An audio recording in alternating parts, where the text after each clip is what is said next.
Into facts, battle cry. All the sound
to be. Blessing us one parader. Battle cry. All my lifetime with you, the truth I was born. Rock parader.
Just be a trigger with a brutish impulse. Trigger, the silent preacher.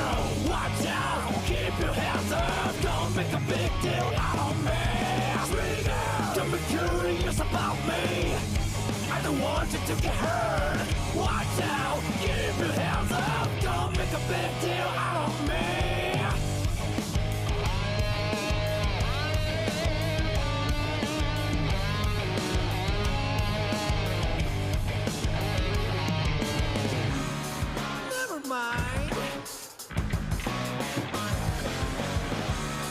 I'm dirty. Splash, splash, splash.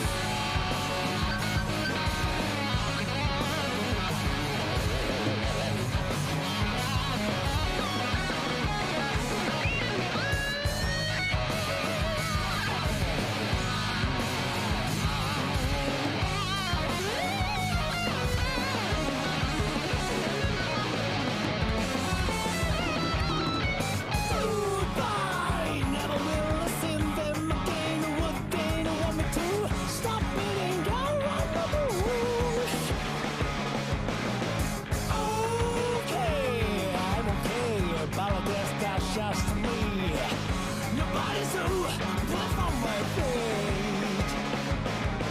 I know me fake. Keep it real, keep it real. I get a good vibe. You know zombies don't live in hurt just like that. I don't need you, sympathy. Trigger with the brutish impulse. Trigger, the silent preacher. Watch out, keep your hands up. Don't make a big deal out of me. Trigger, don't be curious about me. I don't want you to get hurt. Watch out, keep your hands up. Don't make a big deal out of me.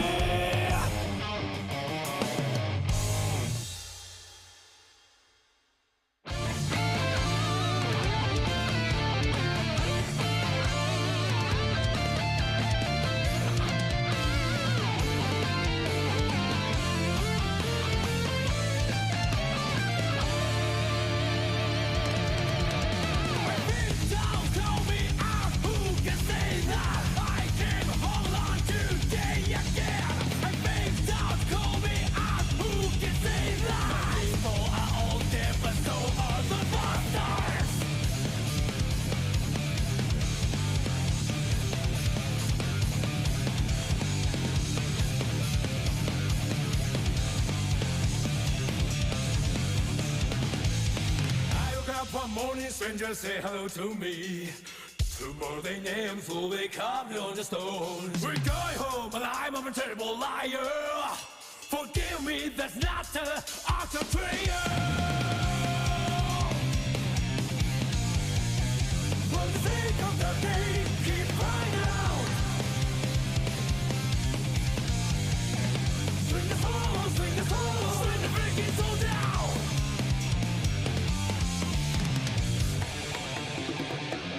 Hellfire, hellfire, bring it on, buster. Hellfire, hellfire, hellfire, hellfire. All the men are going down with us.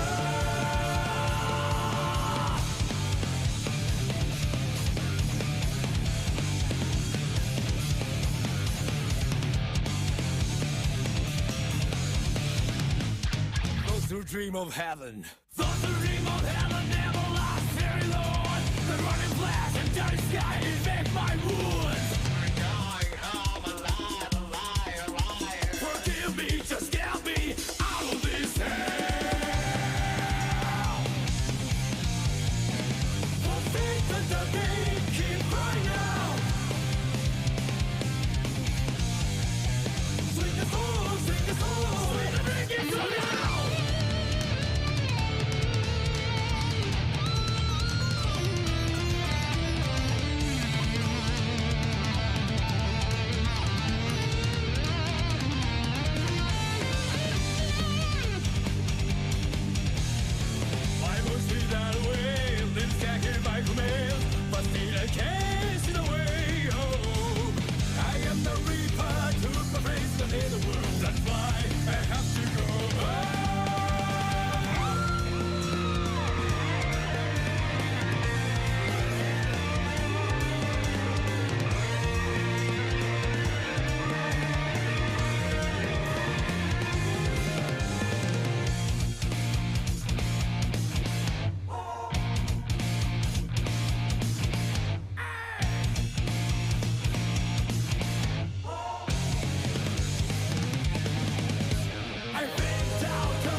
Are you into fighting games? Then Guilty Gear Strive is definitely your jam. This is truly a next-level fighting game experience, a cut above the most popular franchises. The Guilty Gear series has earned its cult classic status for so many reasons, such as its deep technical gameplay and stunning art style. This is as good as it gets in the fighting game world. 600 of the best players in North America have been competing in the epic ARCREVO America tournament for Guilty Gear Strive, and the remaining qualifying players are going to face off against each other in the finals at the Esports Engine Studio in sunny Southern California for $30,000 in prize money. It's gonna be an amazing showcase for Guilty Gear Strive, with masters of the game showing off their best combos, mix-ups, and footsies. It'll be an experience players have been fighting for over the past year, and now it's time to see who's the best of the best. If you've always wanted to try Guilty Gear, but worried it might be too complicated for you, now is the best time ever to dip your toe in the water. The latest game, Guilty Gear Strive, is the most approachable in the series, with its easy to get into but difficult to master approach. Yes, it's gonna take many hours in the lab, with no shortage of L's on the way to compete with the best. Guilty Gear Strive is as brainy as it is beautiful, but nothing feels better than playing as May and slapping your opponents with a big anchor. Not to mention, nailing them in the face with sea animals. And look at that art style. Guilty Gear's signature 2D, 3D hybrid shaded cell animation is unrivaled. Just look at it. I mean, come on. This is the rare fighting game that has a real story that's actually good. If you like dope fighting games and dope anime, well, you can get both of those things from Guilty Gear Strive. And on top of that, Guilty Gear Strive has got an incredible roster of characters, each with their own unique movesets. Here's the time-traveling martial artist Axel Lowe demolishing fools with his dual sickles. Guilty Gear community staple and ARCREVO finalist Flash Metroid likes using him. And check out Beefcake one-shot artist Nagori Yuki, a vampire samurai with a magic katana that ARCREVO finalist Hotashi prefers. And let's not forget the blind assassin Zato and his insanely cool ghost buddy. You like that, don't you? There's gonna be plenty of that and so much more at the ARCREVO Finals. You don't have to be a Guilty Gear fan or even be that into fighting games to appreciate a great player doing awesome stuff and looking extremely sick doing it in one of the most gorgeous video games around. And ARCREVO is going to have as much of that as you can take. It's going to be spectacular, and it's for a good cause. During ARCREVO, they've raised more than $20,000 for the Child's Play charity, which provides video game consoles, games, and toys to kids. Give those kids games! Guilty Gear and ARCREVO really have something for everyone. And the ARCREVO Finals, with prizes from Hitbox and Astro Gaming, will be an absolute blast for fans and newcomers alike. But the spectacle doesn't end after a champion is crowned, because developer Arc System Works has a huge announcement about the future of Guilty Gear Strive at the end of the finals. So if you are into Guilty Gear Strive, be sure to watch to the very end for a major treat.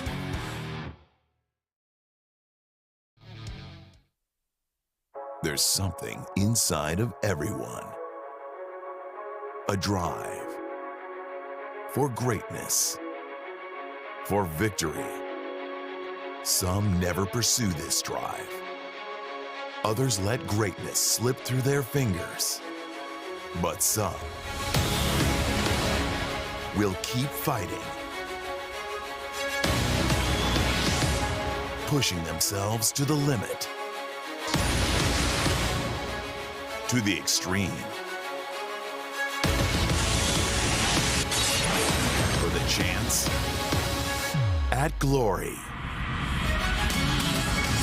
Out of over 600 players, only 6 fighters will continue to the championship round, until one remains.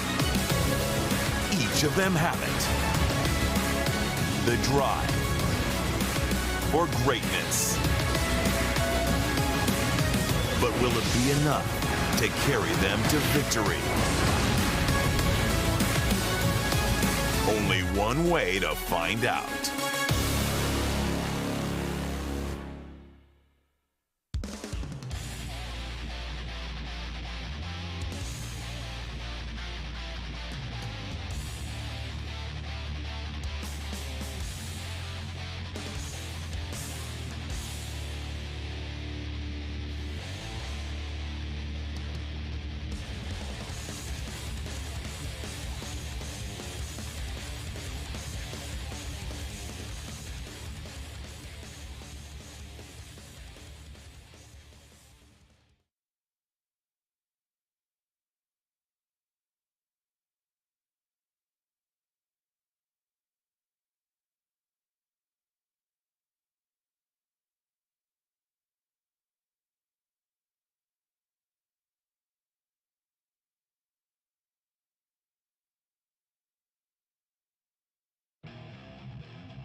moisten up Giovanna with the blood, you feel me? We'll see how much he's willing to sacrifice to get in quick, because that's one of the hallmarks of Hotashi's gameplay, right? Is that he's very aggressive out the gate. He's looking to overwhelm his opponent. He's not afraid to pop that blood max, because a lot of the time he has setups where it actually pops on hit, right? So it knocks down the opponent in the corner, makes them guess between a throw or a high or some type of game like that. And yeah, we're getting into it right now. Both players taking a moment, getting them deep breaths going, baby, because this is finals. Don't get it twisted. We ain't got nowhere to go after this. Yeah, exactly. And, you know, speaking about these players, you know, right now, I mean, obviously, current reigning EVO Online Guilty Gear North America champion, Hotashi. But, you know, through all the weeklies that we've been having, there's so many Guilty Gear events. Hotashi, I don't know if it's even a debate. I feel like he's positioned himself as the best in the NA region right now. Very strong. And however, in the Series E event, Daze and Hotashi played each other one time. Daze did win that one. And then he had to DQ himself for the tournament, but you know. Doing some research on these two, it seems like overall results are about 50-50, but Daze has actually won the last few sets, like 3 or 4 straight. So if my research is correct, of course. Now we got Hotashi already bullying up Daze in the corner. Yeah, Daze is going to be looking for FD, trying to get Hotashi away so he can get that counter hit 5H going, but bursting to keep the corner. Yeah, exactly. But, you know, the key thing right now is that Hotashi's so good at frame trapping people, especially with that close S and such. And so Daze is really has to find the time for the right buttons. But you can see here, look at this. He's gotten the counter hits, he's got the escape, he's got the wall break. This should do it. And round 1 to Daze. So one thing when I researched these players, this specific matchup, is Daze is really good at blowing up Hotashi's delay buttons on defense. And you just saw it right there as well with that 5H at the end. Yeah, and, you know, plus frames on that drill attack right there. And look at that, just the spacing to get that heavy kick in there. But now here comes Hotashi. Uh-oh, this is gonna hurt. Yeah, we talked about him not being afraid to sacrifice that life, but he's sacrificing much more than he planned to. Yeah, instant block that. Did he get the FD perhaps? Got the YRC though. So now here comes the momentum for Hotashi. And Hotashi has made so many comebacks. In fact, yeah, man, this is the start of another one, right? It was enough to kill. It wasn't enough to kill. Hotashi's still alive. Oh, but the check on the forward Fukio again. That's the second time I think we saw that, and 2 rounds, and game number 1 to Daze. That's how you know Nagori Yugi being good, though, bro. How did he survive that? I can't believe he actually lived through the OTG, but wait a minute, counter hit Blade Blade at the round start. You might as well just pack it up, bro. No. Let's go to the next round. Yeah, bad burst right there for Daze. So now you can see completely empty burst meter. If you actually hit the burst, you get some of it back, but look at this. Finding the time for the counter hits again. I love that DP kick, and then again, another chase of the backdash, right? We know that Nagori players love their backdash. Got an extra frame of interval with the big bodies, and they do it all day, every day. Daze exposing it. Yeah, Daze again looking very strong. Trying to go 3 rounds in a row. Hotashi with the hero burst, but it's not gonna pay off. He's gonna come to the next round with no burst. Indeed, not looking good at Ultra Academy with that one for him. Oh, 2D mode of the Beyblade this time. Yeah, we call that the Mago. It's the 2D god, man. Yeah. Oh, and she really be representing that. She's the forgotten god of the 2Ds.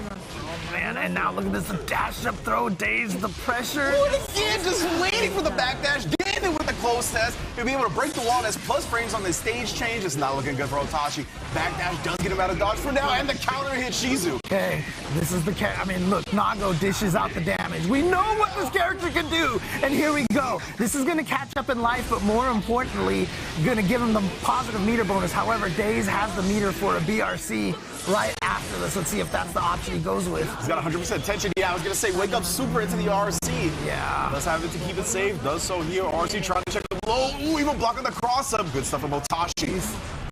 Hotashi needs to get around on the board, but there it is, the 2D god again. God.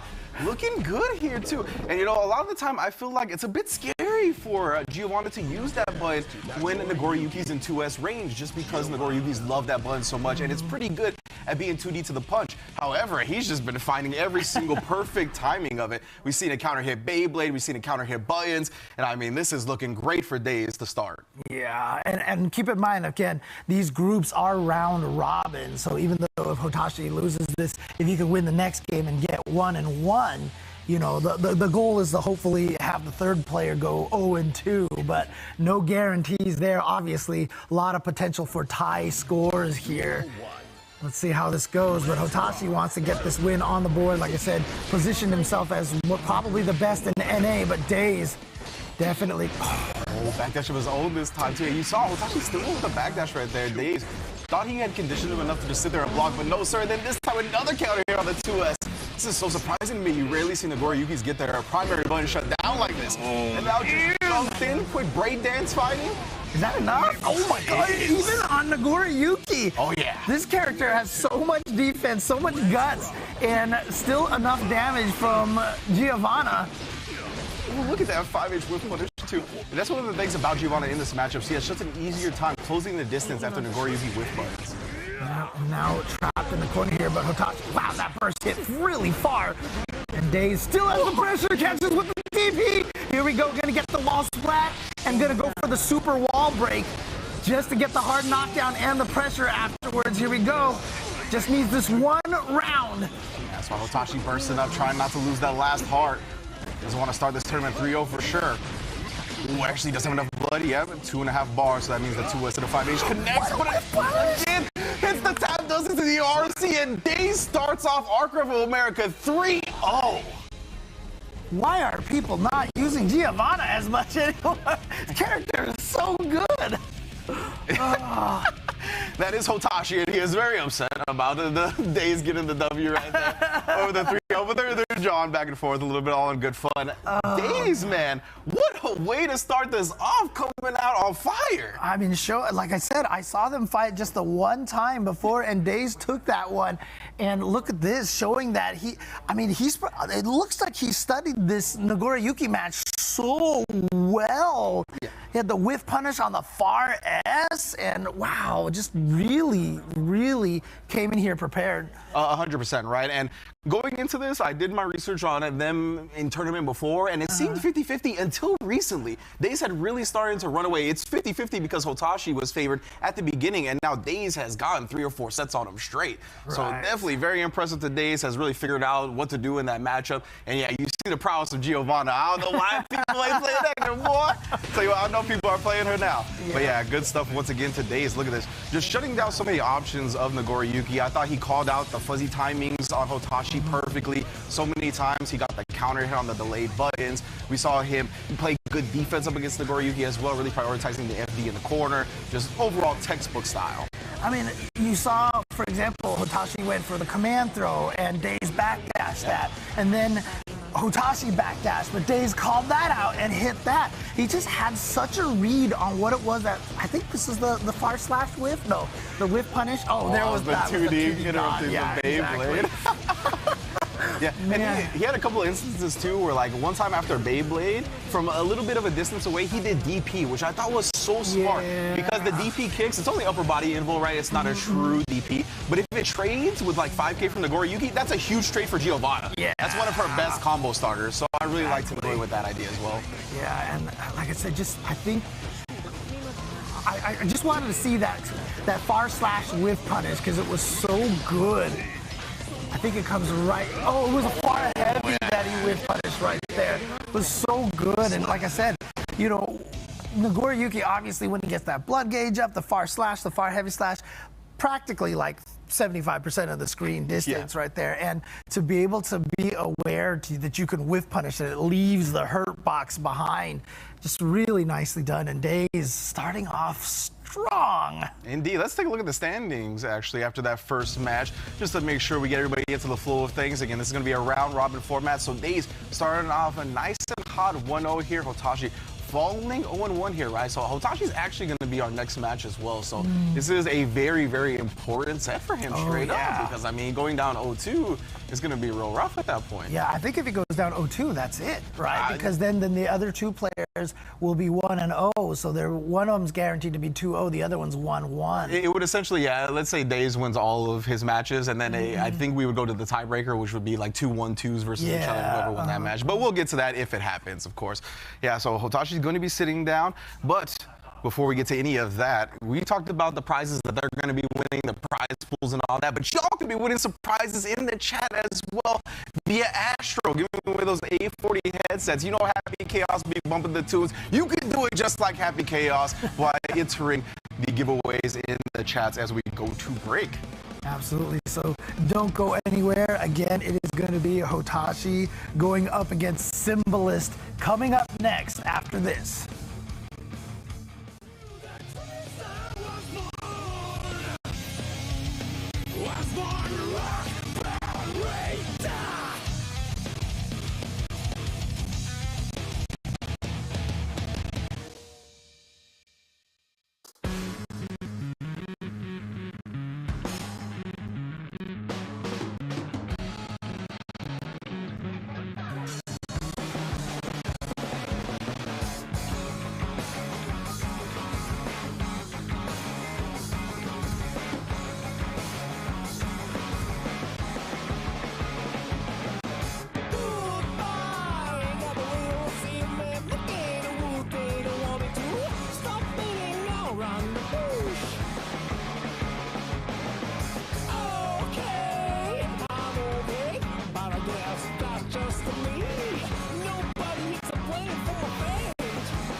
strangers say hello to me. Tomorrow they names will be carved on the stone. We go home and I'm a terrible liar. Forgive me, that's not a traitor.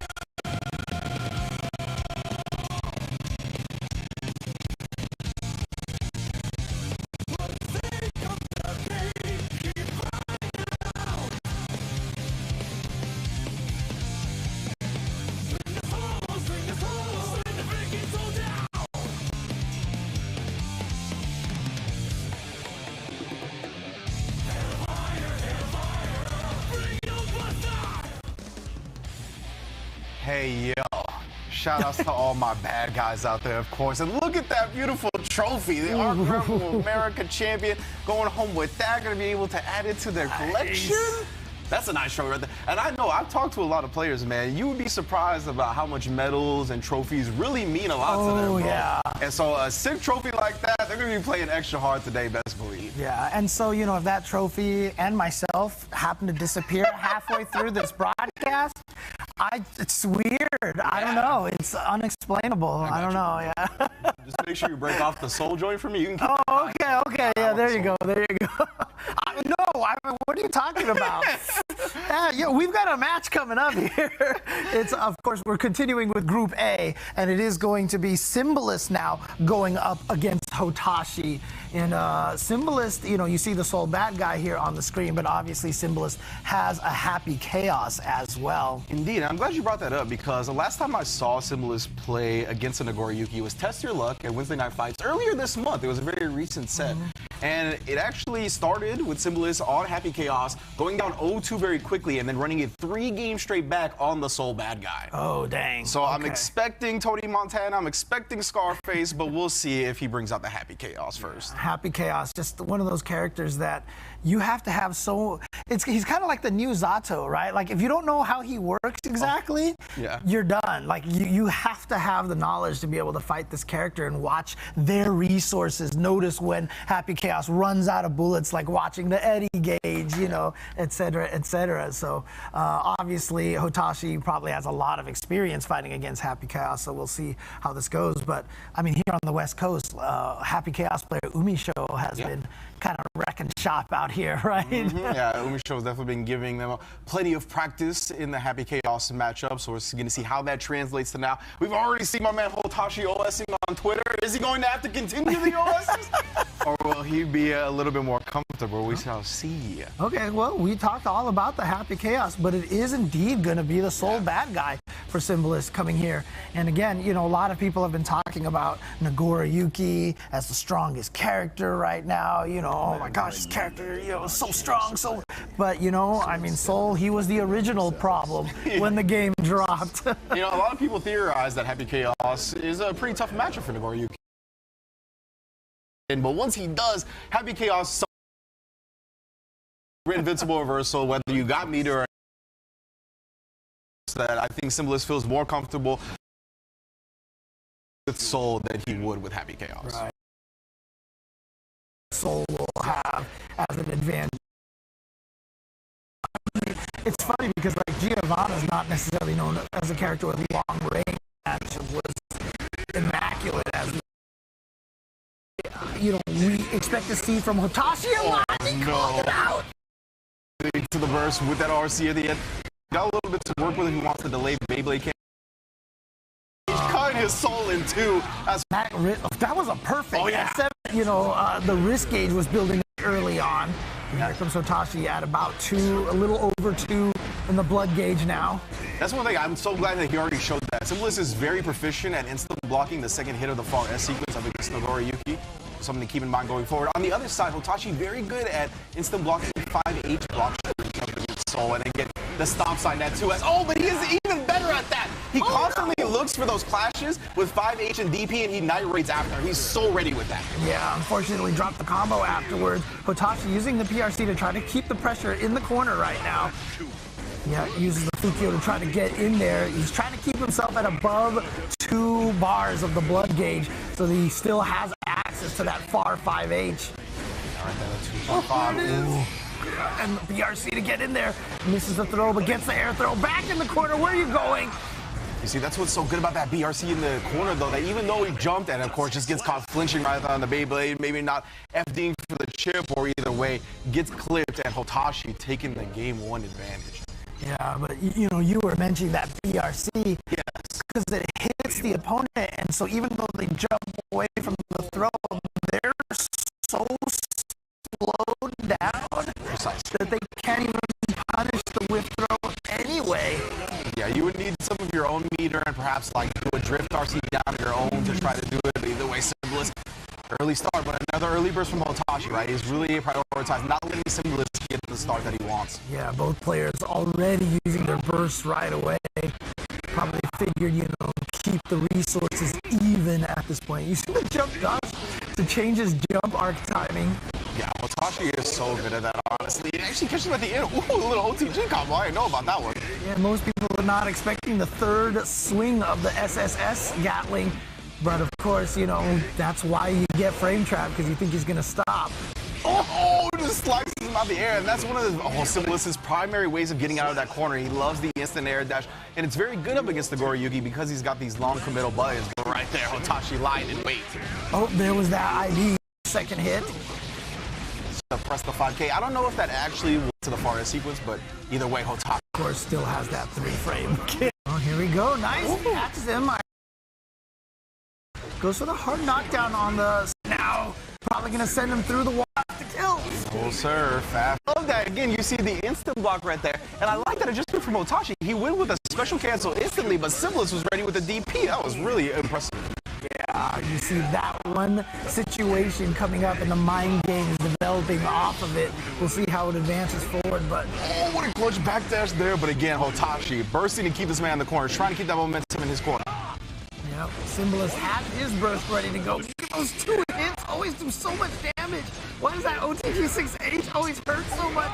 Oh, speaking of IVs, nice IV by Hotashi there. That's what we talked about, right? The 5H definitely can get instant blocked when Soul just kind of autopilots that in a block string. Ooh, almost had a good burst on the 2S. Chip damage all over the place. It's getting really scary. Oh, this is the opening he might need. Here we go. Yeah, no RC to extend it, but the backdash gets clipped again. Hotashi relying on it a little bit too much. Those Goriyukis love their backdash. Now Titan Have through the wall.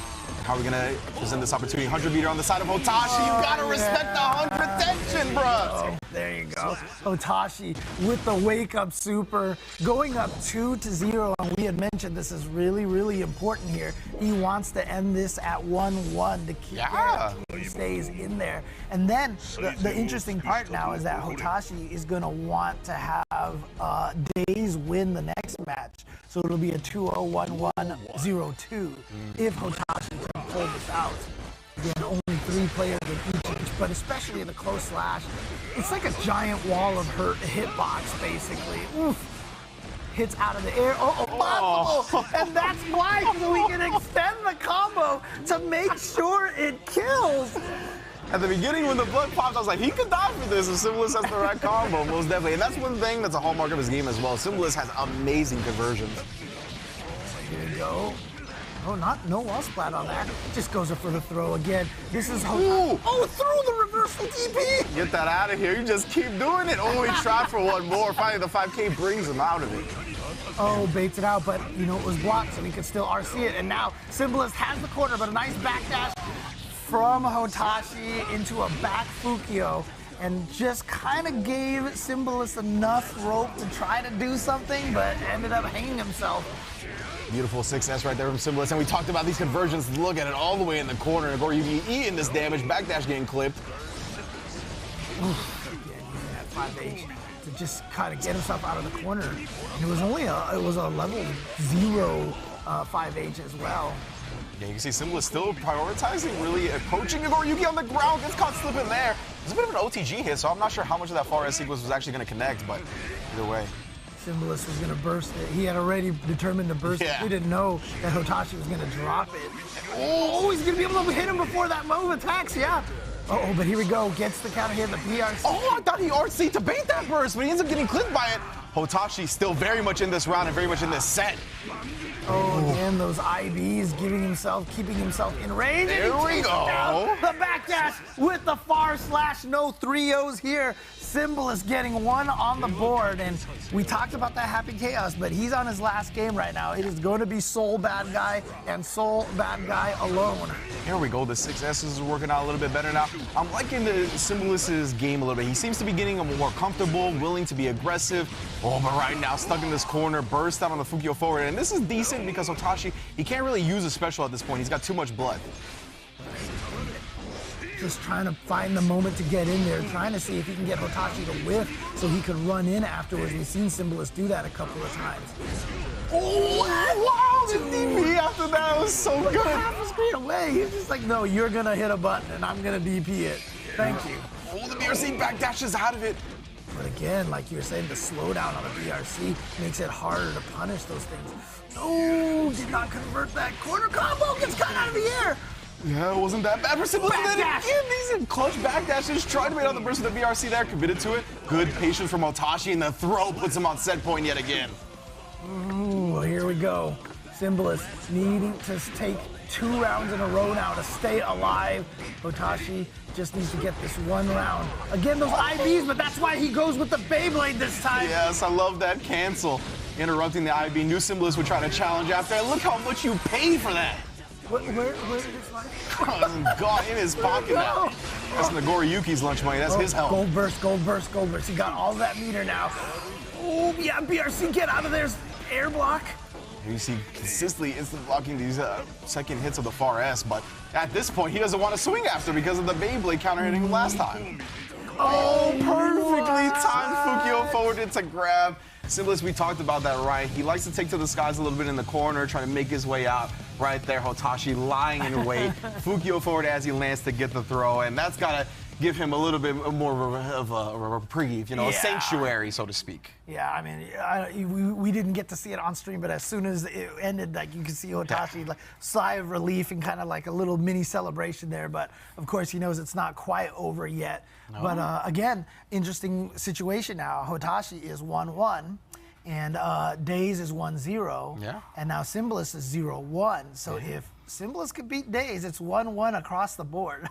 That's true, yeah. We're going to figure out what happens with that when we get to it, of course. But big ups to Hotashi, keeping it very interesting here in this group stage. But of course, right now, I believe I want to mention the replays, because that's what is going down now. Nagoriyuki had really been running roughshod over Soul Bad Guy a lot of the time. In this set, right, we got in the corner. And he had just been so good at delaying some of these Beyblades, really managing his blood so he didn't pop often. And you can see Symbolist just, I felt like he didn't have the right bets, whether it be FD on the ground, or he wasn't really willing to do a lot of IADs out of the corner, even though he did get caught jumping a couple of times. So, that air throw back into the corner, so important.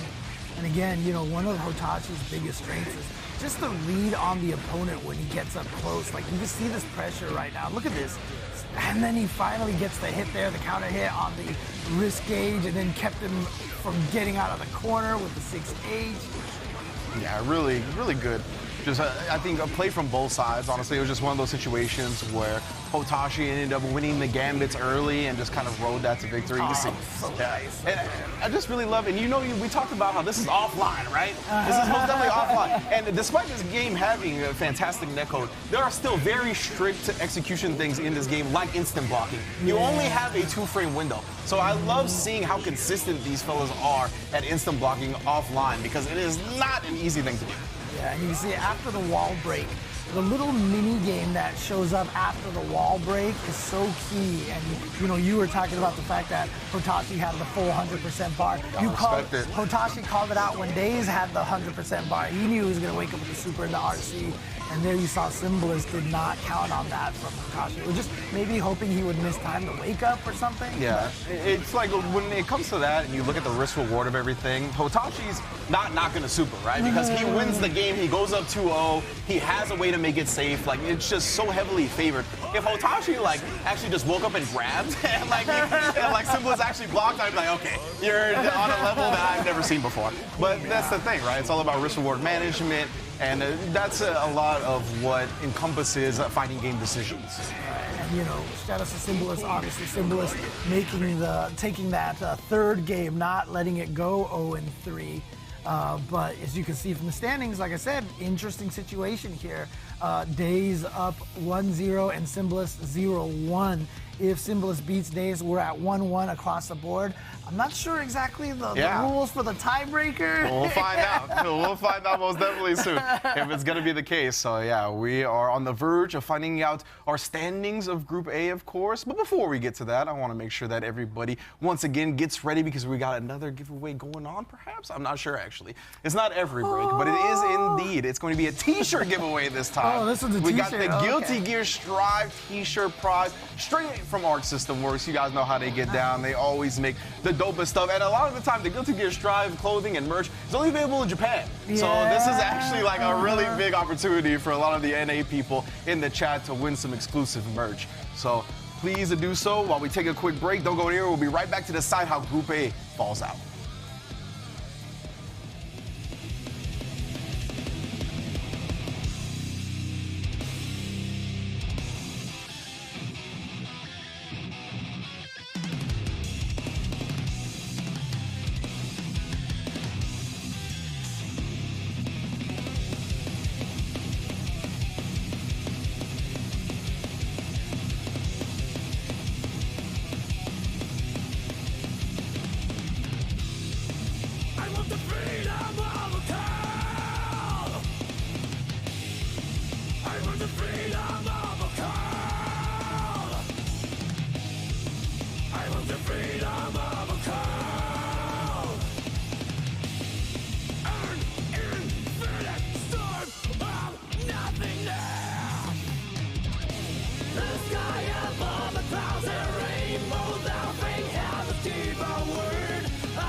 And welcome back to ARCREVO America 2021 Finals for the USFA. It's been a good one already. I know you've been enjoying it, James. We've been making our way through Group A. Already 2 matches in the books. We got 1 more to go. But before we get to that, I just wanted to say, how have you been, James? It's been a while since we got into work offline in the studio. You know Dude, I know, right? It feels good. It feels good. Not only that, but having the players here in the studio as well. I mean, you can't tell, but they're like literally right there. Yeah, right here next to us. It's one of the biggest joys, just be able to see the players and see their reactions and everything. So Most def. again, hopefully we're slowly but surely. Slowly but surely, 100%.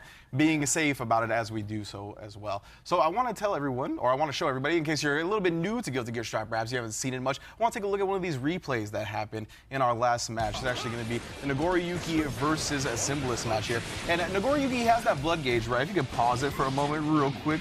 People in the back, my mother base. Or not, you could just take a look right here at the blood gauge. So you see, this blood gauge is really all what Nagoriyuki's about, right? It's either gonna fill up very quickly, depending on how many special moves he uses, or if he kind of is able to get a couple of these big sword normals that you can see, he can kind of drain the blood a little bit. But fighting against this character is all about waiting for this, because look at this. As you can see, Symbolist has just been getting overwhelmed, right? But as soon as this blood gauge pops, Nagoriyuki goes into this mode and his life just completely drains the whole time, in addition to getting comboed. So he's eating both amounts of damage, both as the blood drains from that debuff as well as getting hit from Soul. So that is definitely something to look forward to if you're picking up the game and fighting against Nagoriyuki. Yeah, and one of the coolest things about that too is that it's not all bad to build up that blood gauge, because we keep talking about having the 2 bars, and that makes his 5H just reach like 90% of the screen or something like that. It's ridiculous. So there's an interesting balance of wanting to, keep it at that level, but then you don't have access to do another Beyblade, which is like the greatest move in the entire game, the best special move in the game, right? So it's such a fascinating way to design the character. For sure. It's really interesting, and I like it a lot. Yeah, I think it harkens back to age-old Guilty Gear stuff of how unique the characters are, of course. And we're gonna have 2 more characters, not Nagoriyuki this time around, right? We're trying to settle this last bit of Group A. It's gonna be Daze versus Symbolist here. Very important match here for Symbolist, down 0-1 to Hotashi. He's pretty much done here, not going to be able to advance to the finals if he falls to Daze. Now Daze, of course, looking to secure his advancement as well. We shall see. Yeah, and again, you talked about Happy Chaos, if he gets knocked down and doesn't have a lot of defensive options. Probably why Symbolist is going to be going with Slow, because Giovanna, we saw what Giovanna could do already, when we saw Daze versus Hotashi. And Daze probably going to be trying to do the same thing, but with Soul, now you have the DP option. That's something that you have to think about and respect a little bit. Of course, if he gets a little too DP happy, then you bait it out, block it, and get to punish badly. Yeah, and from what I've seen, Symbolist has had a decent amount of Giovanna experience. I haven't actually seen him and Daze play specifically, but Symbolist has played against Breaker Dave pretty often, right? One of our premier Geos on the West Coast. And he seems very ready for the matchup. He deals with whip kick very well, whether it's close enough to actually get a punish with 5K, or sometimes he'll respond with like a 2S if it's a little bit farther in that range. He's definitely well aware of what he needs to do in this match. Well, look at that. Comes right in there and actually beat out the 2D. Yeah. Godslayer there. It doesn't matter though, right? You see Daze believes in the button, and you cannot prevent him from doing that. And another good answer that 2D presents is against instant air dash jump S from Soul. A lot of the time it actually low profiles that option. You see it's a very common weapon for Daze. Look at this, trying to bait out a whiff throw, but Symbolist staying very solid. The 6P upper body invul gets the anti-air, and now the combo here for the wall splat. And so many people like to kind of flinch after 6P against a Giovanna, but you cannot do it with a whip kick. And then again, Daze just ready, pit bulls him down. Yeah, look at this, Daze. Is he going to try to, remember at the EU finals, the EMEA finals, Latif was saying he didn't want to lose a single game. Maybe this is what Daze is going to be trying to do here. So far he's 3-0. Yep. Unfortunately, he is going to drop around here to Symbolist. Yeah, Symbolist just finding the offense right there. And that's just the validity of this game sometimes. Perfects coming in left and right. Oh, yeah. It's what, in some of the other fighting games that you play, you might think, oh, he got me in a perfect, you feel bad. Not in Guilty Gear. You just accept it. You just, brush it off, move on to the next. What? What in the world? Indeed. Wake up, Vortex.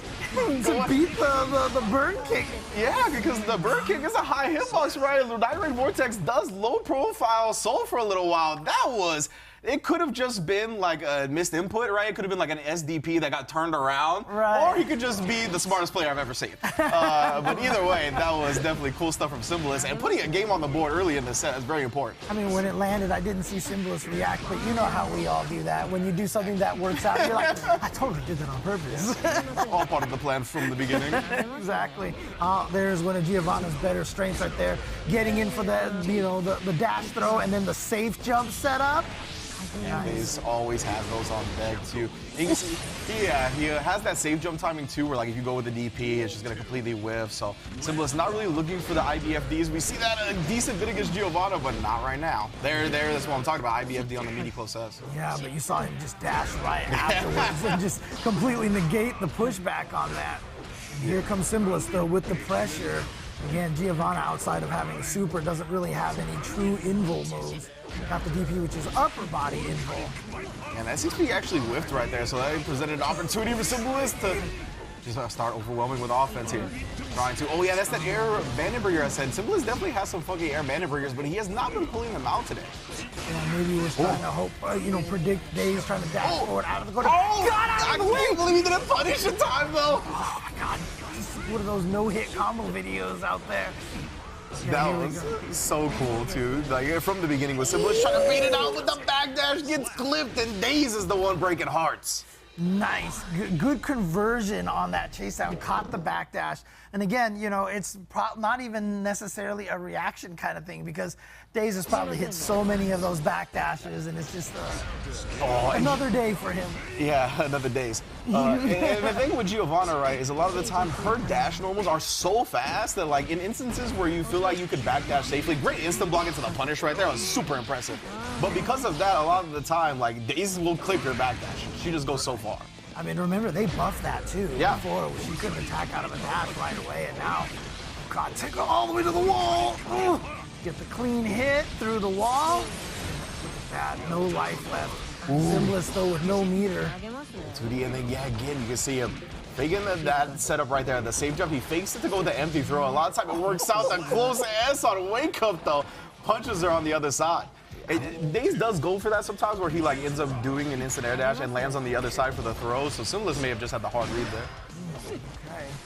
But then he would have gone with 5K probably, so I'm not actually sure. There we go, there's that safe jump timing again. That's why you got no DP out of Symbolist. But Symbolist gets the bust out of the corner here, and now the pressure again. That close slash all day, but the DP! There we go, the upper body invul. Yeah, great start. Daze doesn't have 50% attention yet. Oh, the BRC! So active. Tries to chase down with the banner revolver. Ooh, clashes. You can see Symbolist always ready for that. Burn kick. Yeah, I love that. To take the corner backdash, getting clipped yet again.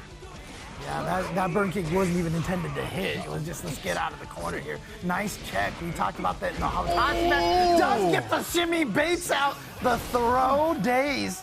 Got caught reaching. Daze teaching some lessons right now. Well, Symbolist here. Oh, tried to bait out a burst, but Daze there with the patience, going to be able to keep the burst and escape that combo as a result. You see how comfortable Daze is. Rarely do you see him kind of panic burst. Very disciplined about it. Make sure he waits his opponent, commits to something. DP to challenge. Remember I was saying, the DP, he has the ability to challenge, so challenging the plus frames of Giovanna with that DP. Oh, the anti-air with 6B again. That 2D just recovers so fast, line for the 6P on the other side. He's the knockdown. Oh, backdash is getting clipped, but still not giving up the burst.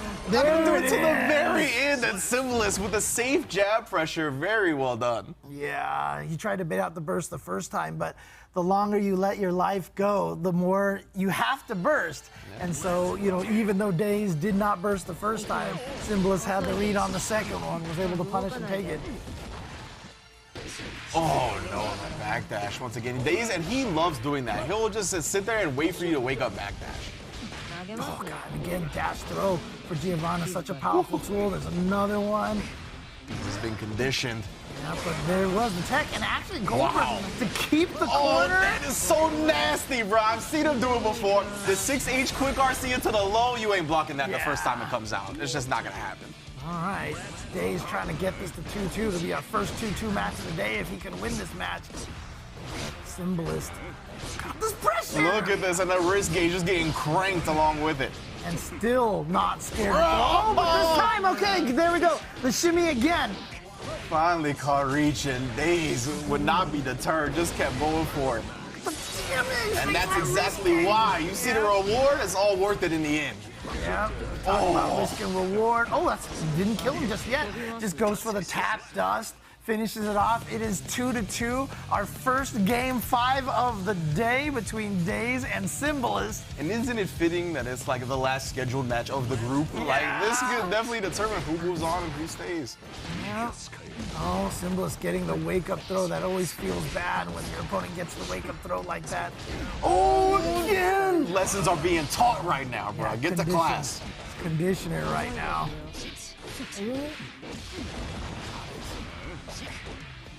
Now, oh no! I think he was too far away for the throw, and then Symbolist was the one who ended up getting the throw, trying to bait out another burst. But now he's like, you know what? I can dash and throw too.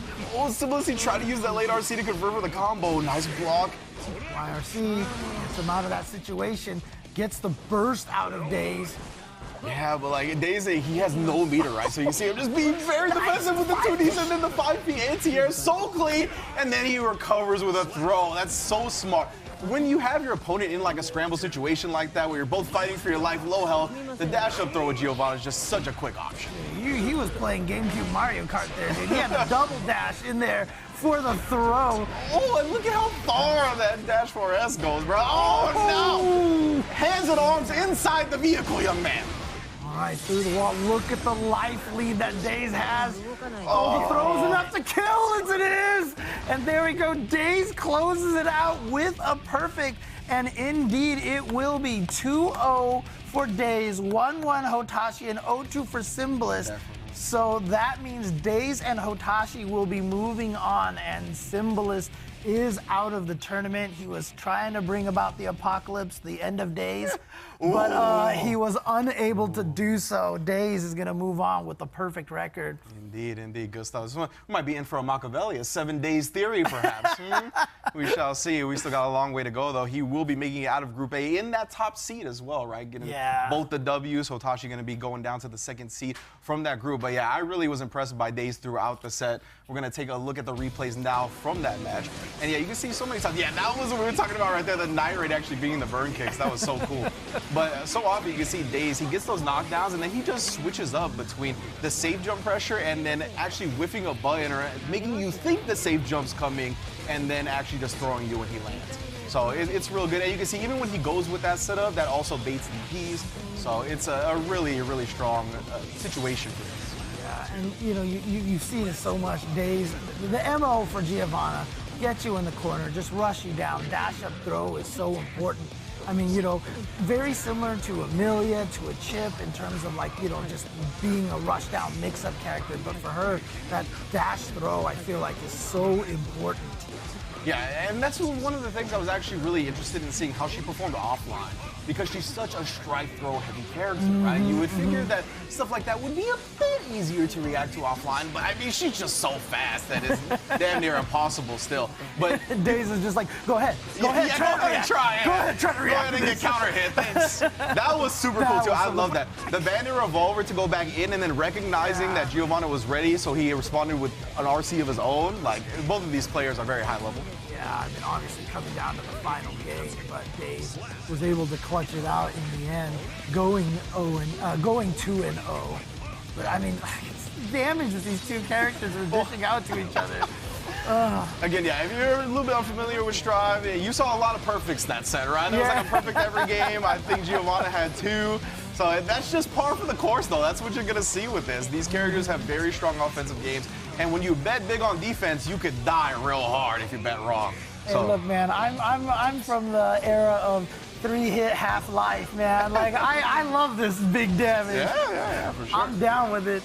Oh, this was such a sick, like, you know, just trying to get that extra damage and getting the pressure in there. And there was him trying to bait the burst out there, but then does bait the burst eventually. Yeah, right. That's why he was just going with the punch combos, the jabs, just making sure he picked something low recovery that he could chain and react to burst with and stop doing it. And of course, tap dust, not really reactable. Hold dust is. So there's two different versions when you see that orange glow. But the thing is, you don't get combos after tap dust unless you're blessed like a Happy Chaos or a Zato. You know what I'm saying? Shouts to all my Zato players out there. But no, yeah, as you mentioned, right, tap dust 20 frames, I believe charge dust like 28 frames. And yeah, I mean, 20 frames, if you're cracked, then maybe you can react to it, but it's not easy at all. And most of the time you're gonna get hit. And you know, as you mentioned, not much of a reward after it, but as a round ender, it's so good. And that's why Daze does it as round enders. He just needs a little bit of damage. He comes through, and that leads him to quite the success. As you see, 2-0 in that Group A. Him and Hotashi going to be moving on to that bracket. Yeah, but again, don't forget, Symbolist, though he is out and will not be in the top 4 bracket portion of the tournament, still goes home with $1,000, as does all of our friends from Canada as well as Mexico as well. Shout out to all those players. Yeah, they're lucky Canada didn't come, bro. Pep would have been splashing Eddie all over this set. But that's regardless. I'm just a Zato player fanboy. Don't worry about me. I mean, I'm sad because there's no Potemkin here, right? Oh, I know. That's true. I always like watching Potemkin. Buff Potemkin, man. Come on. It's okay. Grapplers for life. Okay. Even though I like watching him, you don't got to buff him. It's cool. Yeah, I'm sitting here chatting like, grapplers for life, buff grapplers. And the chat's probably like, can you get rid of him and bring Sejam on, please, please? This is what we got? Oh, man. Dang. Well, to satiate to the flame of the chat, we have another giveaway prepared. Oh, okay, there you go. Astro A40 is going to be on deck once again. Exactly. So please, as you shall enter in the chat, that is how you're going to be able to get one of these headsets of your very own by interacting and utilizing the giveaways that are going to be going on in Twitch chat right now. Again, get like Happy Chaos, play them beats. We'll be right back with the start of Group B. Do not go anywhere.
most important thing for me is drama.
If along the way's a little sacrifice,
A has been taken care of. We know who's coming out of there. It's time to start Group B.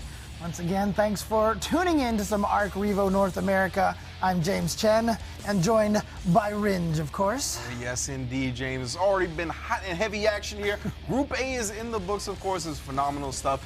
Daze, Hotashi, and Symbolist all put on a hell of a show. Symbolist, of course, falling just short. Close games despite losing 2 Daze and Hotashi, right? But Daze and Hotashi going to be already qualified for that bracket that we're going to get to here once Group B is over, and we're going to be starting Group B here momentarily. Yeah, so let's take a look at the players that are going to be showing up in this Group B. Again, strong set of players. Razzo, one of the best Leos in the country. Flash Metroid, the veteran. And Jonathan Tennais. Sorry, I keep pronouncing it. You were thinking about it so much beforehand that you had to do the first one wrong. Right? Yeah, exactly. I got it wrong again, but apologies to Jonathan. But, you know, one of the best Zato players in NA right now. I mean, would you consider him the strongest Zato? Strongest Zato in NA? Probably, honestly, I would think so. You know, there's a lot of strong Zatos. I think Nokami, Marlon Pai, I think, both, especially. But Marlon, I think, historically the best Zato, but has other obligations nowadays. Doesn't get to play as much as someone like a Jonathan Tennais, right?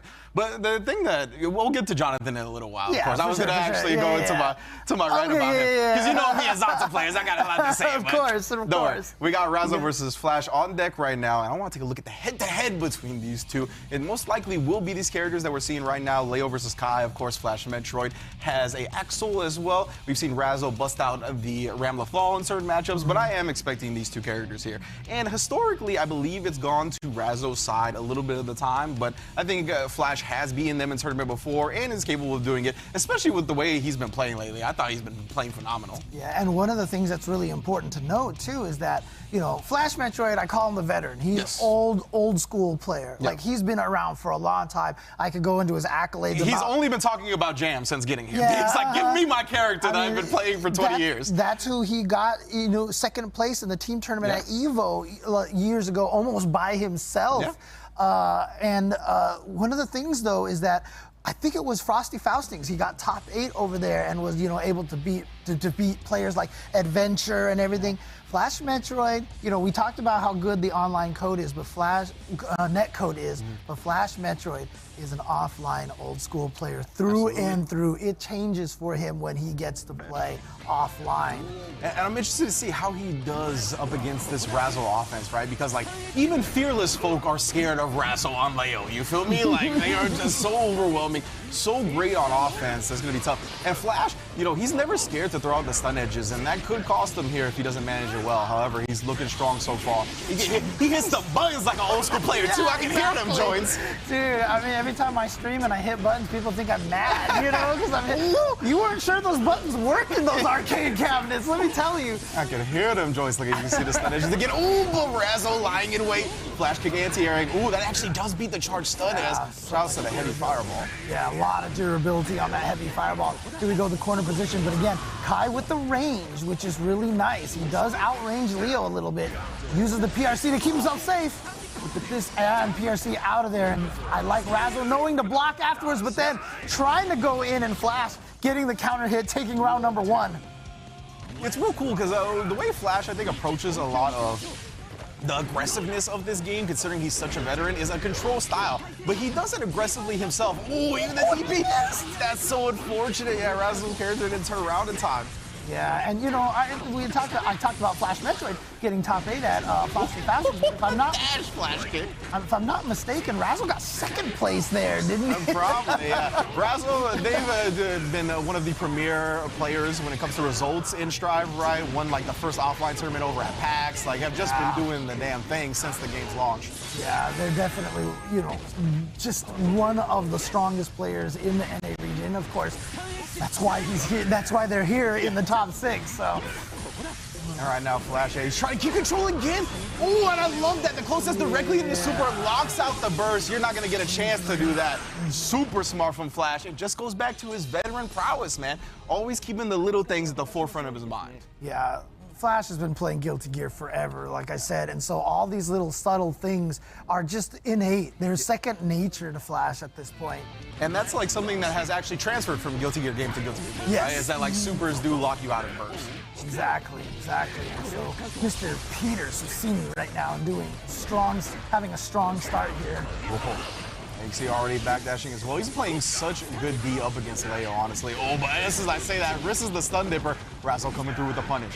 Yeah, and it's funny too because, obviously Kai is not as popular a character. People don't necessarily consider him one of the strongest characters in Strive, stronger characters in Strive, I should say. But the thing about it is, I always kind of compare, he's one of those characters that, like, he doesn't have anything that's inherently dirty, but he has all the tools that he needs to win. Absolutely, and right there, when it comes down to it, Flash's strike throw game is super good, right? He just dashes up in Razzo's face, picks the precise moment they want to move, press a button, and they get counter hit. Yeah, I mean, doesn't have quite the speed or the plus frames as Giovanna, but similar strike throw game, better range, and he can get the plus frames on the Fudra arc. Oh, the 6H, maybe Flash thought Razzo was out of range of that, but no, sir, counter hit, and now we're gonna get the positive bonus. The plus frames on the stage change. Oh, no, just missed. And yeah, that round's done. That round's done. And a perfect again, like we said, a lot of perfects here. You can't take them to heart. They happen in this game. The damage is there. That was so good right there. I love that. You see Razzo dash blocking the stun edges right there, making sure they get as close as possible to get a full punish on Kai. I believe they even insta-block that one too. Yeah, I mean, most of the characters can just run and then block by using the dash button, but remember, Leo doesn't have a dash. Well, he doesn't have a run, I should say. We got to burst out immediately. Flash trying to hold on to this hard here. Of course, Razzo looking time to send. Does actually get clipped. Blocked the first normal, but wasn't expecting the stun dipper cancel. I did say that Kai doesn't have anything dirty. Stun dipper's pretty dirty. Oh, yeah. The 5-frame, full screen low. Oh, the OTG, yeah. Enough damage here? No. Probably hoping it was going to be close enough to the wall maybe for a break. Oh no, here we go. And he gets the counter hit combo too. Look at this damage. Is it gonna kill? Is it gonna kill? Definitely straight through the wall. Flash Metroid. Always aware, going with the optimal counter hit combo right there. Even shaking his head like, damn, I had that on deck. I'm impressing myself right now. And that's one of the reasons why Ride the Lightning is, considered one of the best supers. The corner carry of that move, I mean, I actually didn't think it was going to reach the wall. Yeah. I mean, if I thought it was going to reach the wall, I wouldn't even have asked the question, But there you go, Flash Metroid going up 2-0 over Razzo. So Razzo's definitely going to bring something in. Let's see if they can find a counter strategy here. Again, you see the beautiful dash and blocks on the stun edges. I'm so impressed by that. But even though, regardless, right, Flash Metroid, the one in control of the set, 2-0, even blocking the guard point here right there, very funky block as well. Yeah, but Razzo, oh no, I hit with the 2H, but it popped him the backwards direction. Accidentally dashed a little too far under. Going with the OTG right here. Oh, actually caught him flinching. And that's actually a pretty decent thing to show Kai's because Stun Dipper is a 5-frame low, right? And that's how you blow up the guard point stance, is with a low. So I like Razzo preemptively going into the hit. You definitely don't want to give Flash a chance for this comeback. The Tap Dust RC! Oh, no. Okay, at least he breaks the wall with a non-super, so no plus frames. Oh, ooh, yeah. And of course, Razzo had the meter. And that's always one of the tricky things. If you break someone through the wall and they have meter, they can BRC and just take the momentum, take the aggression. Yeah, and Razzo really does favor those BRCs on the stage change. Nice DP. Vapor thrust. We've seen Flash go for, shimmies every once in a while, and so Razzo actually called out the backdash with the 2D. Very, very smart, honestly, yeah. Oh, he didn't think that Razzo was going to be able to block in time. Yeah, but the dash blocks have been so on point for Razzo. Now has the corner themselves. Yeah, smart, just to punish at the back throw. Oh, he burst before the super started. That was really good. I couldn't tell if he actually did that or not. And he did indeed manage to squeeze out that burst before the super animation started, which allowed him to bypass it entirely. Because as we saw with that combo that Flash did to end one of the rounds, once the super starts, you cannot burst that. You'll see an X over your burst, essentially. Ooh, gets the Flash kick. Yeah, Razzo. Oh, always with the Flash ankle breakers. Let me see that Emperor's Eye. But wait a minute, Vapor Thrust, not going to deal with the PRC with a back row that's heavily scaled. Again, Yeah, not gonna be able to kill with this one. Oh, got him with the multi-lows. Low slash, low, low. And Flash tried something on Wake Up. I'm not sure if he like tried to do something expecting Leo to go through him and like input a cross. I don't know what it was, but we could hear it being right next to him. He inputted something very hard and very quickly. But yeah, whatever it was did not come out. I feel like he has silent buttons too, and they're still. Yeah, maybe. Razzo is wearing headphones, so I don't think they'll be affected by it. But I mean, that might be the case as well. I mean, I'm just saying, like, that's how hard he's hitting the buttons, because I'm pretty sure those are silent buttons, and we can hear him. Oh, just clipping with the tap dust. Yeah, just trying to drain him down to maybe 1 or 2 more hits. Victory doesn't want to get mixed. Gets the run-up throw. Again, the classic of the Kai. And a trade. There's that so far smart slash from Kai. Reaches so far. And you see, Flash is so good at like altering his game plan for what he needs in the moment. He's like, I just need a bit of health. I will go up and trade with this Fares. Usually a bad situation for Kai, but when it's going to win you the round, it's great. Exactly. Here we go. Look at this pressure right now. Oh, what a whiff punish, though, by Razzo. And here we go. Gets the mix-up going. Oh, the 2H. I wonder if that was supposed to be DP in the first place, but either way, I love this combo, the jump D wall splat. Basically playing handball, you know? Oh, I was going to say Flash had the RC meter on deck, actually saves it from the throw with and punishes Razzo's attempt. Okay, Flash now. Oh, nice. Just jump backs and throws. I think Flash was expecting him to be a little more active to get out of the corner. Giving him that D for real. Oh, the hit. He's going to be able to confirm. Yeah, that's a full combo. Yeah, he gets a little OTG charge stunish to break the wall. We both got 50% tension. What's it going to be? Oh, the other side! The BRC forward to kick from behind, the back brain kick. Got some Fighter Hayabusa in here. Oh, the Gamenguri, the head kick. Oh, man. Oh, yeah, and that's one of the things I really like Flash does a lot, too. He goes with close S and jump cancels for the pressure. You can see Razzo's played Flash enough now. They were ready for that, just had the 5P on deck. Here we go, gets the oh, actually, he doesn't go to the stun dipper. Just goes to the fireball instead. Look at this now, Razzo with the dash up throw, but back turn, and you always have to be careful with that. Even though he can't block, he's got that counter. Oh, yeah. Oh, you even heard Flash exclaim, wow. This is a burst. Oh, caught him back dashing, but the combo did not confirm, but he got to the other side. Not enough meter yet. Oh, what a back dash clutch from Flash, and he recognizes another beautiful counter hit combo. The dust, not even launched to the sky from Razzo, gets the burst back. He just got the burst. He just got it, and Flash got hit by the fireball. What happened? I don't know what happened. Yeah, I'm not sure. Flash seems a little frustrated over there. I'm not sure if the FD didn't come out, or if he tried the FD and ended up getting a button, or if he just tried a DP surprise chip or something. Like yeah. But yo, Razzo with the wherewithal, realizing the burst was coming back at the last moment, and using it to hold on to the game, tying up the set. Still anybody's game. 2-2. Flash wasn't such a good start, and we talked about not being able to combo off the tap dust, but if you got the meter, the red RC is gonna let anyone combo off of the tap dust. Oh no, and now it's starting to snowball, it feels like. Razzo, oh, as soon as they block one normal, Flash kick, letting it out. Razzo knows all these gaps in the strings, they're gonna just Flash kick through them all day, and it just makes you so scared to go on your offense that way. I told you, and you could be a fearless person. It doesn't matter. When you see Razzo, there's gonna be some fear in your heart. Oh, and now the shimmy. Razzo, there we go, the double jump dust. The wall splat. Oh man, things turned around so quickly. Everything's going Razzo's way now. Flash needs the comeback of the century for this. Most definitely in the driver's seat, has 50% tension as well. Flash, in a real rough situation, and Razzo taking the set 3-2 after falling in the early stages of the set as well, right? Coming back from the deficit, I love it. Yeah, and Razzo obviously stoked with their performance, immediately jumping out of the chair and getting, and kind of like silently popping off.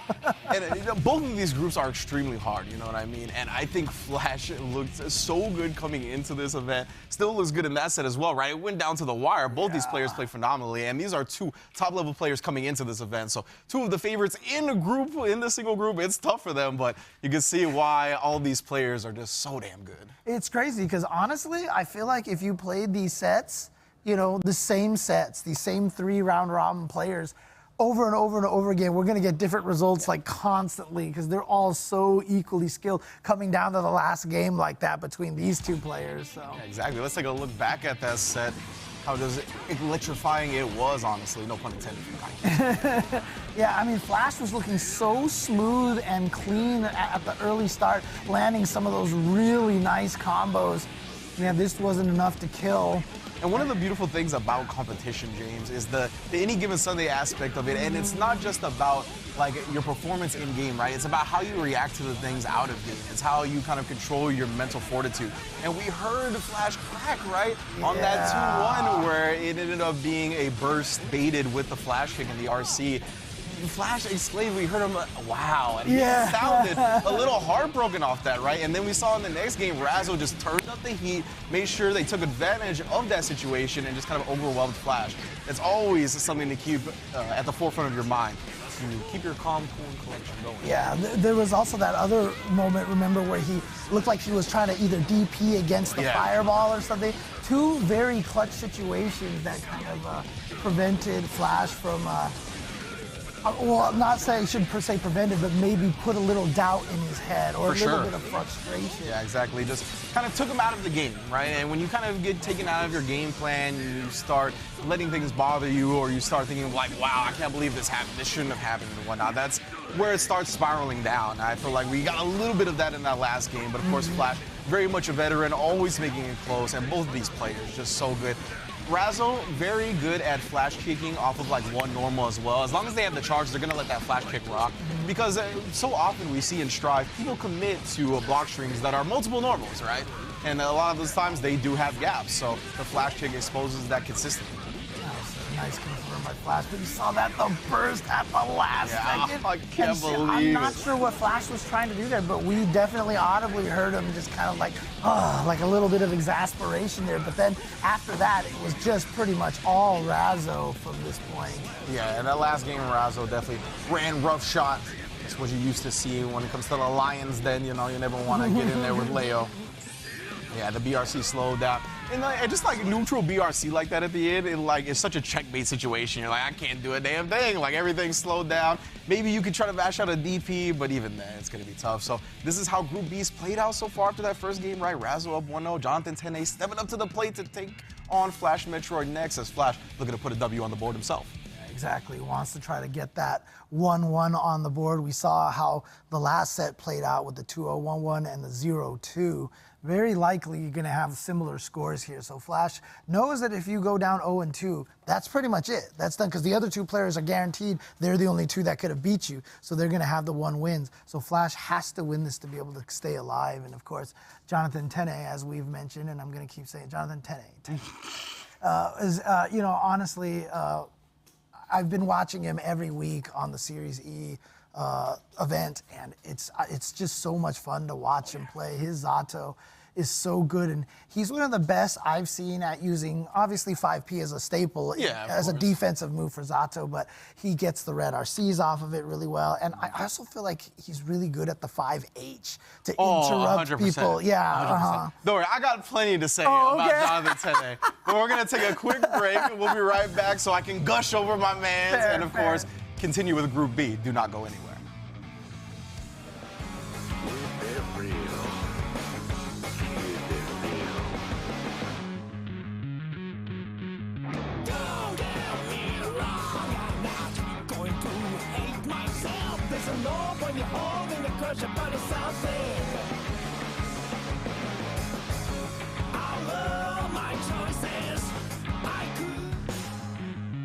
I wanna just be a trigger with a brutish impulse. Trigger, the silent preacher.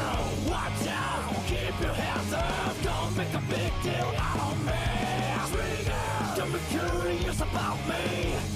I don't want you to get hurt. Watch out, keep your hands up. Don't make a big deal out of me.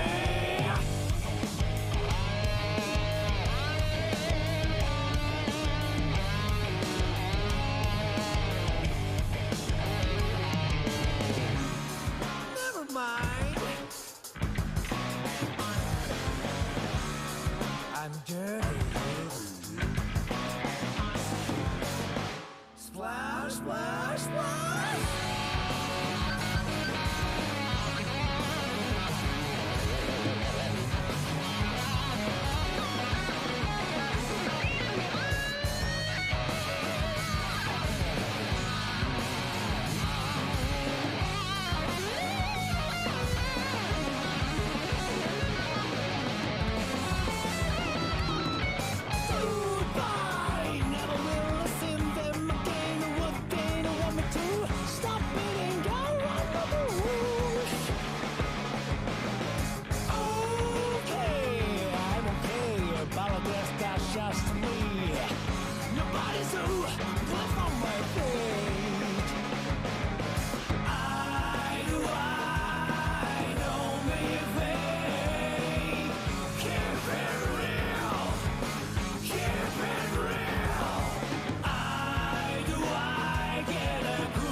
me.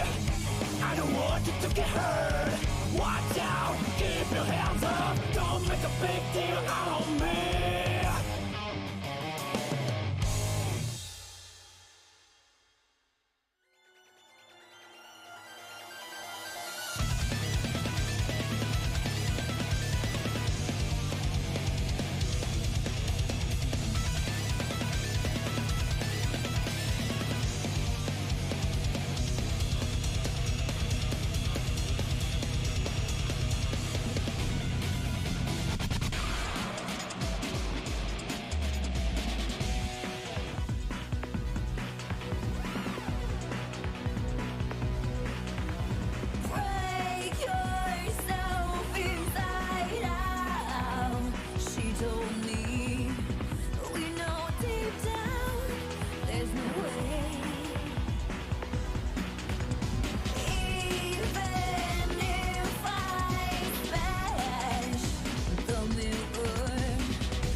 And welcome back to ARCREVO America. Ooh, I like the lighting on the trophy. That was a clean shot to come back to. That's what everybody's fighting for today. We've already settled the two competitors that made it out of Group A, and we're moving along with Group B right now. Of course, I am Rich. This is the legendary James Chen. I'm glad that all of you have joined us today to determine who the best is in North America. Right, exactly. And we already have our two players out of Group A.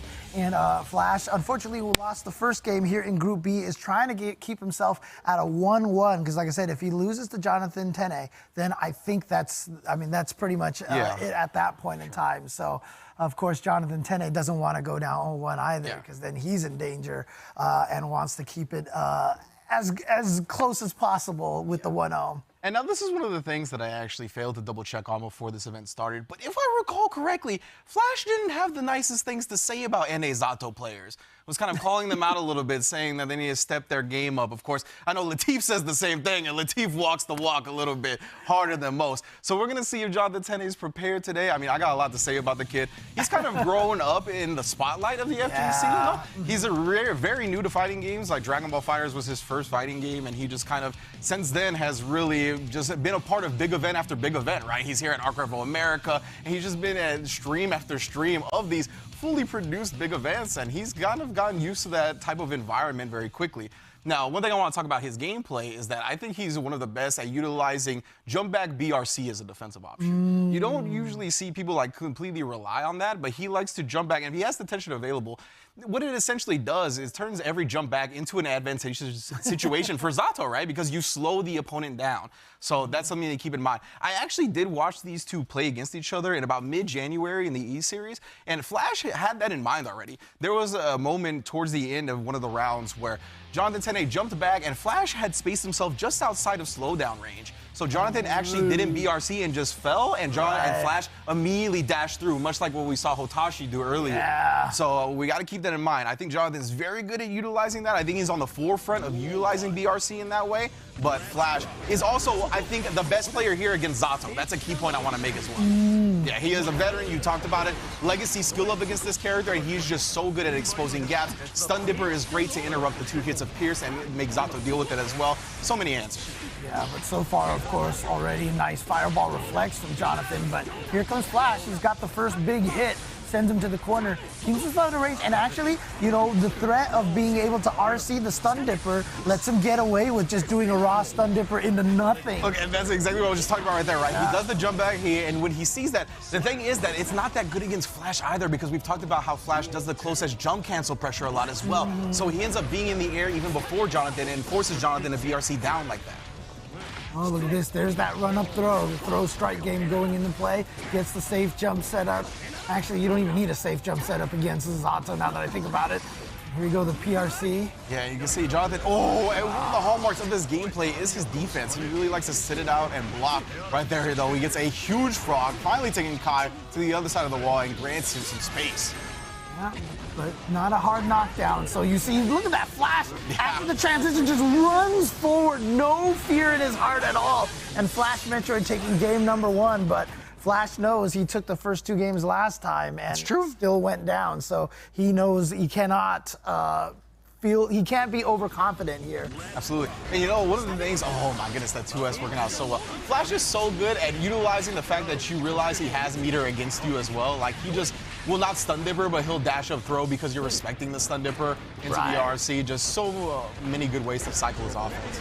Yeah, like I said, that's a lot of that, you know, veteran. Oh, there you go, right there. There you go. Stun Dipper under his own reflected fireball. It's like, you know, I've been saying you've been reflecting that all day, so I have the counter for that. And here we go. Oh, changing it up a little bit, using that jump dust as well. Look at this pressure. Surprisingly, the risk gauge wasn't built up farther than that. And Jonathan's name, there's that Jonathan Tennais with the 5P getting him out there. Too close for that Stun Dipper. Let's catch the whip punish, but he actually didn't get enough. Slow down the dash up throw. Perhaps expecting an oppose either way. That's something you got to show Zato players. You got to show them that you're willing to dash up throw from very far to discourage those raw oppose summons. Yeah, oppose, I mean, honestly, you know. Right there, baby. One of the best moves in the game, if not the best. When they first gave Zato oppose, and I saw that, I was like, they gave Eddie armor? What are you doing? Oh, but look at this, though, the risk gauge and how much damage Flash converts with. Oh, that was like one of those Twitter clips right there, you know? My man's definitely going to end up on High Fight with that. You don't see Kai on High Fight a lot either, but it's going to happen today. And Flash breaking another heart, taking a 2-0 lead. Oh, boy. And here we go again. 2-0 lead. Can he close this one out, right? I truly do think he's the best player against Zato here, like straight up. Like, I think by a significant margin. So this is a tough draw for Jonathan, but as you mentioned, Jonathan has made comebacks. We've seen Flash get comeback on. So this is definitely still anybody's game. Yeah, and Jonathan, you know, earlier on was a Soul player, but really has embraced the Zato. I mean, I haven't seen him. I mean, he bust out Soul for a particular matchup recently against a Ramafall, but he's only going to be Zato at this point in time. But look at this. Flash is just still looking so strong. Oh, and then the instant air dash and the throw. Yeah.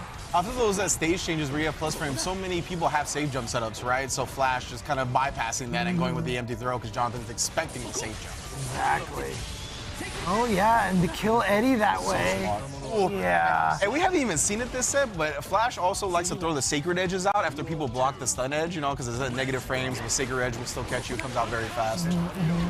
And that's another thing, too. I mean, it's one of the biggest, you know, strategies against Zato is being able to kill Eddie properly and, you know, take advantage of Eddie meter building back up. And Flash has been doing that for like 2 decades now. Yeah. Ooh, he tried to sneak in a charge, Dust. Oh no, he was hoping he'd get interrupted, but the active frames were already out, and Flash with an instant confirm into the super. Yeah, it looked like Jonathan was going for a throw there, but it's in Flash Metroid's favor that the throw lands, takes it 3-0, and the veteran takes down the youngin. Yeah, and like I said, it's so crucial, so important, because like I said, if Flash loses this, he knew that that was it, that his day is done. Over. But here we go. We have a situation now where Flash is at 1-1. It's the exact situation that we saw with Hotashi, right? So now Jonathan Tennais is in a dangerous position because now he's the one that if he loses this next matchup against Razzo, it's up. Dude, Jonathan and Razzo, I have seen these two fight each other like maybe 700 bazillion times. Yeah. Man. At E-Series, most of the time is where you see them fight each other. Yeah, if you're a Zato player or a Leo player looking to study the matchup, like the archives for days with these two. And they are two of the premier players of these characters in the entire world. So it's gonna be an exciting one too, because it's gonna be two players that are very familiar with each other's game plans. It's gonna be battling it out to survive. Yeah, but let's take a look at that Flash Metroid and Jonathan Tennais match again. And again, you know, like you said, Flash being the best player to fight Zato. Zato is one of those characters you just have to understand how to manage fight. I mean, basically like a team-based character by himself. He's got assists, right? And so you have to learn how to manage both of those things. And the experience that Flash has definitely helped him out in this fight. Yeah, and it was funny to me, it really felt like Flash just made such good decisions early that he kept control of the set so long. Like, there's rarely any instances where I think like Kai-specific things that are good against Zato came into play. It was just really Flash playing his butt off. Right, and you can see right here this pressure. And once he gets it, you know, Zato, obviously, he's another one of those characters. When he rushes you down, it's crazy, but then once you start rushing him down, very, very hard for him to escape those situations. And that's what Flash was trying to do. There was that one sequence where he basically was just constantly attacking Jonathan, and Jonathan could not get out of the corner at all. Yeah, I assume that counter here right there was a result of Jonathan trying to throw off that BRC. A lot of the time you can catch the startup of normals with a throw, especially when the opponent's been slowed down. But as you mentioned, James, if those active frames are already there and present, then your BRC situation is getting blown up. So yeah, you see Flash now 1-1 at the top here. Razzo versus Jonathan Tennais to determine how the rest of this group plays out. Again, if Jonathan Tennais takes this, it'll be 1-1 across the board. And like I said, I'm not sure exactly. Yeah, I think we might have like games. Right. I think that might come into play here. We'll definitely find out during the break once, you know, that all happens. But yeah, I mean, I'm looking forward to this very much. Very familiar with each other. Both these players, Razzo and Jonathan Tennais, have pretty much been playing each other nonstop since the launch of Guilty Gear Strive. A lot of them have been in this matchup as well. And we're going to get to another chapter of that heated rivalry when we get back from the break. Please do not go anywhere.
Oh my goodness, another beautiful shot of the trophy. I can't get enough of it, to be quite honest. Thank you everyone for joining us once again here at ARCREVO America 2021 Finals here in 2022. I am Ringe, this is James. We've already had some star-studded matches, some explosive stuff on the table, and now we're gonna get El Clasico for Strive, honestly. Yeah, and this is the final match of Group B to find out which of these two players are gonna make it out. I do believe the tiebreaker is gonna be, we're gonna be counting the round wins. And once the two players in this group, Group B, make it out, then it's going to be 4 players into a double elimination bracket for standard double elimination tournament style. Indeed, indeed. But let's take a look at how one of our competitors actually got to this moment, right? Let's take a look back at the replay. I believe we're going to be taking a look at one of Razzo's replays here. Yeah, up against Flash in that last match, right? So this is one of the round starts where you can see round 3. Early burst from Razzo as well, making sure that Kai doesn't get this momentum. But you see the jumping game from Flash always present. And it's something that Razzo has kept in mind. And always the Flash kicks ready. This might have been the round where he got the Flash kick through so many of the block strings, you know, just punishing Flash for being a little bit too... Well, actually, you saw Flash right there. He did one hit into nothing. Yeah. He was worried about the Flash kick in the middle of those buttons. Yeah, oh, and then you can see right there, just pause it when you can. Yeah. And it's just like such a good instance. Yeah, right there, right? When you saw the burst meter just empty on the side of Flash in this situation, right? Nothing built back, no type of gold meter as well. You can keep going with the replay now. It's just an unfortunate situation to find yourself in, especially on the last round. Like, you know that you're gonna have to constantly fighting it out. In an honest way, even with a DP, you have nothing, and just the ability for Razzo and Leo to just kind of mix you up constantly is crazy. And look at that, the burst meter at the last second right there, literally with the last hit coming back. So, yeah, I wish we could see the replay with the inputs, because I want to see what it was that Flash tried to do there. We maybe have to ask him later on. So, but, you know, that was the moment that we heard Flash just like come on, or something like. Yeah, and great stuff from Razzo, right? Keeping their mind in control, right? Not panicking, not wavering, or anything like that. Knew when the burst was going to come back and used it effectively. So great stuff from Razzo. As we're going to jump into this next match, is going to be Razzo versus Jonathan Tennais to decide the fate of Group B. And you know, the crazy thing about this too is that these two, you know, not only have played each other a billion times, they're also really good friends as well. During the Matcherino Guilty Gear event that took place recently, we were jumping between streams and watching the players on the different streams, and we jumped to Razzo's stream. And they're all in this Discord call talking to each other. Jonathan Tennais was there, Adventure was in there, like all the players were in there. So they're all collaborating, man. They're coming after the old school blood here, you know.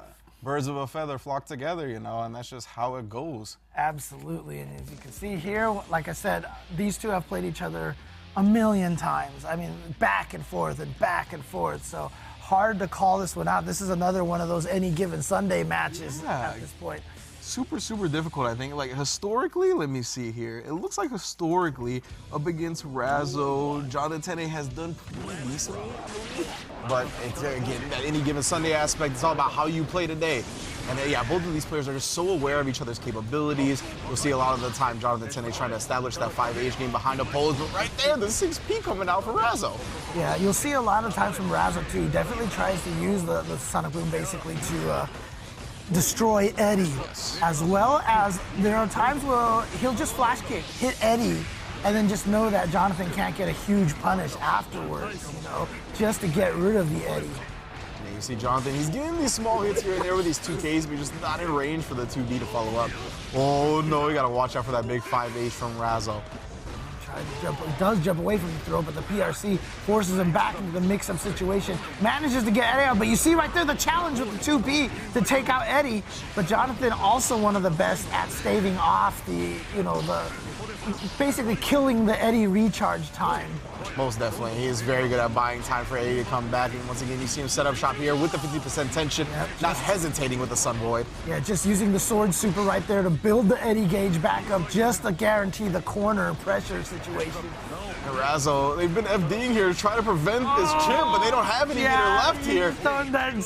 It's over at that point. You know, you just don't have enough tension to block all those hits and avoid the chip damage forever. Oh, challenges him. He tried to dash past the oppose, but Jonathan Tennais read that and caught him with the 5P. Beautiful conversion off the oppose, or excuse me, off the drunker shake cancel. We'll put it up again. Wow, I love that manual clap getting the frog to come back the right way, too. Yeah, BRC is trying to cover that whiff button on the Tennais again. He's just a control type of player, right? He wants to keep control as long as possible. What a block on that cross up. And then Razzo reading the oppose, just dashing up, throwing. Impressive. Gets the corner situation. Does not go for the air throw. Tried to get the anti-air with the 5P, but Jonathan Tennais stayed patient and just blocked. See Razzo not letting him summon that Pierce for free either. They're ready with that jab, and with the exclamation point, you need help, my man. Do not get hit.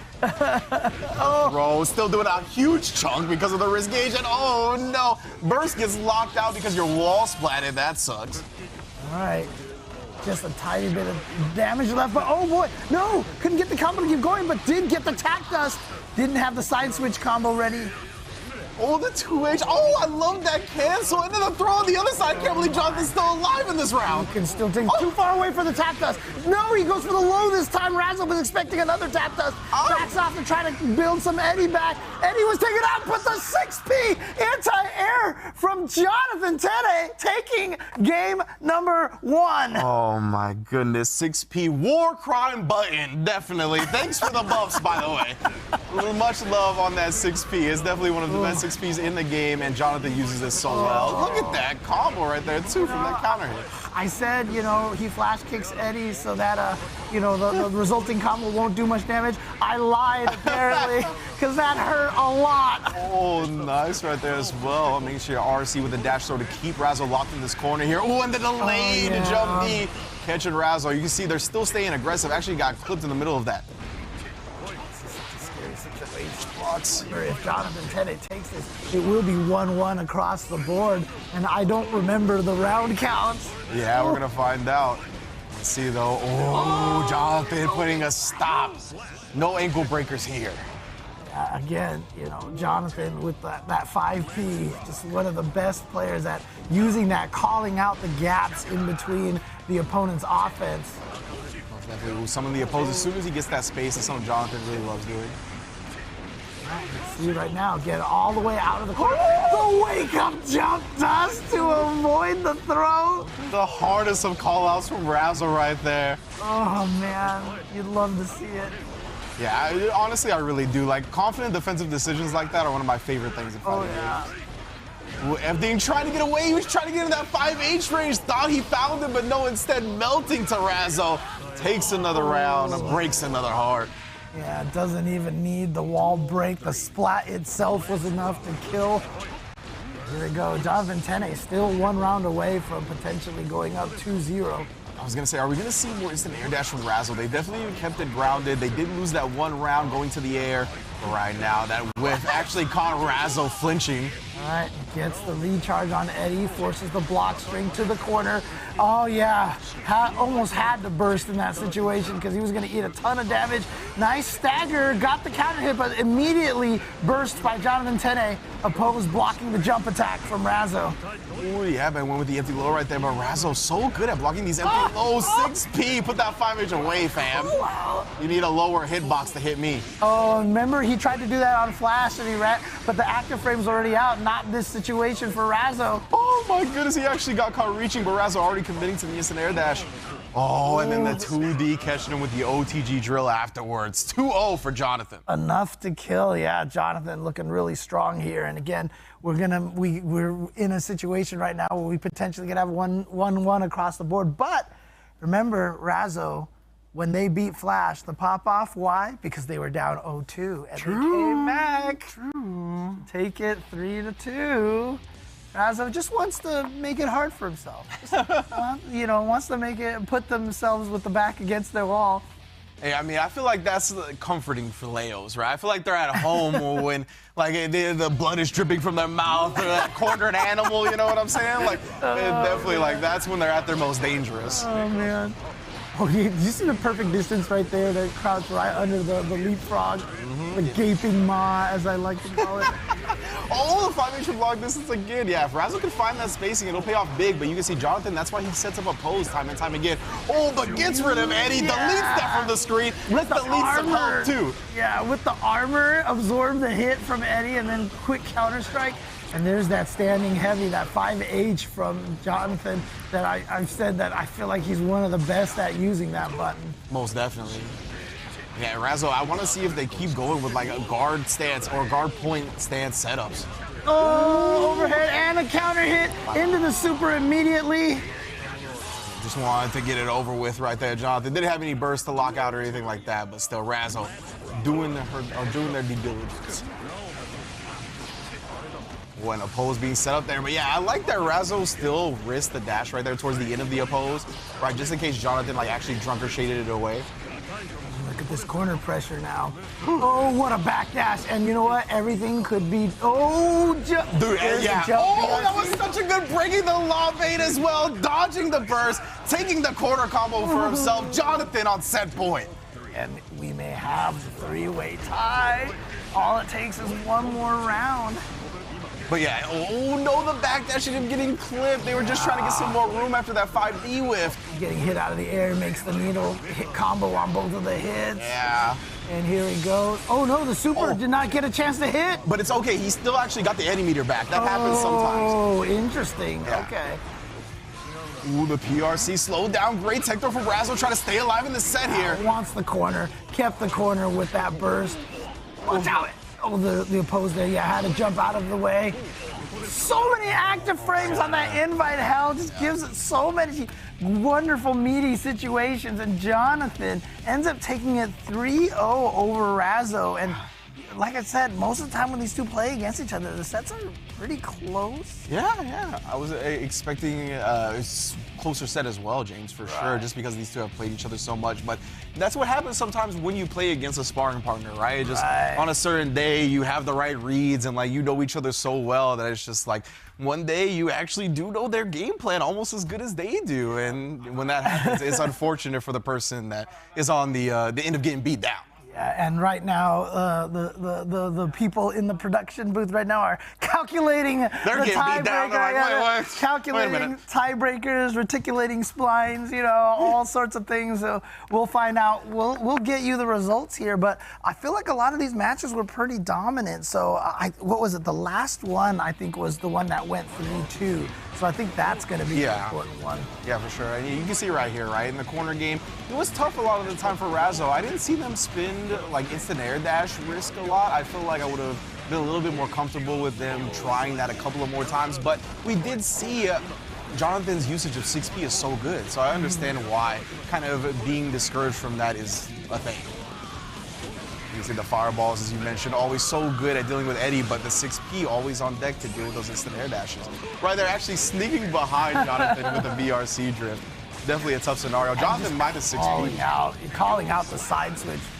And Jonathan looking really, just really dominant performance. And, that's why it was, surprising to see Jonathan go down to Flash, pretty convincingly. But again, as you mentioned, Flash with a lot of that anti-Zato experience. Dude, like I'm telling you, Flash is so good against Zato. It was real rough for Jonathan to get him in the group, for sure. And it'll be even rougher if he ends up having to face him again in the double elimination bracket. Yeah, I love that BRC right there. Got in close to just kind of stuff out any of the Zato pressure. I love going into the super, not letting him build even more burst back with a longer combo.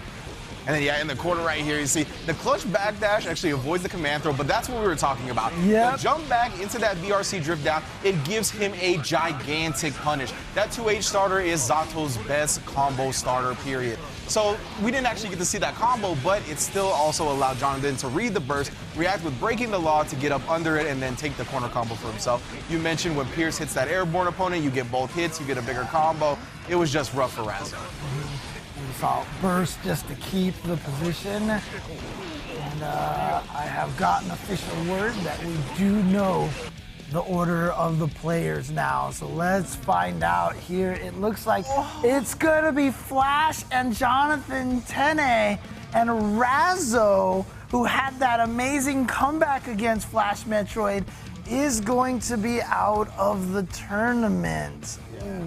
I wish we could see the round count on the screen, but it's all good. It's all good. I trust them. I trust their math. So. Yeah, definitely unfortunate for Razzo, who has been a complete monster since this game has started, right? I don't like the fact that they're out of this bracket already is like astonishing to me, because they have been such a competitor, has been at the upper echelon of results since the game launched. Like we talked about the PAX offline event, one of the first offline events to exist. Razzo took the W there. I believe they went to an offline event shortly afterwards and did really well on top of that. So it is very surprising for me, for sure. But I mean, you look at these pools and everybody's so good, yeah, you know? I mean, anyone who's out of this is going to be like, I can't believe they're out, you know? And it's just the way it is at this point. Unfortunately, 2 players did have to go out, and so we do have our top 4 players.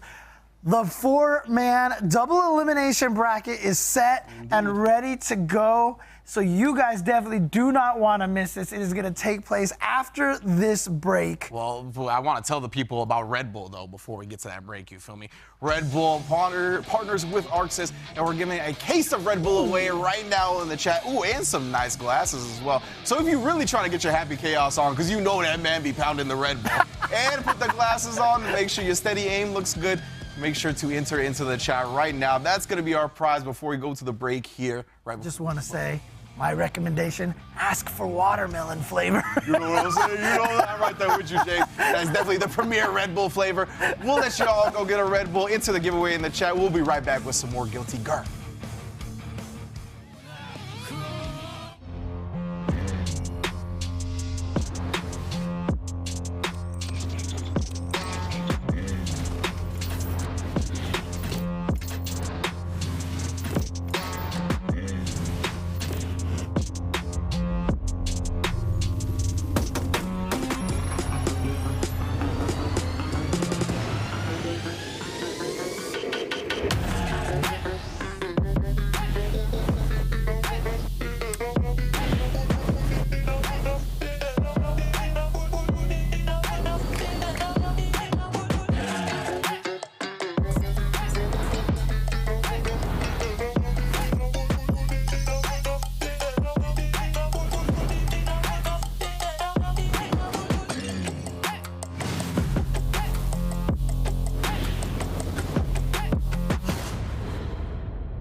Most important thing for me is drama.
I wanna just be a trigger with a brutish impulse. Trigger, the silent preacher.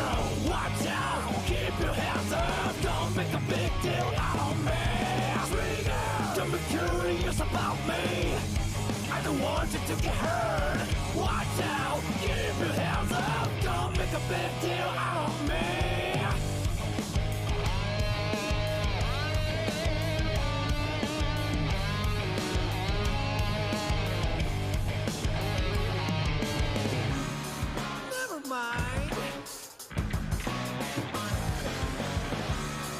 I'm dirty. Splash, splash, splash.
Curious about me.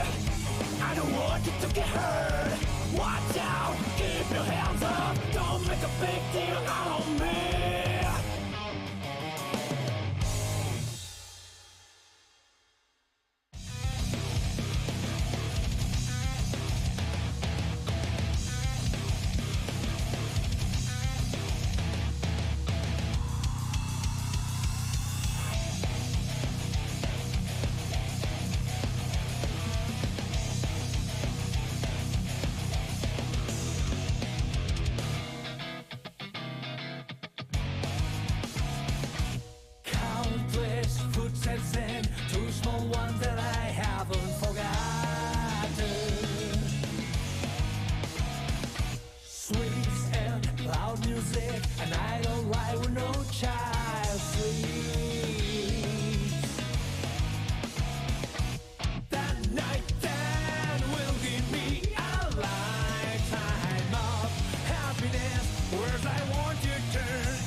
What's good, everybody? We have arrived here with our winners of Group A and Group B. We got Daze and Flash Metroid looking good, looking ready for the double elimination bracket.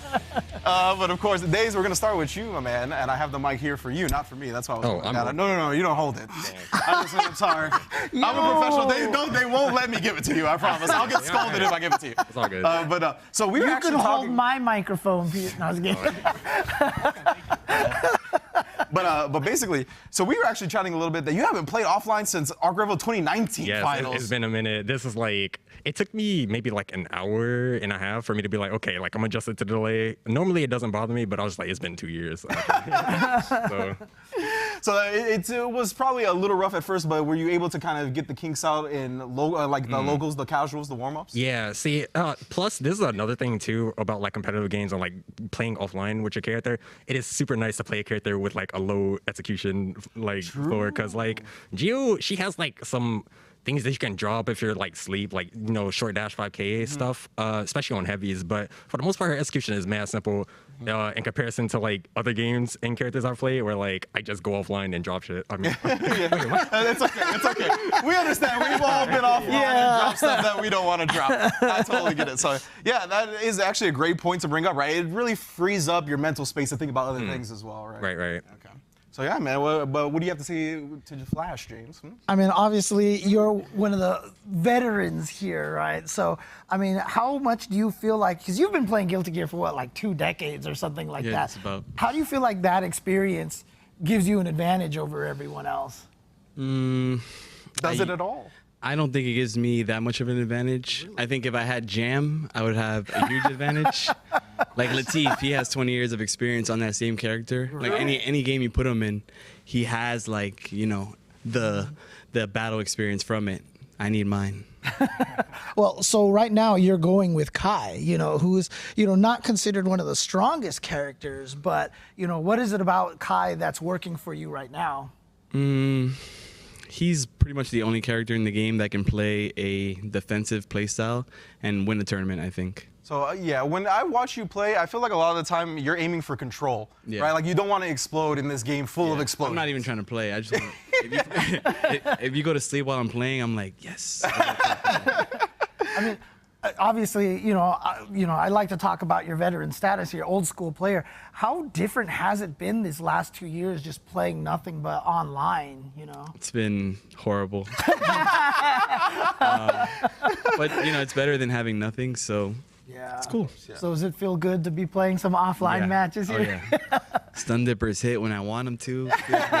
Everything feels good. All right, so yeah, so actually you two are the first seeds coming out of the groups, right? So you're going to be facing Jonathan Tennais. To start it off, how do you feel about Zato in general? Because I actually think Flash is the best person against Zato here because of kind of that legacy experience. I just think he keeps it at the forefront, all the important things. So how do you feel against Zato? I feel confident in like that I understand what the character does, but the only thing about Zato specifically, I think, in comparison to other characters in the cast, is that the way Zato players play specifically is like mad different. I mean, besides the fact that they all match 5P like it's invincible. That's all we got, man. Aside from that, all we got. Like, the way they structure the yeah, it makes sense, right? Interesting. Flash has lost all respect for 5P apologists. But yeah, like I feel like they're really unique in like how they structure their offense. Because a lot of people will do like they'll push Eddie forward and then do I almost called this move something that is not not appropriate. Some BS type move that Eddie got. I know. Basically, they do a pose, right? And it's just like when you challenge a pose, you have to Geo anyway. You have to like dash throw or like dash out of the corner, basically. But the place that they sneak it in is always different, or if they even do it at all, right? So like I kind of have to get information first versus Zato, which I think makes him like a pretty scary tournament character. But yeah, that's basically all I think about that. Absolutely, great answer. You're playing against Hotashi. This is a Florida match here, right? You two, have you guys played each other a lot? You guys are like really good friends, right? He's like my Guilty Gear child. Ooh, the Sunny? Okay, so I mean, is this gonna be a Darth Vader versus Obi-Wan like kind of thing? It's gonna be a good match. Is the student Wait, gonna... who's Darth Vader in that? I mean, you're Obi-Wan. You're the veteran. No, he's the veteran, right? So, I mean, if Hotashi is the student, is the is the master gonna surpass the student, or I mean, it's possible. Yeah. I think I'm the favorite in our matches, but he definitely has a chance. Okay, all right. So there we go. Like I said, an all Florida affair coming up in that first round. So that's going to be awesome to see. But again, that's going to be the bracket portion of the match, which will be coming up. But we are going to give ourselves a little bit of a break here, allow these players to mentally prepare for the fight. I'm just going to expect to see Flash and Hotashi staring at each other, staring each other down, you know, trying to intimidate each other. So, all right. So yeah, that's it for us here at Arc System Works. We'll be right back after a little bit of an extended break to go through that double elimination bracket. Get your snacks, get your Red Bulls ready, because we're going to be back with that fire.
morning, strangers say hello to me. Tomorrow they name full, they carved on the stone. We're going home, but I'm a terrible liar. Forgive me, that's not the art of prayer.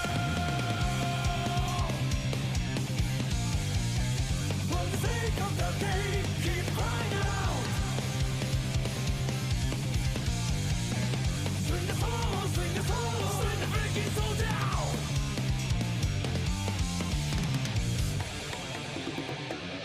Hellfire, hellfire, bring your buster. Hellfire, hellfire, hellfire, hellfire. All the river going down with us.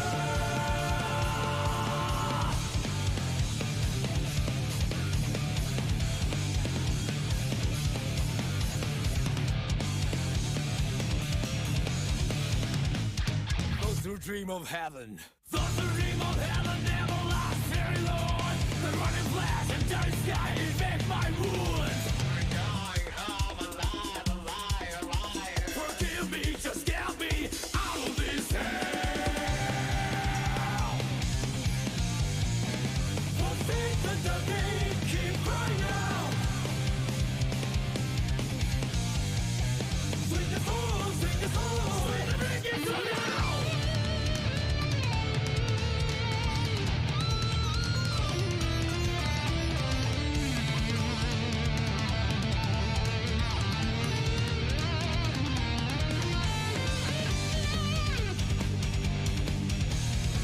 I must be that way, lives can't hear my commands, but still I can't see the way home. I am the reaper, took my place in the world, that's why I have to go home.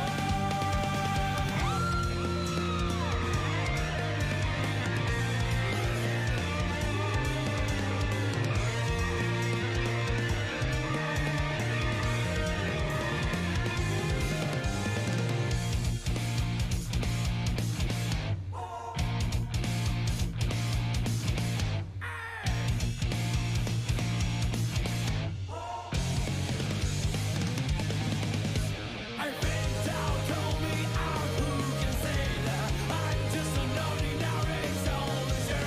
I think down, tell me out, who can say that will I be on the right side of history. I think down, tell me out, who can say that I can hold on today again. I think down, tell me out, who can say that people are looking for sons of the bastards.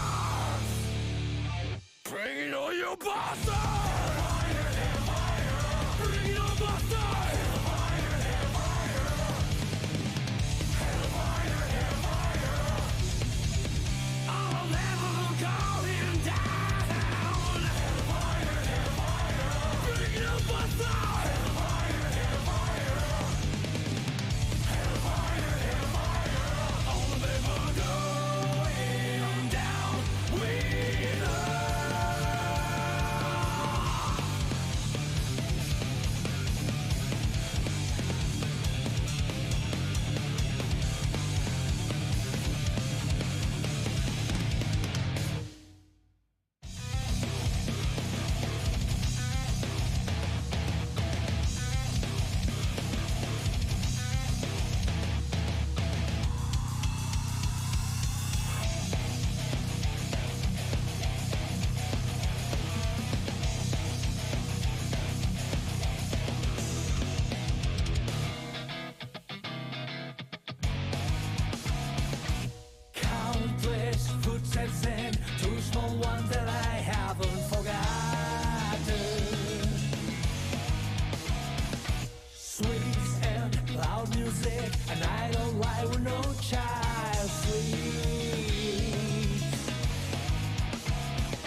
words I need to turn into facts. Battle cry. All the sound and light seem to be blessing us rock parade. Battle cry. On my last night with you, the trickster was the rock parade.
Out of your way.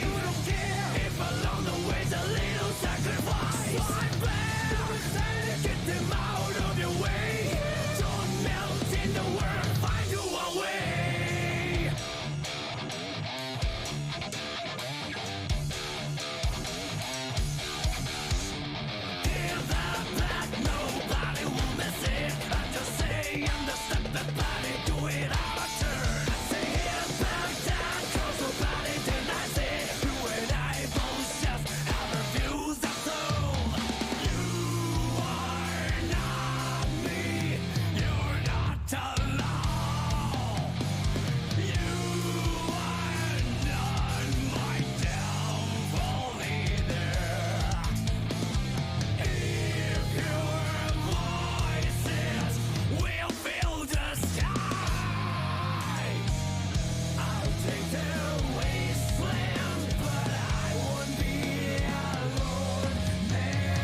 want the freedom of a call. An infinite storm of nothingness. The sky above the clouds and rainbows. Our faith has a deeper word. I gave up hope, but I'm not going to be lost tomorrow. Yeah, manifest this hell. I'm gonna crawl.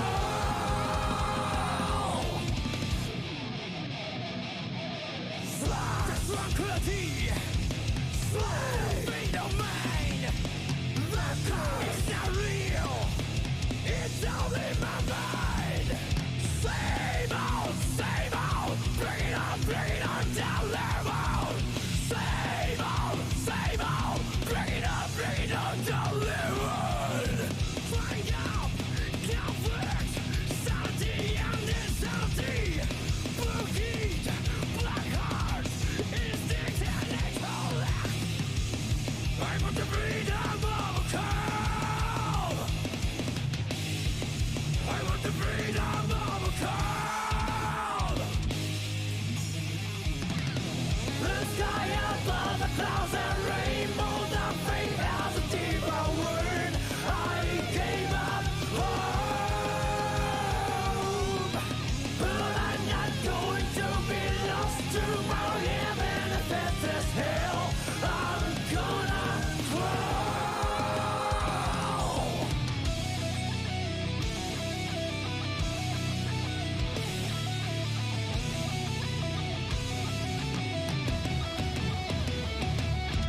Fight!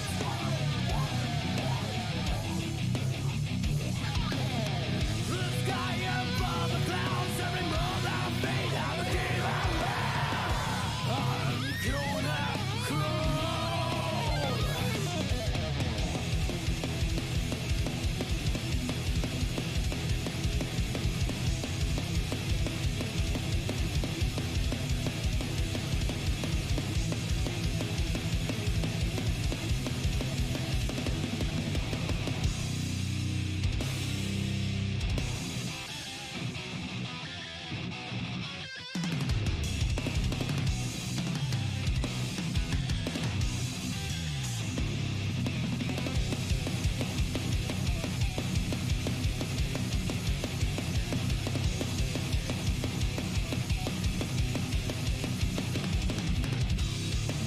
I want the freedom of a call.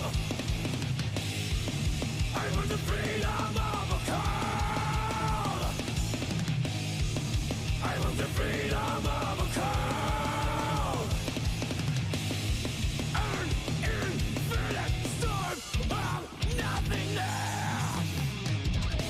The sky above the clouds and rainbows. Our faith has a deeper word. I gave up hope, but I'm not going to be lost tomorrow. Yeah, manifest this hell. I'm gonna crawl. I want the freedom of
around the bush. Okay, I'm okay, but I guess that's just me. Nobody needs to blame for my fate.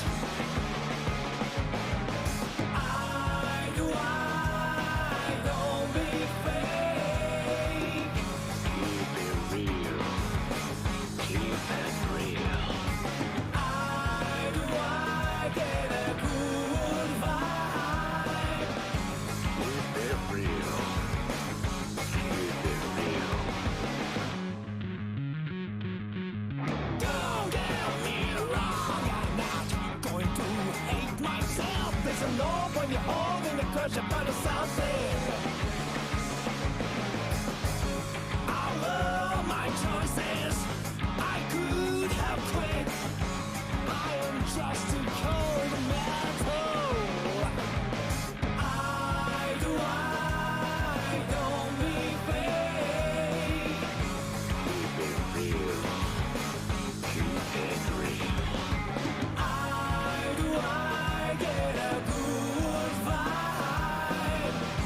Keep it real. Keep it real.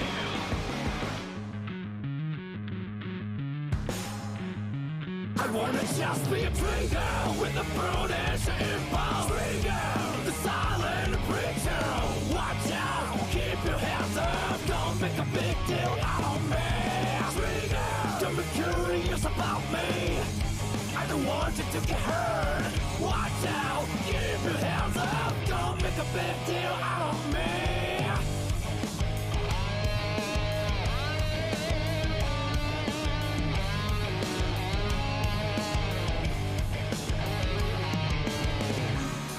Never mind. I'm dirty. Splash, splash, splash.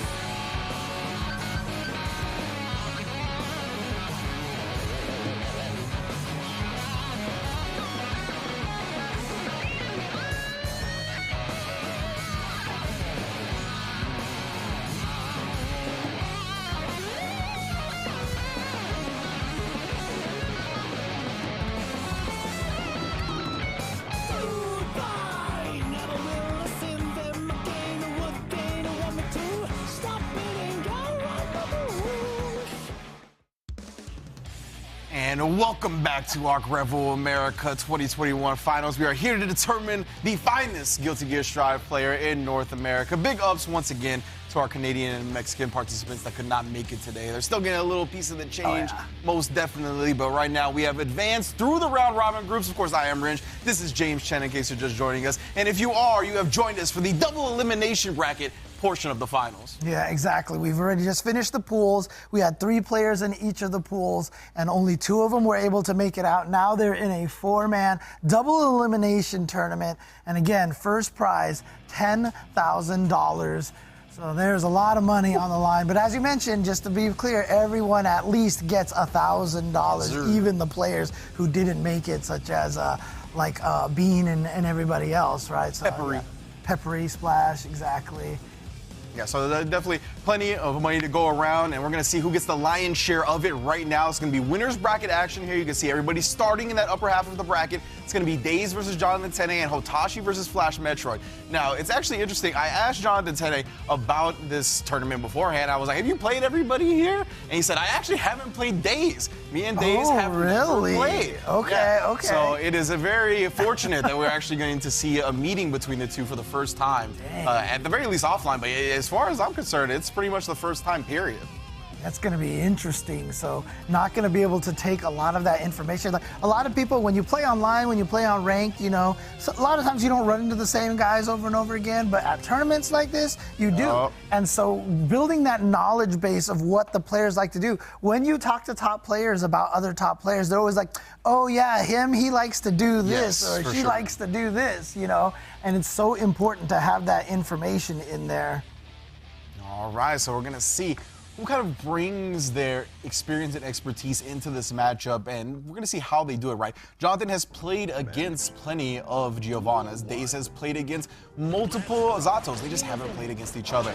You can see already Jonathan take it to the skies. It's one of his primary defensive tools. Ooh, I like that. Cutting the eddy short as well to sneak in a little bit more pressure. Oh, skip. Check Daze trying to dash in there. We saw that was one of the things that Daze did a lot in the matches to give him the 2-0 victory in pool number A. Really enjoying the way he's approached this so far. The PRC actually beating Eddie and then maintaining pressure afterwards. Here we go, and again, this is what oh, he read the forward dash and caught it with the throw. That was huge, honestly. That completely switches the momentum. Now Jonathan with the corner. Climbing the Eddie drills. Ooh, into the opposed command throw. There we go. You see the opposed, you hold still, and then that's just enough to get the Sharknado, and then through the wall, Jonathan Tennais with round number 1. Yeah, Daze might have been trying like a wake up super or something and just got like a missed input. I'm not sure what, but he ate the meaty drills. Oh, actually just did range for that dust. You can see Daze does a lot of FD on the first normals against Zatto, trying to push him out of range to follow up. Yeah, punishes the backdash, gets the Eddie gauge recharge, guaranteed pressure again, and actually forces the burst out of Daze. Now, obviously, Daze has a life deficit, but no more rounds, so gotta use that burst now. Instant block FD in the corner actually did wonders for Jonathan Tennais. It made sure that Giovanna's pressure ended far enough away for him to use 5H. Oh, but actually taps the dome piece real quick. Gonna get the RC follow-up as well. Doesn't quite get to the wall. Maybe preserving the corner for a little bit more damage. I think that was intentional right there to be able to keep the pressure. Didn't want to lose the corner position. But guess what? The 5P. 5P goes half screen. Well, it's like you guys said, it's all you guys It's all we got. Defensively, of course, Zatto has no invincible reversal with meter or without. So yeah, 5P. They made it 5 frames, right? They encouraged us to mash it. They only made it faster. I mean, 5P is still, in the grand scheme of things, is one of the slower buttons, you know, for sure, with versus 5 and the 4-frame buttons out there. But it's good enough. And look at this damage. Oh, gonna go for max damage with the shark as well. Oh. And that's plus frames here. He gets the Eddie summon as well. I mean, Daze, you gotta have more than a miracle under your cap to pull this one back. He does weather the storm of the Eddie meter, but you see that right there. That's another thing Jonathan likes to use. He'll use 2K2D and then delay Drunkard Shade to catch people trading or something like that. And he'll do the late PRC and just get in your grill. Yeah, it's so smart because obviously the Eddie meter is a resource, and so when he runs out of the Eddie gauge, or if Eddie gets hit and he needs to build it back up, he'll use his meter for the RCs as a way to buy the time to build up the other gauge. Yeah, man, Daze bursting here, trying not to go down 2-0, not going quietly into the night whatsoever. We fighting back. PRC to keep himself safe.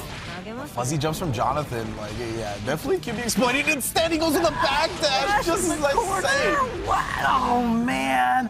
Remember, this is what Daze was doing to, I think it was, who was it that he was doing that to? He was reading all of the backdashes. Yeah. It was Hotashi. Yeah, he did. Reading the backdashes and such. But now I feel like it's actually going the opposite direction, and now Jonathan Tennais is the one doing the reading. Yeah, Jonathan's one of those players that really keeps that backdash at the forefront of his mind. He knows how much players rely on it, go to it in clutch moments. So you can see him hard calling it out right there.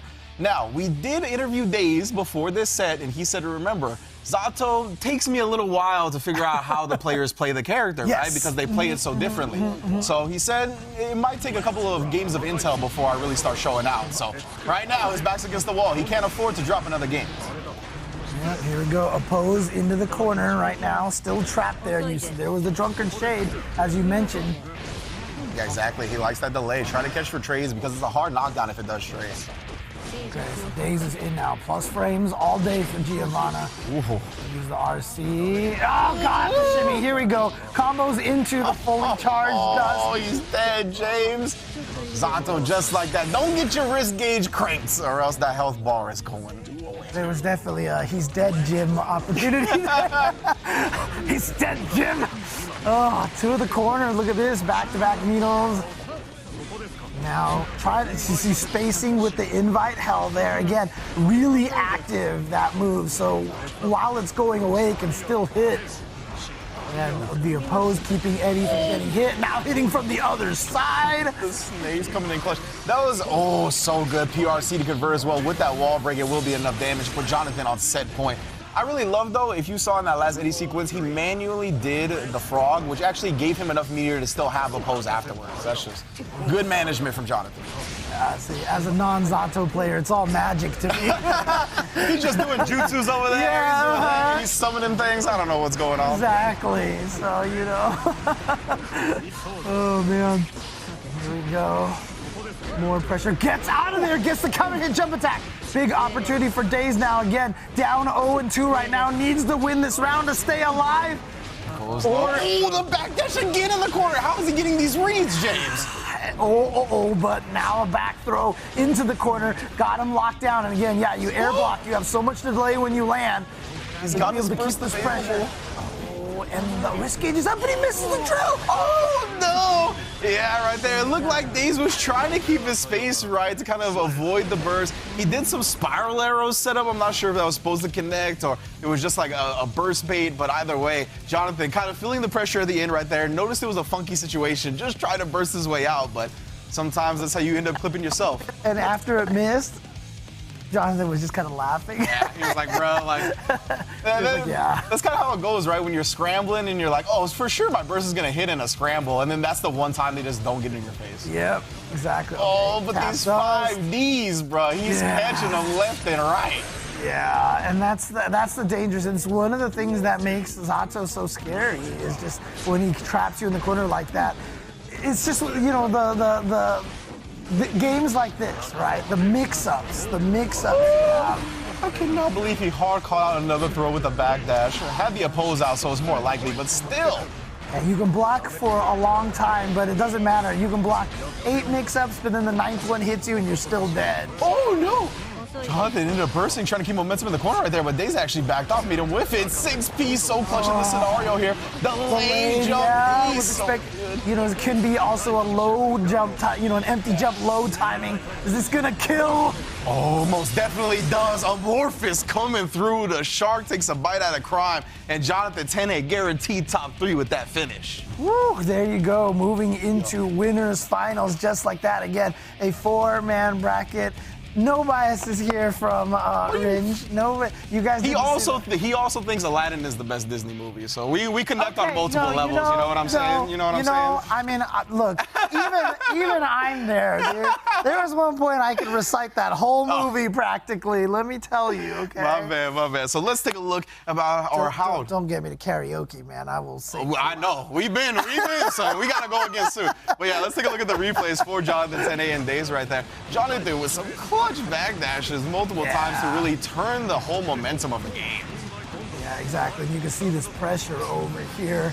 And again, both characters without meterless, true reversals. Yeah. And this pressure here. But again, that jump dust, because it's still a jump attack, it hits overhead, right? Exactly. So that's why when you mix it up with the empty low or the jump dust, it freezes you right before landing. And normally you base it off of the timing. You feel the delay, so you crouch. Yeah. But instead, it's a jump dust, and it catches you instead. Exactly. So when Zatos were first starting to present mix-ups in this game, right, a lot of them were doing like empty jump or jump K, right? And you can fuzzy block that. Like as you mentioned, there's a specific timing to where you can just kind of crouch and then you'll block the empty low. And before that, standing up, you'll block the high. But that jump D beats that. Exactly. Yes, exactly. So that jump D, I believe, to try to be a difference between the jump D and the 2K is about 12 frames. So you're not reacting. You have to guess. Right. And it's interesting, too, because Zato's just one of those characters, and especially because he changes so much with every game. Yeah. The Eddie moves and such. It always felt like that he's going to be one of the characters that takes a little bit longer to become as strong as he is. Yeah. Now, obviously, he did get buffs in one of the patches, but, do you feel like I know Zato is considered really strong right now. Do you feel like a lot of that was the patches, or do you feel like a lot of it was just like players like Latif and everything just coming up with some of the dirty stuff? I would say it's honestly pretty even. I think it might be 60-40 in the players' favor, just because I like to give players credit. You know what I mean? But honestly, I do agree with you totally that Zato is a character that takes a while to bust open and really play optimally. But the buffs he got were really good. The 5P buff with 5 frames is good, but the 5H buff is so good. It really made that button war criminal status. It advances, it gains a hitbox as it comes out, and it's just it's one of the best buttons in the game. The manual summons, I even talked about it, right? Jonathan used the manual summon frog, Right. which left a little bit of meter for a pose afterwards because they lowered the cost of meter when you do manual Right, summons. exactly. So there is a lot of things that have made Zato strong, but it's also guys like Jonathan Tennais, guys like Latif, Gobo, Ogawa, whoever you want to give credit Right. to, right? That are really busting open this character and making sure they're playing how they He should. needed it. He needed it. A right? pose? He needed it, baby. That's what I'm Yeah. talking about, yo. Good looking out, Arxis. He needed Yeah, it. just like Potemkin needs Garuda, right? So. You ain't have to do that, James. We were having fun, James. And then you bring up Garuda. You know what? I'm going to bring up instead. We got a giveaway. That was right in my mood. He's talking about Garuda over here. It's a Guilty Gear Strive t-shirt prize. Once again, man, if you follow Guilty Gear closely like that, you know a lot of these merchandise opportunities are pop-up shops in Japan and whatnot. Oh, and yeah. you really don't get that much merch out here. So this is a big opportunity for the people in the chat in North America to get their hands on some exclusive Guilty Gear merch. Yeah, awesome stuff. And of course, you know, we gotta get some more. We gotta get as much Guilty Gear merch out here as possible. That's what we gotta do. When the Guilty Gear merch comes out here, we need to buy it so they keep making more. Exactly. So we're gonna give y'all a chance to do that. Make sure to participate in chat. We'll be right back with the beginning of the the continuation of the double elimination bracket. Going to be lost tomorrow, even if it is hell. I'm gonna crawl.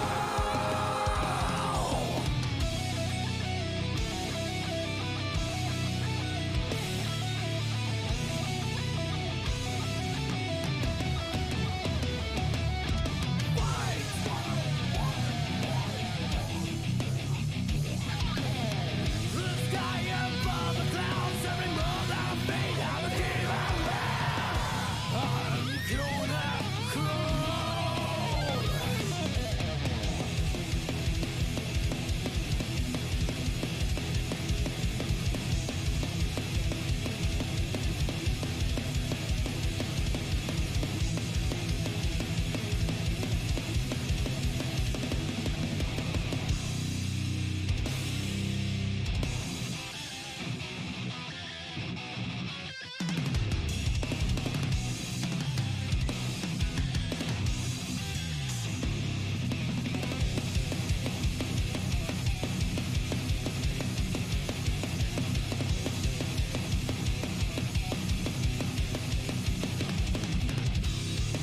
I want the freedom of a cow. I want the freedom of a cow. I want the freedom of a cow. Earn infinite storm of nothingness. The sky above the clouds and rainbow, nothing has a deeper word. I gave up hope, but I'm not going to be lost tomorrow. Even if it is hell, I'm gonna crawl. I want the freedom of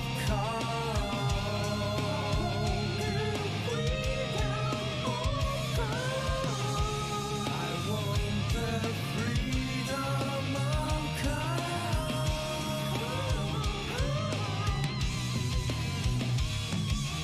hold that faith that is made of steel.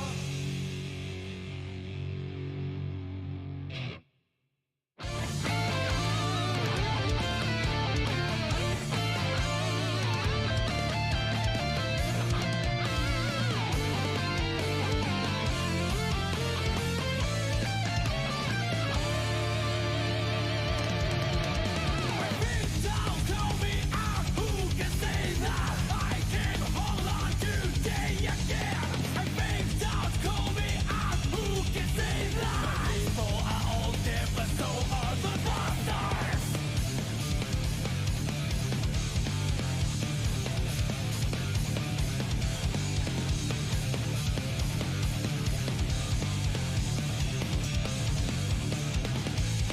I woke up one morning, strangers say hello to me. Tomorrow their names will be carved on the stone. We're going home, but I'm a terrible liar. Forgive me, that's not the art of prayer. For the sake of the day, keep crying out.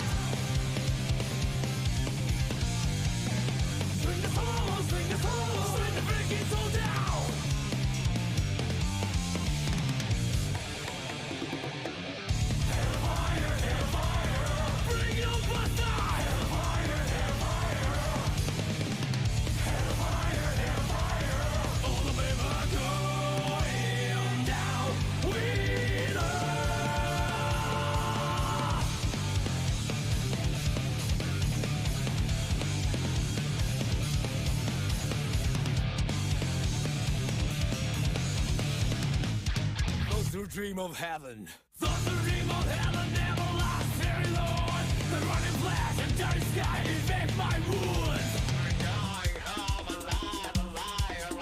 Forgive me, just get me out of this hell. For faith and the game, keep crying out. Swing the soul, swing the soul, swing the ring, it's so now.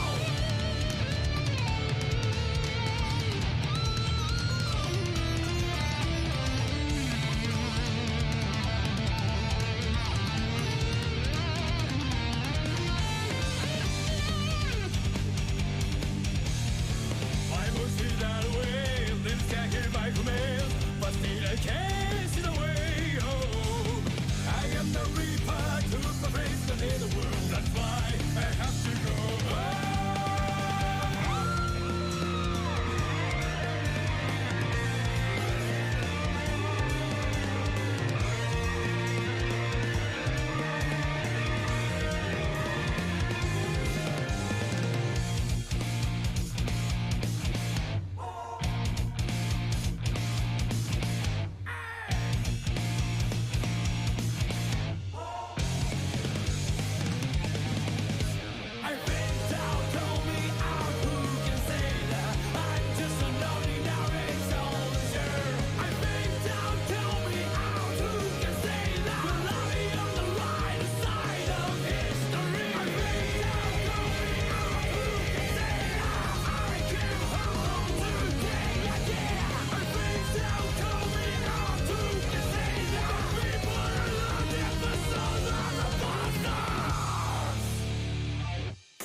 Just be a trigger with a brutish impulse. Trigger, the silent preacher.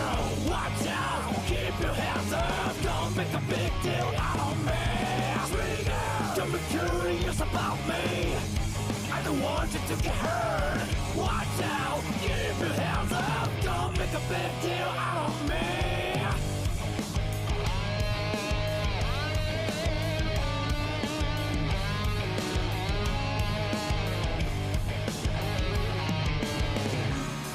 Never mind.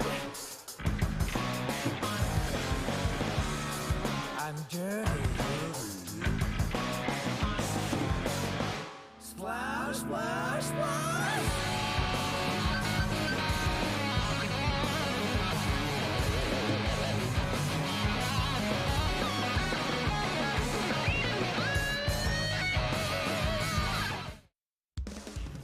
And welcome back, everyone, to ARCREVO America 2021. Another beautiful shot of the trophy, and we are this much closer to seeing who's gonna go home with that bad boy. Of course, I am Ringe. This is James Chen. How you doing, man?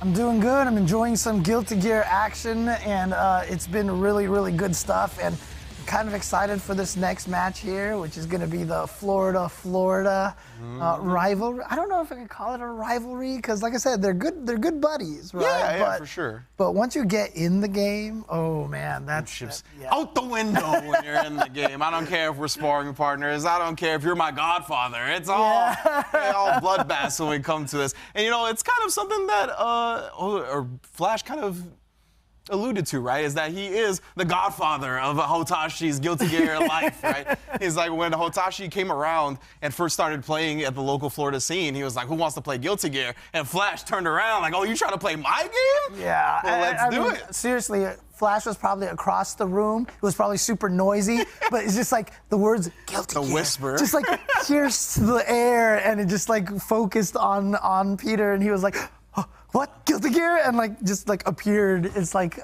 Candyman, you know, you say Guilty Gear 3 times, Flash Metroid shows up. So.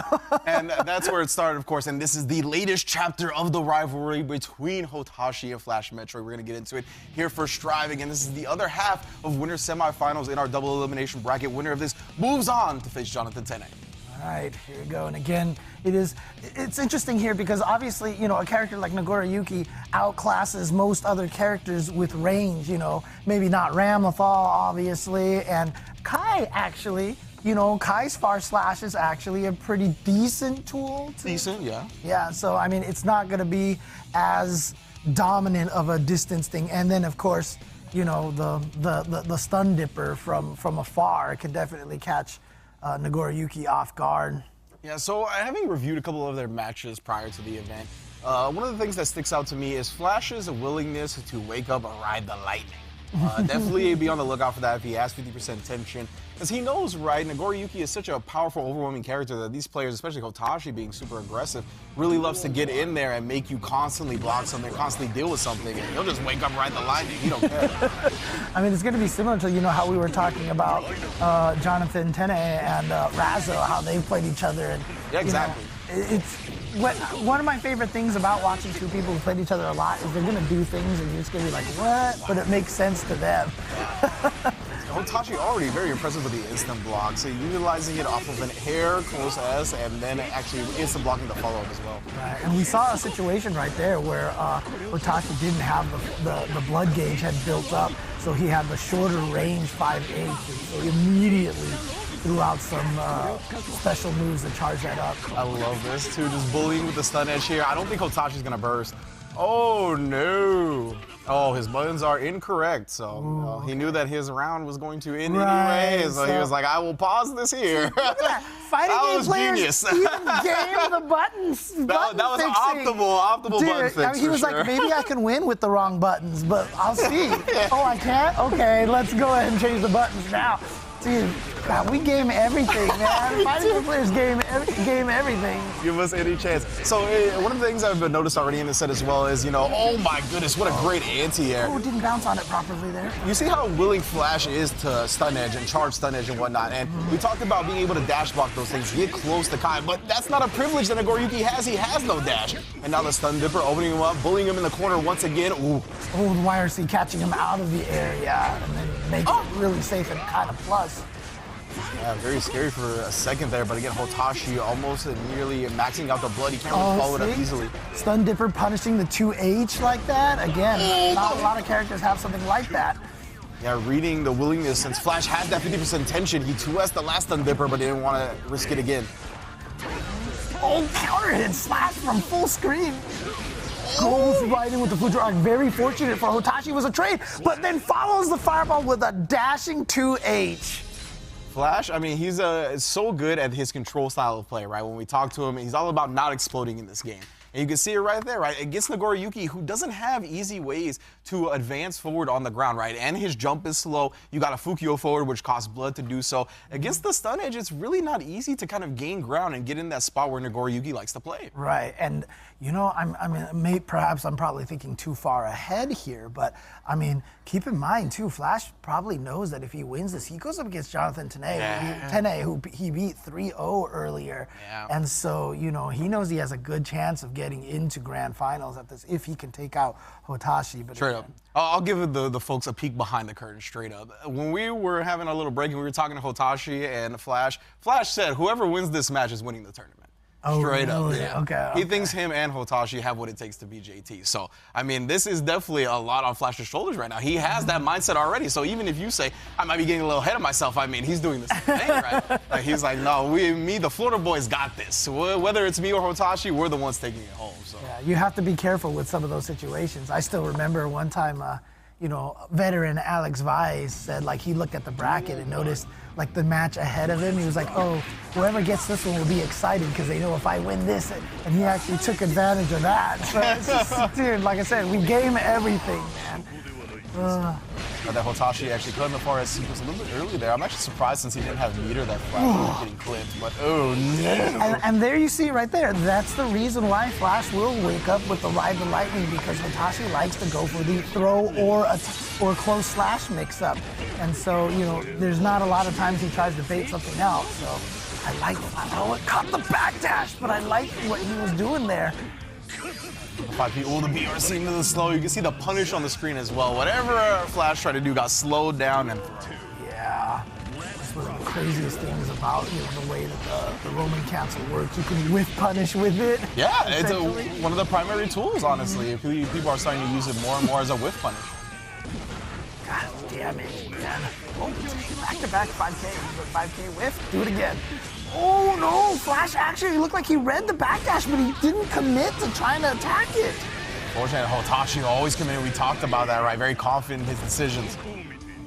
Fukio forward just waiting, trying to see if Flash goes with that Ride the Lightning that we talked about. Yeah, he was trying to bait it. Yeah, he knows too. These two, I mean, the intel I got was from the set that these two played. Vapor thrust right through that. Now you gotta block this now. Oh, chases the backdash down. Gets the burst out of Hotashi because Hotashi wants to hear it now. Gold burst! This is huge for Flash.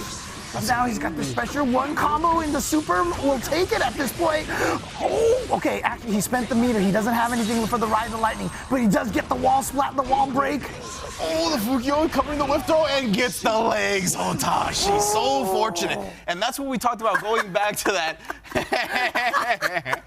This one is like, come on, son. I missed offline. Oh, it's like my favorite.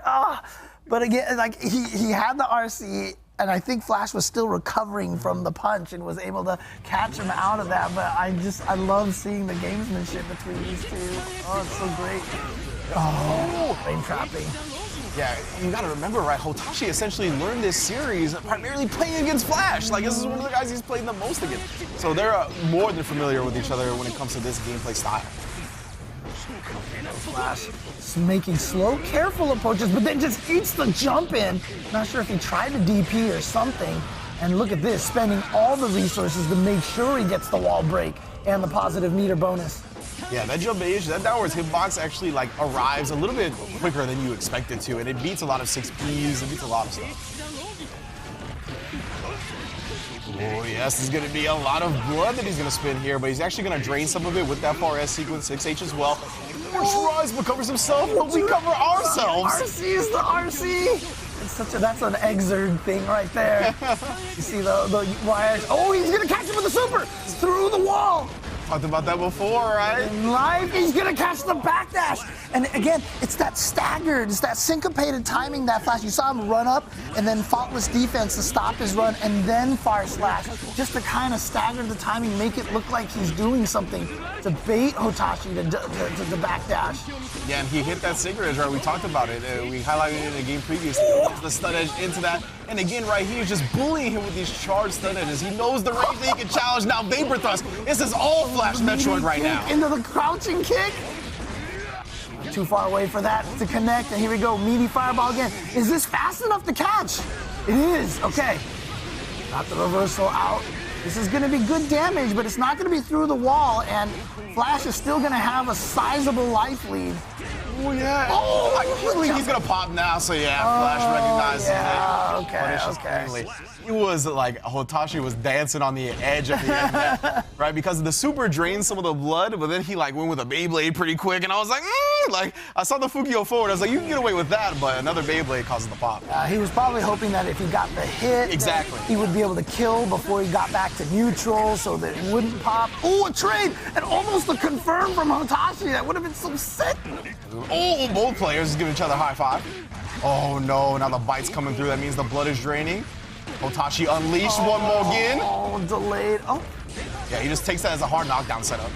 Yeah, and again, Flash with the wake-up DPs, and Hotashi's getting caught by that, but doesn't matter. Hotashi takes it with the throw RC, OTG, 6H. We talked about it, like Noriyuki, a healthy boy, most effective health in the game, so he can eat a DP or two. Definitely has a lot of defense here. I mean, it's to make up for the fact that he doesn't have a lot of movement, but does he really not have a lot of movement? Uh-oh. Still popped anyway. Flash, yeah, taking some time, make sure he gets that optimal punch, and then the charge stun, but no! That's happened a couple of times now before.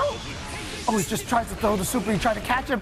Flash, oh, he tried to dash back in, but Hotashi interrupts with the 2K and raises his arms, and he said touch goal. That's not the right sport, that's a baseball, bro. It's all over the fence, not a touchdown, either way. Yeah, he's just like, I see the text under him says, I'm a genius. Yeah. You know, let's hope the oh no panel doesn't show up afterwards. But no, that's one thing that you really have to worry about. Oh, when Nagoriyuki's in Blood Rage, man, that super is full screen. It's terrifying. Look at the whip punishes. That was slick. And this is what I'm talking about. That range that Kai has makes it so that he can kind of go toe-to-toe with Nagoriyuki in neutral. And yeah, just to get the pressure and just to get the shock state as well. PRC to get in there, but look at this patience from Flash, and there it is, the stun nipper. Is this gonna kill? Yes! Flash Metroid is at match point. This is looking good for Flash, and as you mentioned, his next round opponent could be Jonathan Tennais, who he had already defeated 3-0. Oh no, but the Vapor Thrust. Big whiff, and Hotashi with the optimal punish, ended with the S sequence. Ooh, even shimmying him with some Fukios, getting the command grabs, my goodness. Yo, we're going to final game. Yeah. Final round for sure. This is a perfect for Hotashi, a statement here. Perhaps to go to the final round. I wouldn't have had it any other way against these two. Yeah, this is a great example showing just how much these two have this rivalry, how much they know each other. Big damage. Doesn't get the far slash.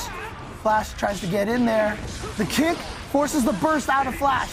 Can Flash start this comeback? Flash is in a tough spot. He's in the corner. He's going to get supered as well. Hotashi going straight into the confirmation. Still a lot of damage with the wall break. So close. Still alive here. But is he going to get a back-to-back perfect to close this out? Oh, nah. No, actually, I think that's not a true perfect. Oh, not anymore anyway. Here comes Flash, but no! The check with the 2K into 2D and a smile on Flash's face. Very smart. He said, I'm so sorry. It's one of those things, right? At the very end, Flash does such a good job. He baits a lot of the time with shimmies. He's constantly dashing in and out, trying to catch the opponent doing something. He's even aware of the camera to not get in the shot. What a champion Flash is. Thank you. I appreciate it very much, sir. But yeah, man, and right there at the end, right, is a huge bet to make if you're Hotashi. But as Nagoriyuki, you got to do that sometimes. You got to take these big defensive bets. And he called out the dash-in with the 2K2D, and it's putting him in the winner's finals. That's right. So we have Darth Hotashi taking out Flash true. Kenobi here, you know. When we met, I was but the student. Now I am the master. And you know, Flash was like, this don't count on your jam, right? You know he's telling them that in the player lounge right now, but either way. Oh man, nothing counts for Flash until it's jam. Oh man. But this is we're going to take a quick look at the replays here from Hotashi and Flash. And as we mentioned before, both of these players have played so often against each other throughout the Guilty Gear franchises that we saw that familiarity on display. And you saw right there, that was a great example of how Flash was actually able to use Kai's zoning to win the match. But again, you know, like I said, they gave Nagoriyuki all this help to make up for the fact that he has mobility problems. But like I said, I don't think does that qualify? Does he actually have mobility problems? Right. He has the abilities to do things other characters do. They just cost resources that the other characters don't, right? Exactly. So it is an interesting dichotomy. I think you can say that it's not bad movement, but we have to come up with some type of different term that we haven't really decided on yet. I really love that Sacred Edge. Like, I think Flash's usage of Sacred Edge is really good. I forgot who started doing that. Was it Kaneki? I feel like one of the Kais really abused that strat and really opened all the other Kai's eyes to it. Shout out to Kizzy as well. It might have been Kizzy for all I know. I'm still surprised there's not a lot of Kais out there that just use the Churara strat of just run up and PP. You know, sometimes you gotta let it go. I'll tell you what, when I play against the Kai that does that, I lost. I'm just tilted off the earth if you're gonna dash up and paper thrust me. There's no way I'm holding on to that, but yeah, you can see right there. Closing it out, the Blood Max. Flash always did a good job staying aware of it. Yeah, but this was the mistake right here. He forgot that he could slash it through the fireball, and you see how much damage that did. That was so cool, man. And then again, the first time he checked with that 2K2D. Yeah, Hotashi survived another day. Yeah, raises his arms up, like he says, the raw sport. He probably raised his arms up and was like, goal! Yeah. He's like, no, not mixing all of the different, but look at this, the super. This was clearly gonna kill. Put Hotashi put them both at the final game, final round, and here we see another super, got him through the wall. And while Flash had the valiant effort at the very end trying to go for the comeback there, in the end, that 2K2D check was all that it took, right? You see Flash back up. Yeah, see, he did that hesitation. And this time Hotashi called it out. Yeah, and I didn't recognize what Hotashi's meter was in that situation, but from the way Flash acted, it looked like he had 50% tension. Because then he kind of did the charge stun edge, then FD blocked to bait out a super or a YRC. So I'm not sure if he actually had 50% tension, but either way, Hotashi calling it out effectively. He's going to be putting himself in a winner's bracket finals up against Jonathan Tennais. Yeah, and you were saying that Flash and Hotashi were both saying that they have an advantage over Jonathan Tennais. I don't know, maybe Jonathan Tennais heard that, and now he's like, oh, really? Yeah. Oh, really? Sometimes it's the dangerous thing to add that fire to the fuel, or fuel to the fire, I should say. Indeed, for sure. So we're going to get to that in a little while, of course. But right now, we have another giveaway for y'all to participate with in chat. Shout-outs to Astro, holding us down all day, holding down the fighting game community since I've been in this mug, to be honest. So great stuff to them. You can participate in the chat right now to get a chance to win a pair of A40s. We're going to let y'all handle that, get your happy chaos vibes going on right now. One of many colors to win. So there's plenty of headsets to be had. Thank you all for sticking with us and participating in those chats to perhaps win some of these prizes yourself. We will be right back, I believe, with some more of the double elimination bracket. Don't go anywhere right here on Arc System Works here.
you're holding the crush upon something. All of my choices I could have quit. I am just too cold metal. I don't be fake. Keep it real. Keep it real. I get a good vibe. Keep it real. Keep it real.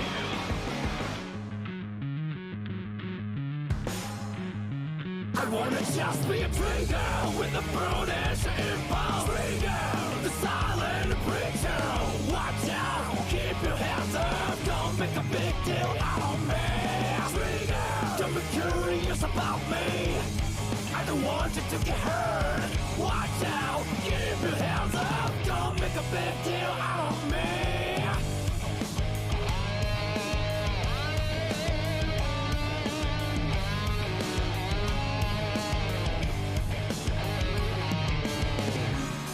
Never mind.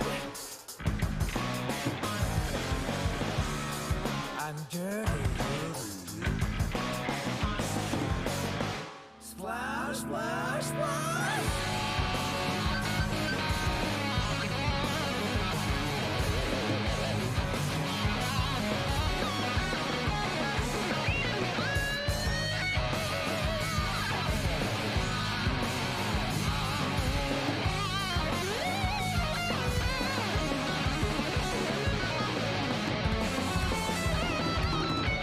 Goodbye! Never will listen them again. What they don't want me to stop beating around the bush. Okay, I'm okay, but I guess that's just me. Nobody's who live on my page. I know me fake. Keep it real. Keep it real. I get a good vibe. You know zombies don't live in her just like that. I don't need you sympathy. Trigger with the brutish impulse. Trigger, the silent preacher. Watch out, keep your hands up. Don't make a big deal out of me. Trigger, don't be curious about me. I don't want you to get hurt. Watch out, keep your hands up. Don't make a big deal out of me.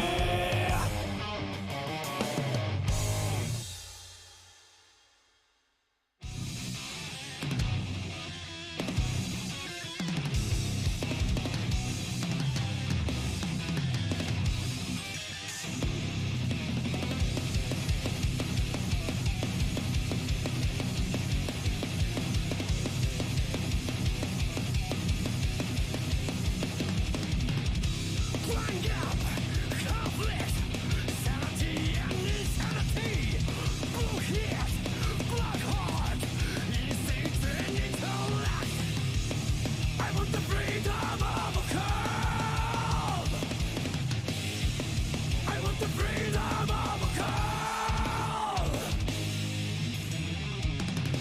Desire speaks to you without compassion. Bursting and finally, a death past and never return.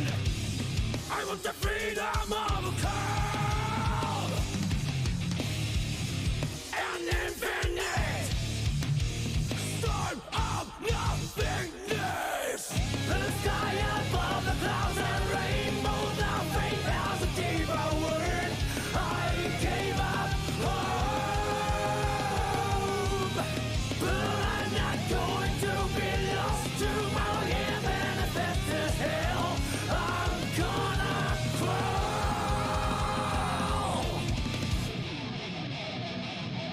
Slide tranquility. Slide fate of mine. The curse is not real. It's only my mind. Same old, bring it on down level. Same old,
And welcome back to ARCREVO America 2021 Finals. We are trying to decide who's taking home that beautiful trophy. We are done with the group stages. I am Ringe. This is James Chen. We have our winners finals set, but that's going to be a little later. You know how we get down in the FGC, that winners finals, we got to go through a couple of losers bracket actions before we get into that. And that's what we're going to go with right now. It's going to be Daze versus Flash. I'm just glad that we have gotten to just show out offline Guilty Gear Strive. Everybody at home's been joining us, been winning some prizes, and it's looking good. It looks like we're about to get into it already. Yeah, they're jumping right into it. Daze, of course, with the Giovanna. One of the, more obscure characters these days, but the way Daze has been playing, I don't know why. I don't know why, but I mean, honestly, Flash going with the Kai, also not a character that you see as often. Point, yeah. So, definitely not one of the matchups that you would expect to have seen at an ARCREVO, losers semis match from any region, frankly. Yeah, exactly. Like, they're a little bit more of the underrepresented side of things, right? But it's funny because despite these characters being underrepresented, they have some very strong players at the top of Guilty Gear Strive playing them, right? We got Kizzy on the Kai. We got TY over on the Giovanna in Asia, winning tournaments and whatnot. So yeah, both of these characters have plenty of high-level footage to study from. And it's really no surprise to me that these two specifically have made it as far as they have. Yeah, and honestly, that's kind of like one of those Guilty Gear staples, right? Yeah, like, for sure. You always get those character specialists. Guilty Gear has always been known for those players who are just the character loyalists and will not ever change characters. Yeah, I mean, like, if you think about certain people, Latifs, they don't really play any other characters, right? And that's why Flash is begging for that jam so hard, but Daze right now. Because he's like, right now, he's like, man, if I had jam happening right now. And now Daze looking good. Oh, the dash, and you see the hezzy, just the slight hesitation before the close says, catch you slipping. Yeah, again, always just giving the opponent enough rope to hang themselves. And there's that 2D again. But okay, Flash gets the stun dipper combo. But I'm really impressed with how ready a lot of Flash's opponents are for his jump cancel game. You can see Daze right there with a 5-2 ready for it. Ooh, he getting a counter hit. Got the 6-speed through the fireball, the upper invul, enough to get through that fireball. No, that was so much damage left on the table. Unfortunate for Flash. Ooh, frame trapped.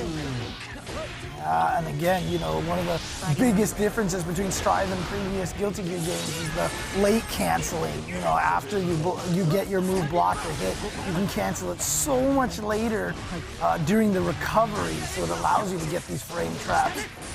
Ooh, yeah. Too close, but didn't get the punish on the stun dipper. You see, but Flash was just dashing away and insta blocking that last stun edge. Oh, beautiful spacing from Flash. He was so confident that 6P pressed it as soon as he saw the startup. Oh, and then the stun dipper as an anti-air on the spiral arrow. I have not seen that one before. Ridiculous. Doesn't actually get the kill, though. Oh, just needs to... Oh, okay, YRC, but challenged with the 2... Was that YRC blocked? No, he actually got hit by it, but he's still challenged with the 2P. Manages to get the hit, tied it up 1-1. In that situation, right, you might have just been expecting Daze to get a dash up throw, maybe try to take the corner for himself. Either way, now, yeah, Flash looking to bully a little bit with the stun edges. Flip kicking right over, though. Now he's in the corner. What a tech throw. Yeah, that's a scary tech because we've seen Daze dash up and then back dash, for the throw bait. And there you see the stun dipper, not instant block, but still, Giovanna gets a pretty decent punish off of it. PRCing away, but kind of didn't want to stick his hand in the blender right there. Ooh, actually won with the jump attack, and that's going to lead to this attack in this corner. Catches the backdash. And once again, what did we talk about with Daze before? He's been doing that time and time again. When his opponent's life is on the line, he just sits there, lets you wake up, and watches you backdash so he can punish it. So good. I mean, it's such a strong part of his Giovanna game plan, and why Daze did give Hotashi some problems because, again, he's just so good at staggering and timing and hitting buttons at unusual timings, what I like to call the syncopation. Ooh, and beautiful right there, just confirming right into Ride the Lightning and get the wall break. Thank you. Gets the hard knockdown as well. Gets in there with the fake. Oh no, actually I thought Flash was getting the throw, but it was Daze, and here we go, back-to-back throws for Daze. Again, double dash, that's 3 throws in a row. 4. Oh, I thought he was gonna toss him in the garbage once again, but Flash YRC getting some breathing room with the flip kicks. That's a lot of damage. Drift back, trying to bait out the burst, but Metroid Flash doing a great job calculating successfully, knowing that that wasn't gonna kill. Oh, but the 2D to God. Oh my God, got him with the Mago. All day, every day. Man. All right, not with punishing the 2H in time. Go the DP, see, there's that late cancel. You can frame trap people, it looks like you're vulnerable. You're hoping people press, but what a punish on the Fuja arc. Dashing forward and getting the throw. He'll take that trade most definitely. Oh no, and that's the thing, right? You block a close S from Giovanna and it's like, she's gonna throw me, or what's gonna happen? And then you can just get caught flinching with the 2S cancel, right? It looks so simple, but just blocking that one normal just immediately sends so many options through your brain that sometimes 2S is just the thing that works out the best. It's very similar to that Nagoriyuki, how Hotashi uses that close slash as well. Oh, wow. Fast buttons, that's nice thing about Giovanna. And very active because it's 3 kicks. Oh, look at that! Nice, confirm. Yeah, with her ability to cancel her dash moves almost so quickly, it feels like Daze almost plinks every button. Chain that, of course, into the sweep. Here we go, wall bounce into the super. Gonna take the light fleet and get the hard knockdown. What's the setup here? Just goes in for the air dash. Tries to be a little tricky with the timing with the jump dust, but not quite as effective as the Zato mix-up that we saw. Yeah, PRC with a slowdown. We try with the jump H anyway. Ooh, just barely surviving. Oh, we actually ended up blocking the burst. Yeah, difficult to block the gold burst right there. I think only like -10. You gotta be real quick. Tried to shimmy. Oh, runs up from downtown and gets the throw. Flash trying to get, I think he was one of the players who got reversed 3-0'd, and he's definitely trying to pay that back. Daze looking to take control of this set, already bullying in the corner. Actually had plus frames on that spiral arrow. Not going to do anything afterwards. The whip kick coming through once again, rearing its ugly head. Oh my goodness, and he died for it. Oh man. Sometimes the breakdance fighting super just catches me off guard. I don't expect it to do that much. Oh, here we go. Daze has the corner position already. This is exactly what Giovanna was. What a call out on the backdash to go for the sweep. Not even 2K 2D, just pure 2D. But the 6P already knocked down in the corner, but the Vapor Thrust finally successful here. But yeah, no shock state on that flip kick, so not plus. Oh, that's going to be fast enough to punish before the slash comes out. Here we go, safe jump timing. Flash has to respect it. The 6P anti-air. Okay, side switch. Okay, I like that from Flash. And he's going to catch a backdash himself. So here's some good damage here. Gets the wall splat and the wall break. Can Flash get a game on the board? Oh, and he does the air stun edge, the thing that seals it. And a great scout from Flash, right? Daze had been looking for a lot of 2Ds. I think even right there, he was kind of looking to catch Kai landing with a 2D himself. So being able to buy your time in the air with that air stun is very smart. Yeah, so Flash Metroid gets a game on the board. Not out just yet. Okay. Ooh, successful challenge. Very scary for Flash to stick his buttons there, but paid off. See how far some of Giovanna's jump attack gets the counter hit on the 5S and then baits out. Oh, this is gonna hurt with the dust combo. First dust combo we've seen all day. Yeah. That's one of the best punishes on empty bursts like that. And again, we got to stop backdashing, mates. Both sides getting clipped by backdashes constantly, right? It's such a good option in this game. Invul for quite some time. It's on a button, so you just feel so comfortable doing it. While holding back at the same time. Usually you're blocking while backdashing. But the problem is, we have seen so many players today get beat up for trying that backdash. So, like you said, gotta be careful. Right there. Oh no, he stopped actually like empty blocking at the last moment to move forward some more. Throws the far S, put that away. Oh, what? Challenging check. He's going to get to the other side here, and he's going to get the wall splat. Is this going to be enough to kill? It is. Flash Metroid still alive. What? Not done yet. What happened? He woke up with 6H, right? I didn't have a fever dream? That's what happened? Well, it had to be like a missed input or something. Man. I don't know. Shades of LPN versus Gustavo, dude. Oh, man.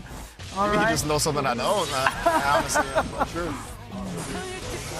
But look at this life lead. But they had the shock state that time. Oh, a trade, and look at this. She's still going to be able to get the combo. Gets the... Oh. I really like that delayed burst as well. Puts her in the corner, and then jump in for the air-to-air. Doesn't get a full combo. The combo missed. Okay, he's got the meter to RC to keep that. Oh, he hit him with the 2K, but Daze would not be stopped. He responds with the 5P and is gonna take it, and Daze moves on, and Flash Metroid is out of the tournament in, what is that, 5th place, I think? Yeah. And it's wild, too, because, like, Flash was very close to, I think, winning the whole tournament. I know. Because he beat Hotashi in that very close set. He was 100% favored against Jonathan Tennais. Yeah. Like, straight up from Jonathan Tennais' mouth, he says, the one player I don't want to face here is Flash Metroid. So, well. yeah, and now he doesn't have to, right? Flash is out. That's definitely going to be good news for JT. But, man, that was a hell of a performance from Flash, 100%. I'm always impressed with his gameplay, especially in Strive. Especially being a legacy Guilty Gear player that doesn't have his character. He's still adapted to this game very well, and I think is teaching a lot of people how to play Strive effectively. Yeah, exactly. And it's really cool for me to see, you know, this happens with like every kind of game, every kind of sport. You love seeing the veterans go up against the new kids on the block and seeing how they compete and how they can teach and learn from each other, you know, like in terms of the Florida scene. That was ridiculous. Florida Guilty Gear players, maybe it could be considered like a Jordan passing to Kobe, you know, torch kind of thing. So. That is actually a great point for sure. It's 2 generations of Florida FGC, right? Where Flash was the OG, playing since before Reload, playing / Reload, and then mainly playing AC. And then, of course, Hotashi rising to prominence in Exert and really doing his thing there. So it was really cool to see both of them, because Flash didn't play a lot of Exert, if I recall correctly, to see them both meet on this battlefield. Right. And like I said, that's just one of my favorite parts of fighting games, where we see this kind of situations, you know. And really cool that these two, that you know, Flash and Hotashi had to fight each other. But of course, this is about Daze here, and Daze with the Giovanna, a less likely character. And you know, I've definitely heard some players call Giovanna like one of the weakest characters in the game. You know who I'm talking about. You know who I'm talking. But I mean, I love what Daze is doing with this character. You know? Absolutely.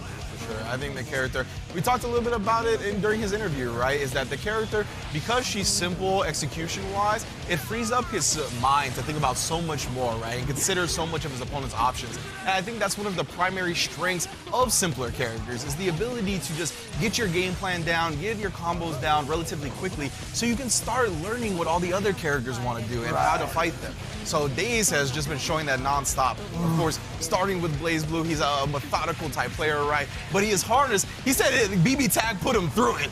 So he's on both sides of the spectrum, right? That's why I think he's doing so well in Strive, is that he's able to take both sides of that coin and apply it to this game. Anybody who's played BB Tag, they've been put through it, man. Let me tell you. Did you block? Oh, you died.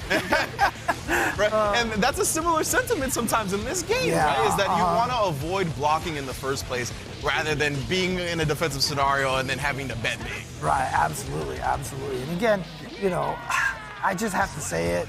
This has nothing to do, you know, directly with this, but shout outs to Arc System Works for putting rollback netcode into everything.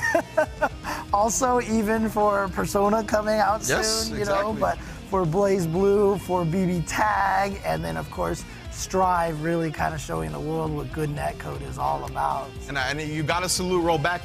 Say Jam is not here with us today, but that man put in mountains of work. So definitely salute to that man, 100%. Absolutely. Shout outs to Say Jam. And again, you know, we know he was supposed to be here. Unforeseen circumstances prevented him from showing up, but we hope that, you know, he's doing well. I hope maybe he's watching at home right now. You know, just being like, man, I want to talk about this. That's how we always are as commentators at home. We're just like, oh, we wish we could spill our guts about this, like how I do about Jonathan Tennais and whatnot. But thank you, everybody, for joining us. We are moving along in this double elimination bracket. We're going to be taking a quick break before moving on for some more Guilty Gear. Don't go anywhere.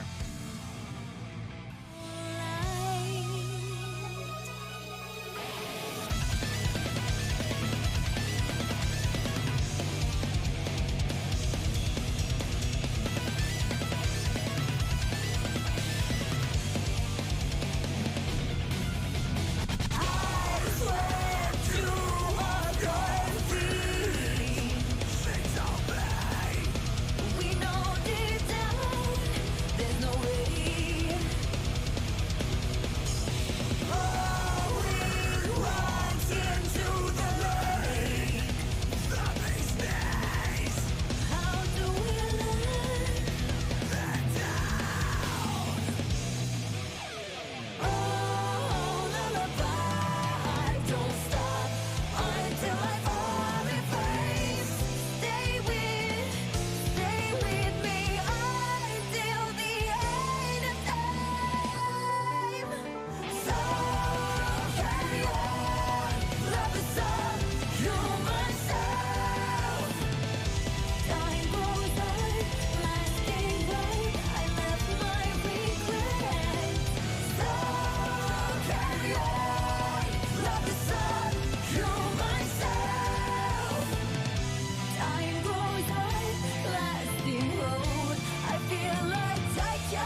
And welcome back to the ARCREVO America Finals. I am here with James Chen and Daze. Daze still staying alive in the bracket. Feeling good? I'm feeling all right. To be honest with you, I'm like kind of in I'm trying to win this mode right now. Ooh. So that I'm kind of like, I've been like a lot quieter since I lost to Jonathan, I'm not gonna lie, because I'm just like, how do I fix what happened? Like, I really want to win, right? So I'm just kind of trying to figure things out right now. Interesting. Well, I think you did a good job then in considering how much you're trying to think about that, not taking that into the Flash set. Right? Were you able to kind of like not think about Jonathan as much? I think one of the things I'm definitely good at, especially like in tournaments, is just like tuning things out. I don't really like, even if you've ever seen me like play a tournament on stream, because I do stream this game quite a bit, especially tournament runs. Especially when I'm in losers, like I typically don't say anything. So if you ever watch Hotashi, for example, he's really animated. Like he'll show you how he's feeling. Basically, like he wears his heart on his sleeve. It's all up here. Basically, like if I'm exploding, you will not see it. Every time all you internal. win, it's so silent. Yeah, it's just like, I don't hear a pop off I got at a job all. to do. That's basically it. Let me ask you, I mean, obviously Giovanna is a character that has kind of seen a taper off, people not playing as much. Do you feel like she is as strong as a lot of the top tier characters? I think she is right below top tier. She's like right there. Okay. The interesting thing about like the top characters, depending on who you ask of who they are in this game, of course, I think what's basically holding her back is that she doesn't have anything that's like, her return isn't super high for how she runs her offense. Like Ram, for example, she has assisted offense where she throws a sword, you got to deal with the sword explosion. If she guesses on throw and she's wrong, it doesn't matter. The sword explodes. Yes. Still keeps her turn. Gio can't really hide behind anything. Plus, the system mechanics are relatively good at like dealing with her. She's a very interactive character. So when you're wrong, you're really wrong, and like you can just die off of it. Which, is just like the, kind of thing that happens when you play a strike throw character, right, in any game.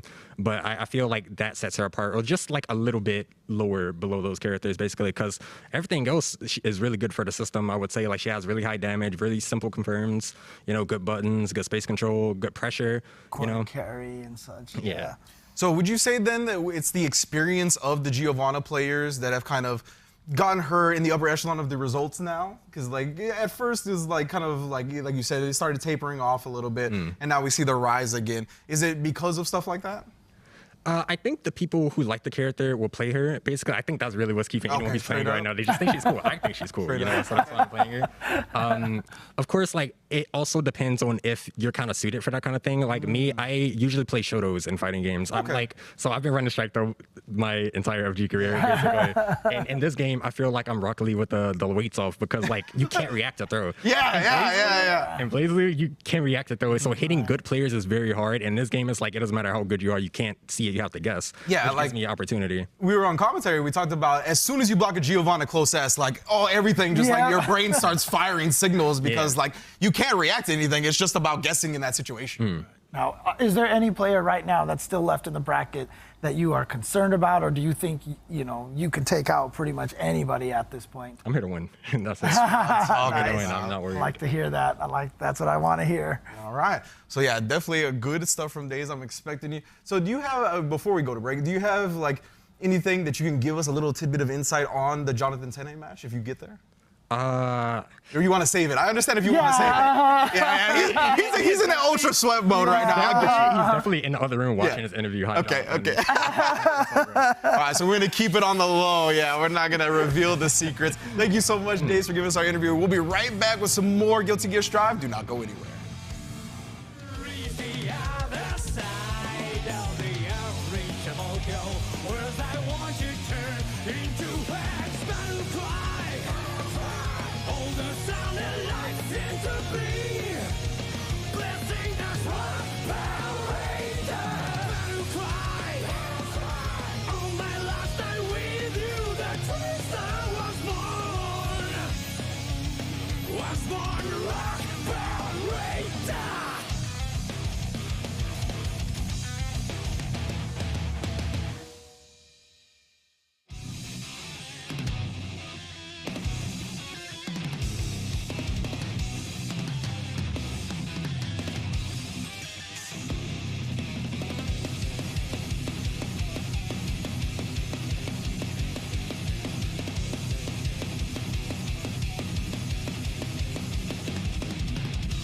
Find out!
tranquility.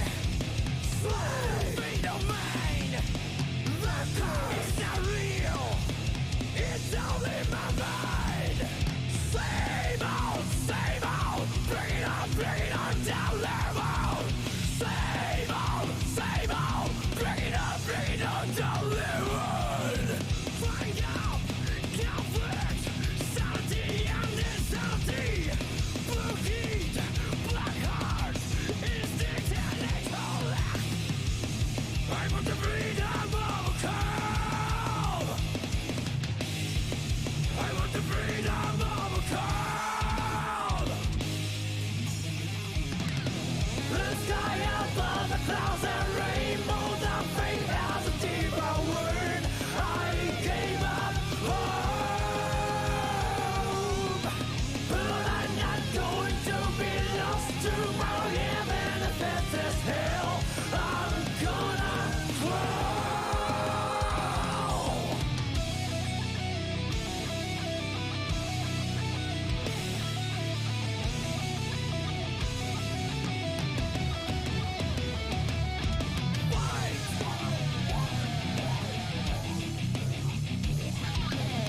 The sky above the clouds, every move that I made, I would give up. I'm gonna crawl.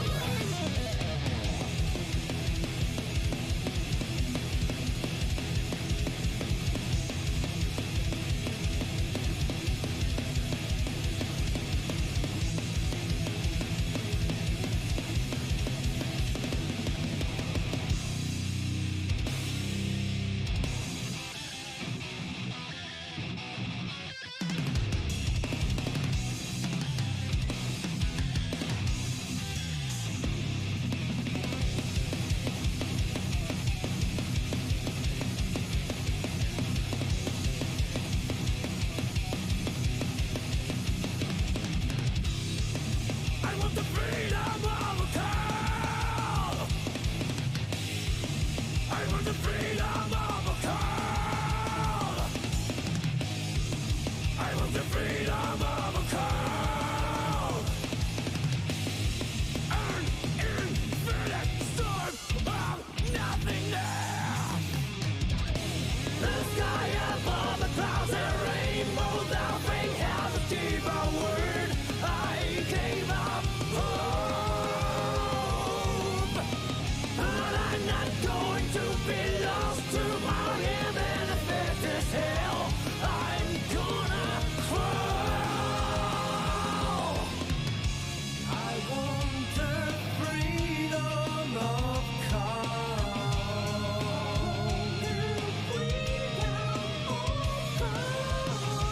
I want the freedom of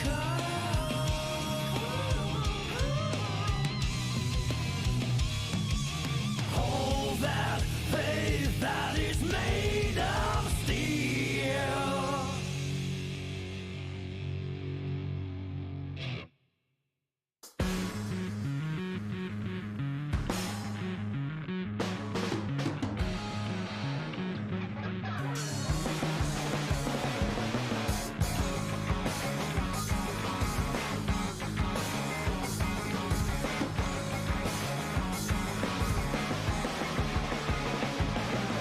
Goodbye, never will see me looking a wood. They don't want me to stop beating around the bush.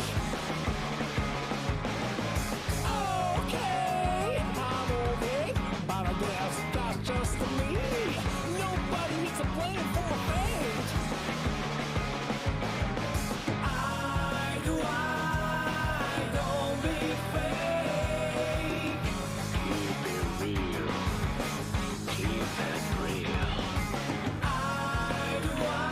get a good vibe. Keep it real. Keep it real. Don't get me wrong, I'm not going to hate myself. There's a law when you're holding the cushion, but it's something. I love my choices. I could have quit. I am just too cold, man.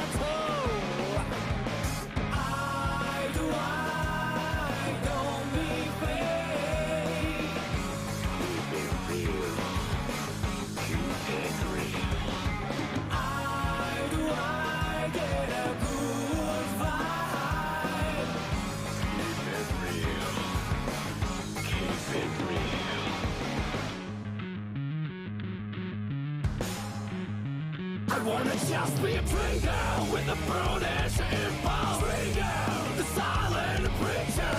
Watch out, keep your hands up. Don't make a big deal out of me. Trigger, don't be curious about me. I don't want you to get hurt. Watch out, keep your hands up. Don't make a big deal out of me.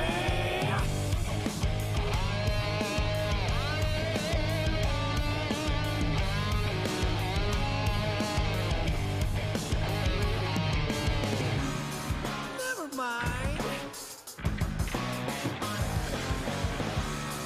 I'm dirty. Splash, splash, splash.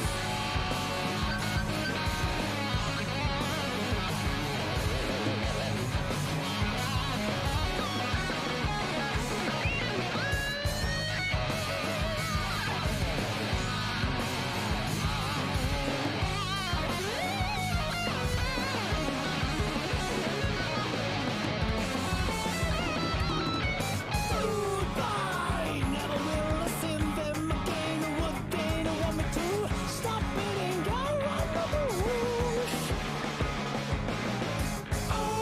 Okay, I'm okay. Apologize, that's just me. Nobody's who live on my page. I know me vague. Keep it real. Keep it real. I get a good vibe. You know zombies don't live in her just like that. I don't need you sympathy. Trigger with the brutish impulse. Trigger, the silent preacher. Watch out, keep your hands up. Don't make a big deal out of me. Trigger, don't be curious about me. I don't want you to get hurt. Watch out, keep your hands up. Don't make a big deal out of me. And welcome back, everybody, to ARCREVO America for the 2021 season. We are nearing the end of this thing, and look, there's a lot of cool stuff that we are going to see today. So, Yeah, keep it locked and loaded, to say the least. what are you talking about? I'm just talking about the matches. Oh, yeah, I'm not. I'm talking about the things after the matches. You know what I'm saying? You know, keep it locked and loaded. But we'll get to that when we get to that, of course. Right now, we're going to be going to that winners finals of our double elimination bracket. It's going to be Jonathan Tennais versus Hotashi. Yeah, again, you know, no surprises to me here. These are two players that I see very often, week after week, at the Series E tournament. And Hotashi, Jonathan Tennais, constantly placing high every single week after week. And in fact, Hotashi has like 4 wins of that series already, the most out of anybody. And so, honestly, like when you see Hotashi play in that tournament, you can see he's experimenting, he's testing stuff. It almost like he's actually even like kind of said like he feels like the North American needs to step up more because his eye is on the players from overseas. His eye is on like Latif. That's true. And, like all the Asian players. That's true. And stuff. He's not satisfied to be the best in the U.S. or the best in North America. He wants to be the best in the world. Now, you mentioned how he's been jaw-jacking with a few of the foreigners, most notably being Latif, who is considered, I think, by many to be the best Zato in the world, even surpassing Gobo.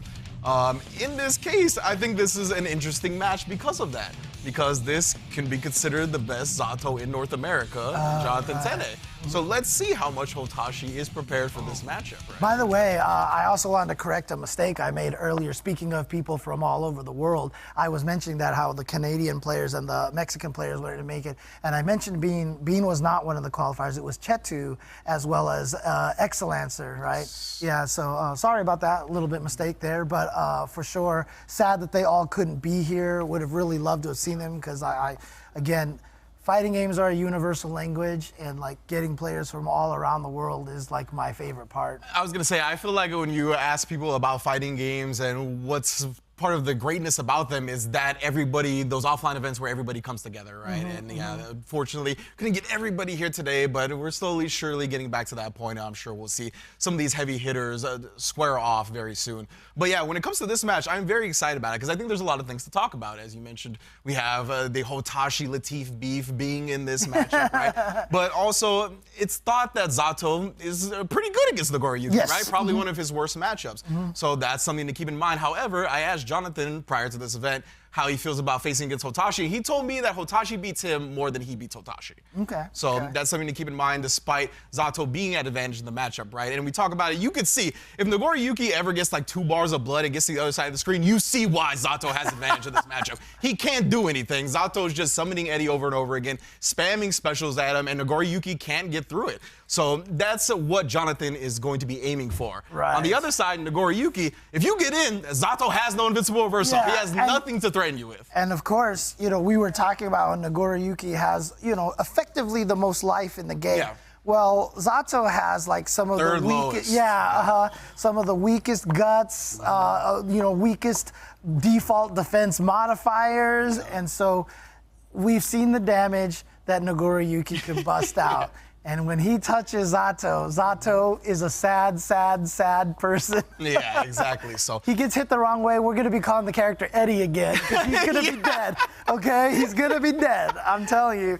It's going to be up there for to the puppets to actually, you know, manifest once again and take control of the human body if Hotashi has his way, of course. But yeah, Jonathan is going to be trying to prioritize getting that range that Zato is so good against Nagoro Yuki at, which is that like full screen outside of 5H range. I can harass with Pierce, I can do Eddie drills. You gotta jump and like do a jump D to try to guess my anti-air timings. And, you know, we have talked about, you know, Nagoro Yuki's limited, you know, natural movement, you know, resourceless movement. And, you know, anytime Jonathan Tennais has at least 1 bar, if he gets the Eddie started to blocking and it's hard to get away from it, he can go into the sword super and then follow it up, and it's a guaranteed push all the way to the corner, right? It's harder for Nagoro Yuki to deal with that because of the limited natural movement. But if he can never get anything started, that's a problem. All right, well, yeah, speaking of, though, Jonathan Tennais trying to get the corner position, but you can see already, Hotashi, one of his priorities is going to be getting up to that level 2 bar, so he has access to that far 5H. Yeah, exactly, and it's good in that situation where you have Zato already cornered, right? Now Zato's like, I don't know what to do. The 5H is going to rule my life, and then a bite to close it out. Give him a quick hickey on the neck. Hotashi taking the first round. Man, and again, I love the whole concept of it because, you know, I almost kind of considered when Nago first came out, I considered him kind of like a reverse Sin. You know, you're building the meter instead of draining the meter. But the thing is, Sin didn't really get any advantages when he got low on the food meter. But Nago getting the advantage when he's in the high blood meter is just, it's such a cool twist on the mechanic. For sure, and now Hotashi has him exactly where he wants him once again. 2.5 of blood meter. Oh my goodness, that means Jonathan can't press anything. Oh, look at this wrist gauge. Oh my lord, there it is, it's flashing. And Jonathan, this is the hallmark of his gameplay style. If you follow him through other games, he is a very incredibly defensive player. He's willing to block it out. That is a huge part of this matchup, though. If you're able to absorb 5H with oppose, you can actually drunk or shake cancel and punish the frog, as you saw. He's got the oppose. There we go. Gets the counter hit. And now he has a bar. Oh, no, but he's... Oh, my goodness. He had charged dust. He needs the wall hit. He didn't get it. I don't think that 6H was what he wanted. No! Oh, and unfortunately for Jonathan Tennais, it all comes crumbling down. First match to Hotashi. Hotashi even shaking his head, knowing that that match shouldn't have played out like it did. Yeah, I think he's also looking for a little bit of water over maybe it was right just now. that. But now here's the thing, right? Now you have said that Jonathan Tennais is a relatively newer player, right? For sure. And this is going to be, and in fact, we were just talking to Hotashi about this, how he was saying early on he had a match that kind of almost broke him mentally a little bit and how he's had to toughen himself up. This is one of the hardest parts for newer players. Now, obviously, Jonathan Tennais won tournaments and he's pretty dang good and you know, hasn't had problems. But again, it's still in an environment like this is different. Absolutely. You know? And not, to build on top of your point, it's not even only just the new guys that still get affected by stuff like that, right? You mentioned Hotashi was very worried earlier. He was very close to going all the way off the edge with the tilt. Apology Man's another one that has consciously worked on his mental composure, though, right? And it's taken him a while to get to where he is now. It's just one of the toughest things to overcome in competitive fighting games. Yeah, exactly. And you know what? I mean, honestly, like I see it, and it's something to me that's so admirable because it just means that's how much you want to win it. And so, you know, whenever I see players get, emotional, angry, or just upset, dude, it makes me a fan. Yeah, exactly. That's what's going to make them one of the best players in the future, honestly. Whether you can survive that and come back stronger. Off that PRC. They don't want to let Jonathan keep building that corner pressure. Here we go. He's got the Eddie started. Doesn't have another meter, though, for the sword super, like I said. But now, there it is. No more Eddie gauge. So he's just killing time with the 5P and the 2P. Casey, see again, invite hell. So many active frames, able to catch the backdash. Oh no. Okay, actually, he still gets the combo, but a couple of times I feel like Jonathan has been right there to take the round, but a couple of mistakes. Oh, okay. Being punished here. Yeah, just. I mean, I get trying to be safe with the 2P, but I still want to come up for the command throw. I feel you. But he did block. He blocked. He blocked. Yeah, never mind. Actually, yeah. -7 on blood pop, right? So you can't punish it, even on block. There's the oppose again. Tap dust into the gaping maw again. Wall splat. There we go. Not dropping the combo this time. Jonathan Tennais is getting the positive meter bonus, but Hotashi had the meter for the BRC. But nice throw. Oh, gold burst. Wow, just Jonathan waking up with the 6P that's coming in hot. Oh, he didn't get that second 2H. That's definitely the optimal combo there. He's got meter now for the sword super. No, actually, he spends it on the PRC due to a mistake. I'm seeing some nerves on Jonathan's side. Definitely a few errors here and there. Jonathan seems like he's playing like extra careful. Let's see. I'll elaborate more after this round. We're just trying to swing with that 2S. Classic Hotashi throwing out 2S. Oh, he got the burst. Yeah, he's waiting. He wanted to see how much blood that was going to build because he risked the glow with that 6H. Did you see the jump dust? Oh, no. Was that the jump dust that he used to stall himself in the air to avoid the 6P? What a decision by Hotashi. That's what you got to do in this matchup, right? When you're getting in on Zato, it's so easy for him to anti-air you because you have no way to alter your trajectory besides that jump D. Yeah, and again, Jonathan Tennais, by all intents and purposes, should have won that round. And so again, Hotashi with the clutch comeback. Okay, now he's got the meter, but no, not going to spend it just yet. Going to spend it for the combo, but nice burst by Hotashi to basically trade resource. Trade burst for the meter on the PRC. Got him with the gaping maw.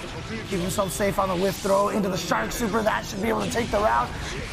With the OTG at the end, it does, most definitely. It got scary for a second. We're like, oh my goodness, is Nago going to get another chance to play? Dude, but no, sir. Nago has that pro tag power. Why won't you die? You know, it's like the character never goes away. Yeah. You mentioned that you feel like you're seeing some nerves from Jonathan Tennais, right? And I really do feel like he's playing even more safe than he usually does. He's a very much a control priority player, but oh no, everything could be going into chaos right now. We got gold burst, we got bites on deck. You just gotta guess now. Yeah, this is definitely a sad chaos here when you're trapped in the corner. Oh. And now gets in there with the Beyblade BRC. You can see how slow that jump is thanks to that, and just waited till he landed. Got the bite. Oh, counter hit for sure, gonna be able to combo off of that. And so Hotashi, one round up, takes one more, he goes up 2-1. Hotashi was so smart with the way he played that corner pressure sequence right there. Knowing that Jonathan didn't have any meter to RC himself and he was slowed, there was gonna be nothing but respect coming out from Jonathan, and he threw him for it. Yep, you see staggering the follow-up of the DP. Just to try to frame trap Jonathan, however, playing very safe. There we go, absorb and then launch with the Drunker Shade. And then gets the combo. Sword to build up the Eddie gauge and get the hard knockdown, guaranteed lethal. Now, ooh, trying to bait out something. Trying to bait out a YRC right there with the breaking the law. Didn't give it to him. Now Hotashi eating up the life with 2 slices. Ooh, nice jaw thing outside and actually whiff punishing as well because of that RC. Challenge with the 5P there. There we go. Launches Eddie with the Drunken Shade again. Now coming trying to pressure with just repeated lows. Yeah, getting Eddie out there. Ooh, actually sniped it. What a 6B. Yeah, beating the far S. And there it is again. Okay, burst. Surprised, but yeah, it was a perfectly timed burst from Hotashi, to be honest. Yep. Couldn't get past the needle just in time. Oh, yeah, that was going to be guaranteed death in that situation. So now, look at this. Both at 1-1 round apiece here. Wow, just starting out with a kick right into Beyblade. Half life gone already. That's a hell of a way to start for Nagoriyuki Hotashi. Already bullying him into the corner once again. RC to keep that pressure up, and he's building all that meter back because of the positive bonus. That's a real good look. Yeah, and then the air throw off of the PRC. One of the scarier situations to be in.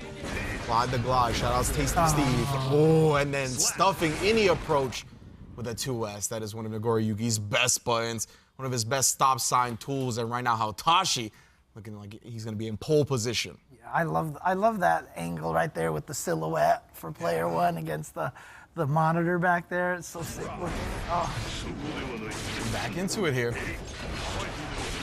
Remember, historically, Jonathan Tennais does say this matchup favors Hotashi. It's player versus player. Yeah.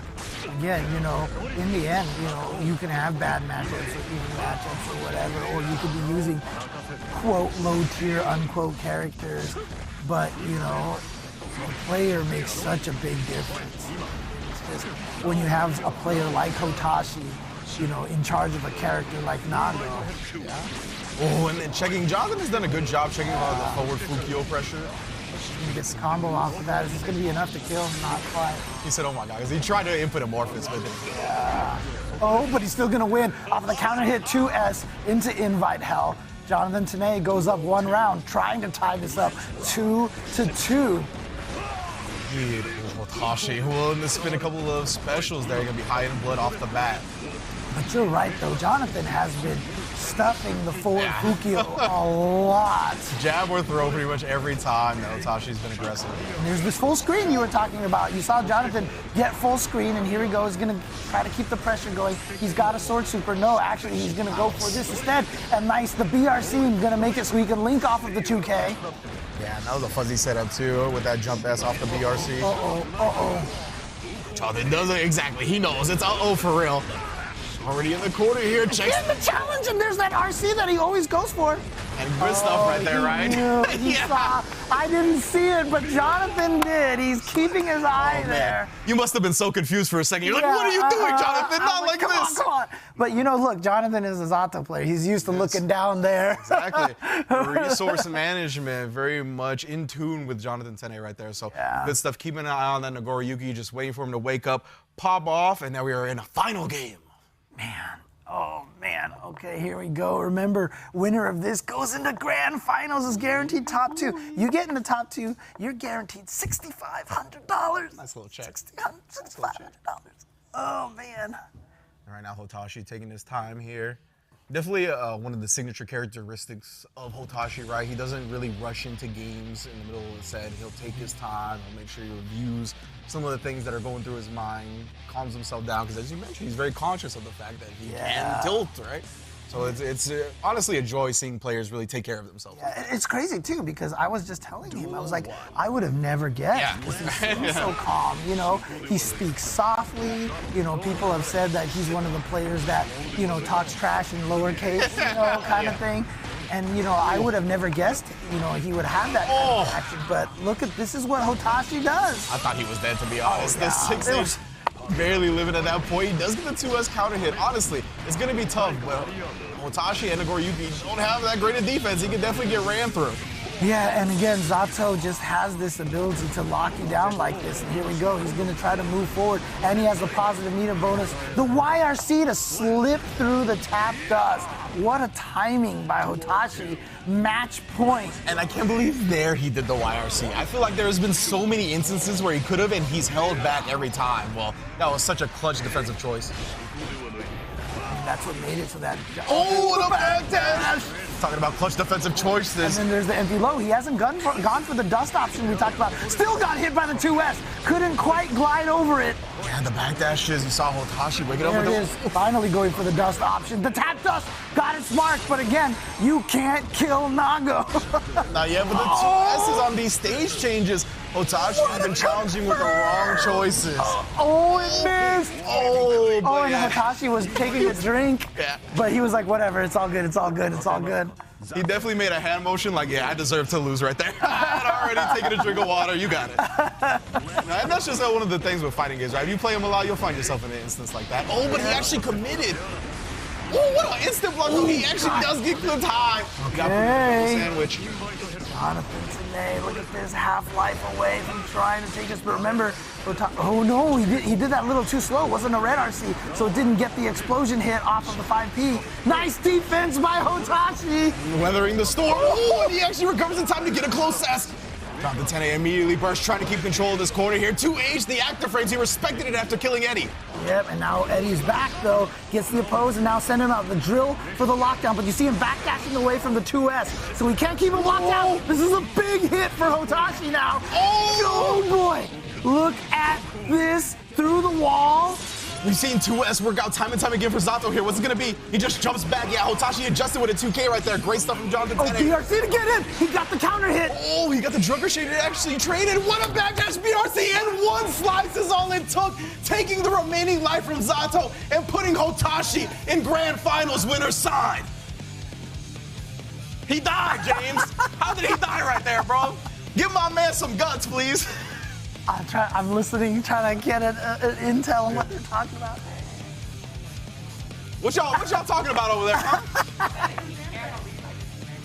Oh, okay. Can't believe he did command grab. I see.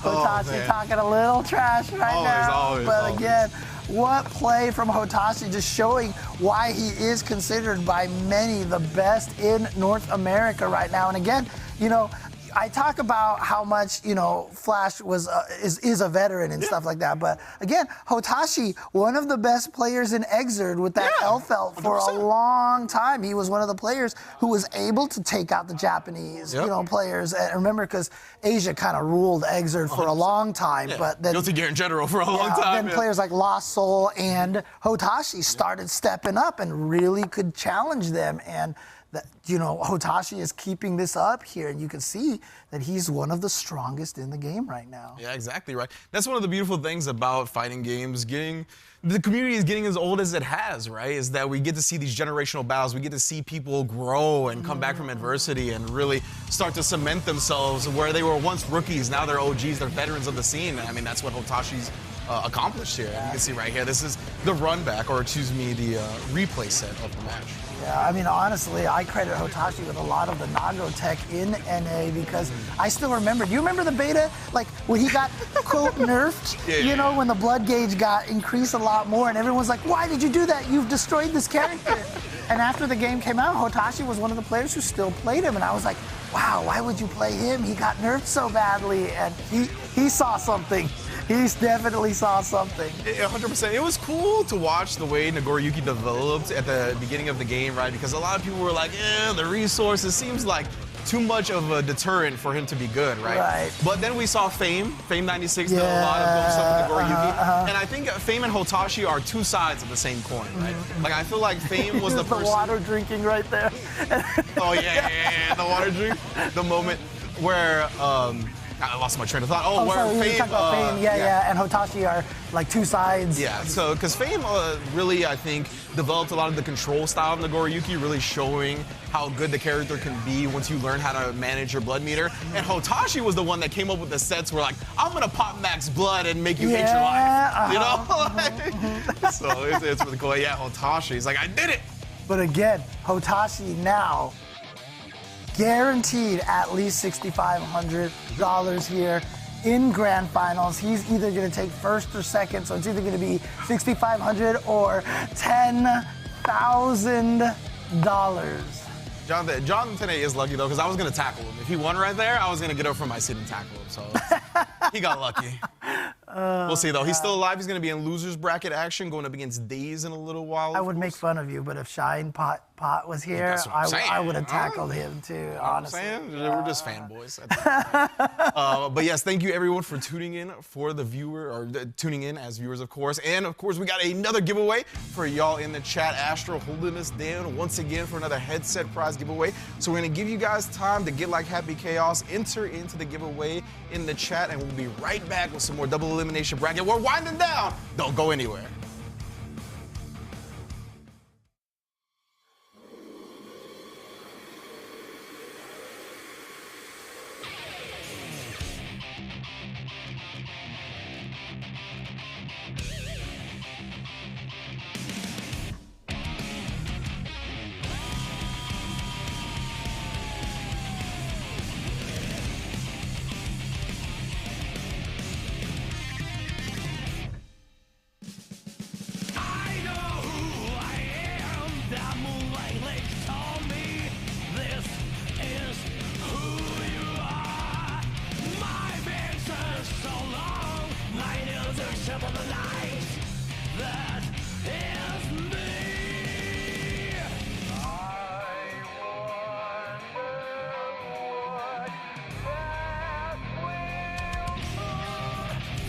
Bullshit blazing, still my heart is blazing.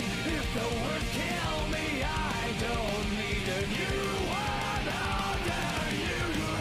Soon you will know, we already know the smell of the game.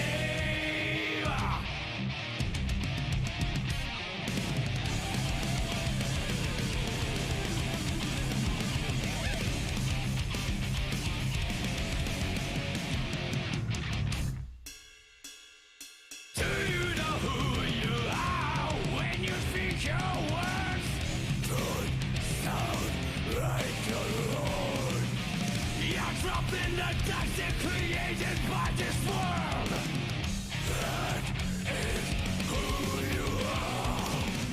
No science will say that I must be get some kind of way down.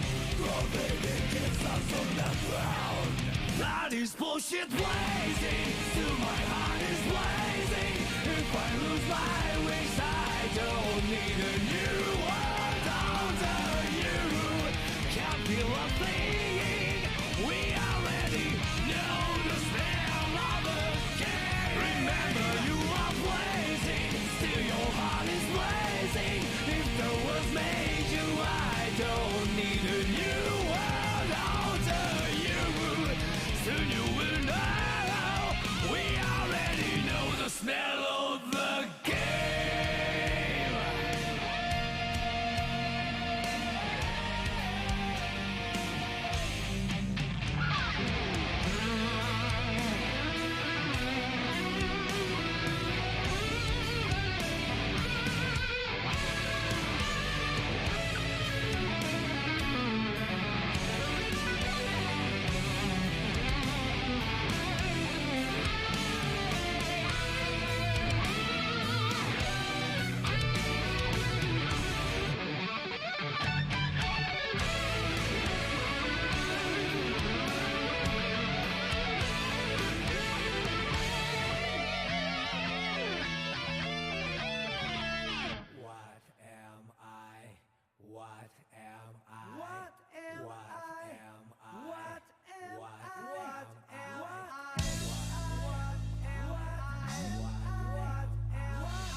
Can't you see I'm blazing? Still my heart is blazing. If the words kill me, I don't need a new world under you. My tribe is my way.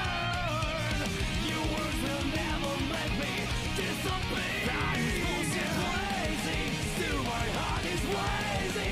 If the words kill me, I don't need a new word after you.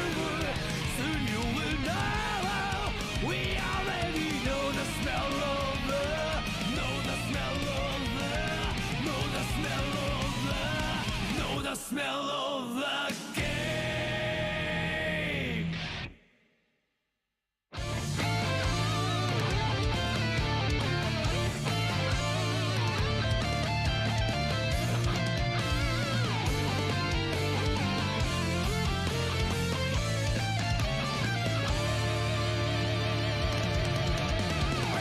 Don't call me out, who can say that I can hold on today again?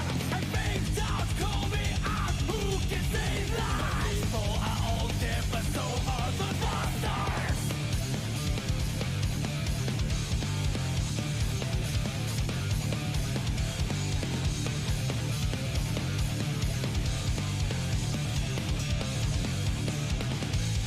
I woke up one morning, strangers say hello to me. Tomorrow their names will be carved on the stone. We're going home, but I'm a terrible liar. Forgive me, that's not the art of prayer. For the sake of the day, keep crying out. Swing the soul, swing the soul, swing the freaking soul down.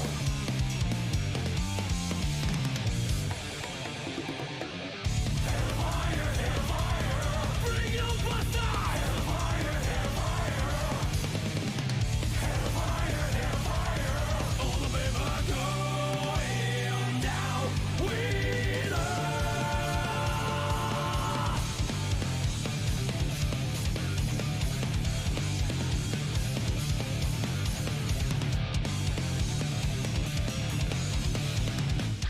Those who dream of heaven. Those who dream of heaven never last very long. The running flash and dirty sky infect my wounds. We're going home alive, alive, alive. Forgive me, just get me out of this hell.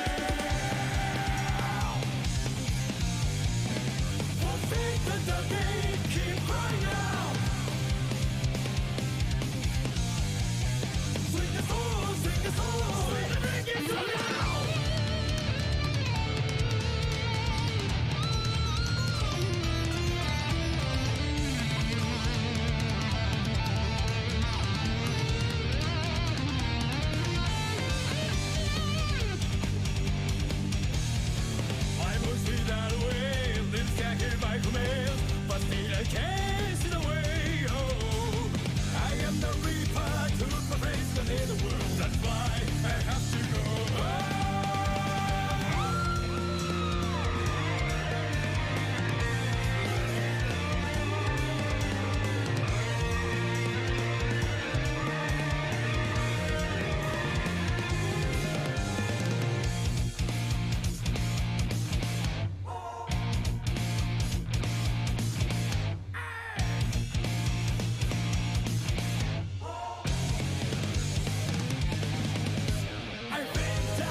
And welcome back once again. The light is shining down on the trophy just like it shined on all of our competitors this weekend. Everybody's been putting on a hell of a show, and we are already at the top 3, James.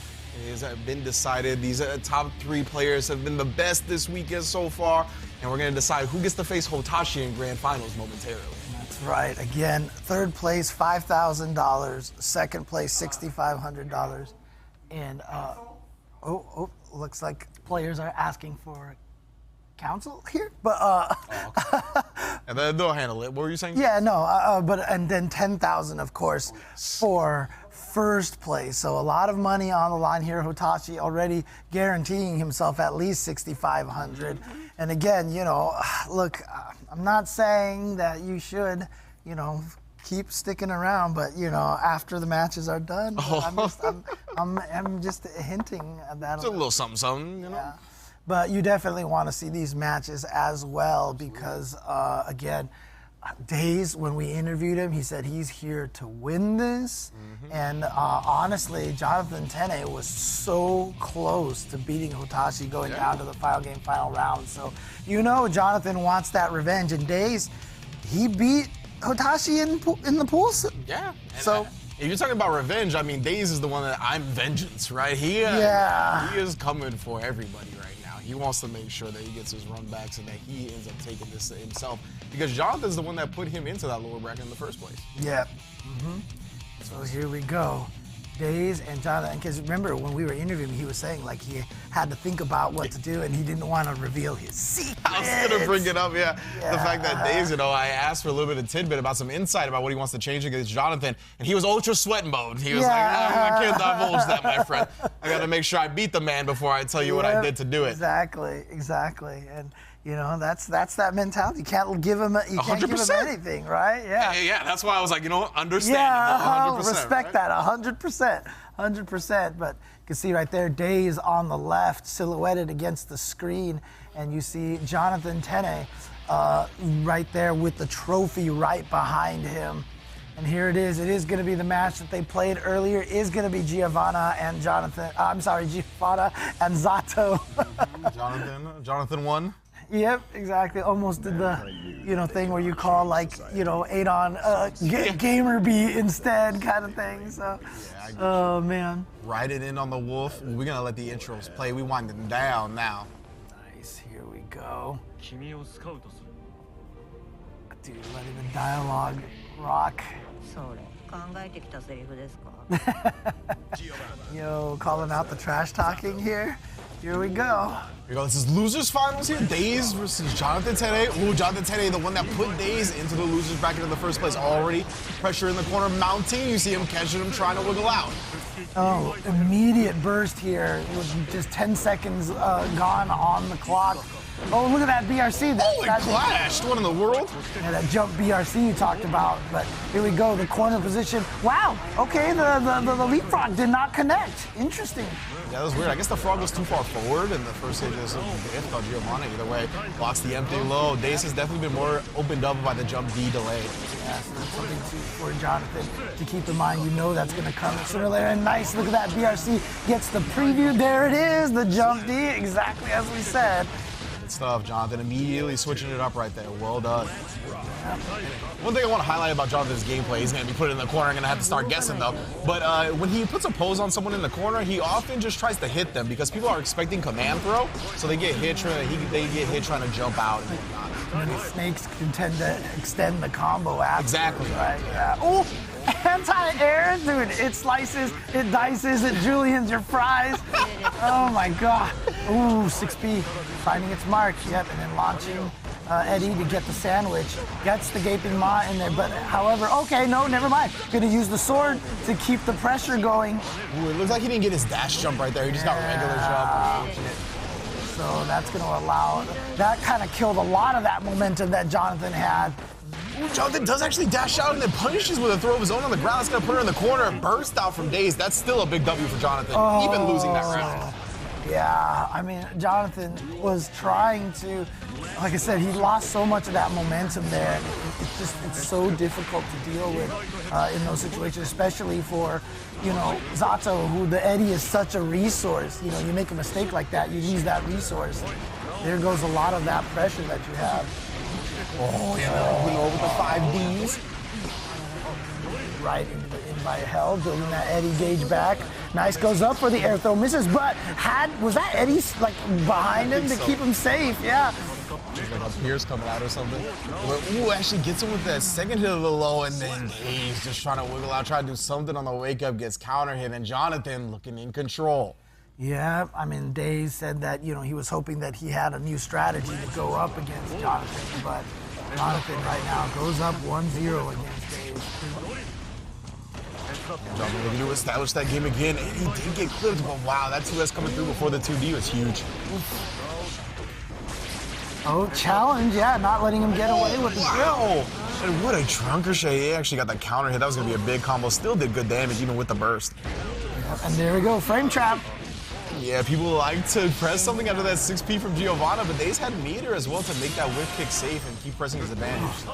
And again, just the lack of defensive guts and scaling for Razzo, and he's just eating damage all over the place. Ooh, surprising. No whip punishes from Daze on either of those buttons, but does find his corner positioning anyway. And once again, the timing works out. Always catching people trying to flinch. Yeah, it's that, like I said, it's that staggered timing, that syncopated timing. Oh, here we go, another heavy kick.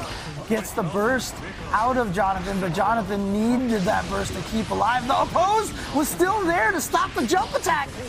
And the snakes came through in the clutch right there. Oh, blocks the cross up.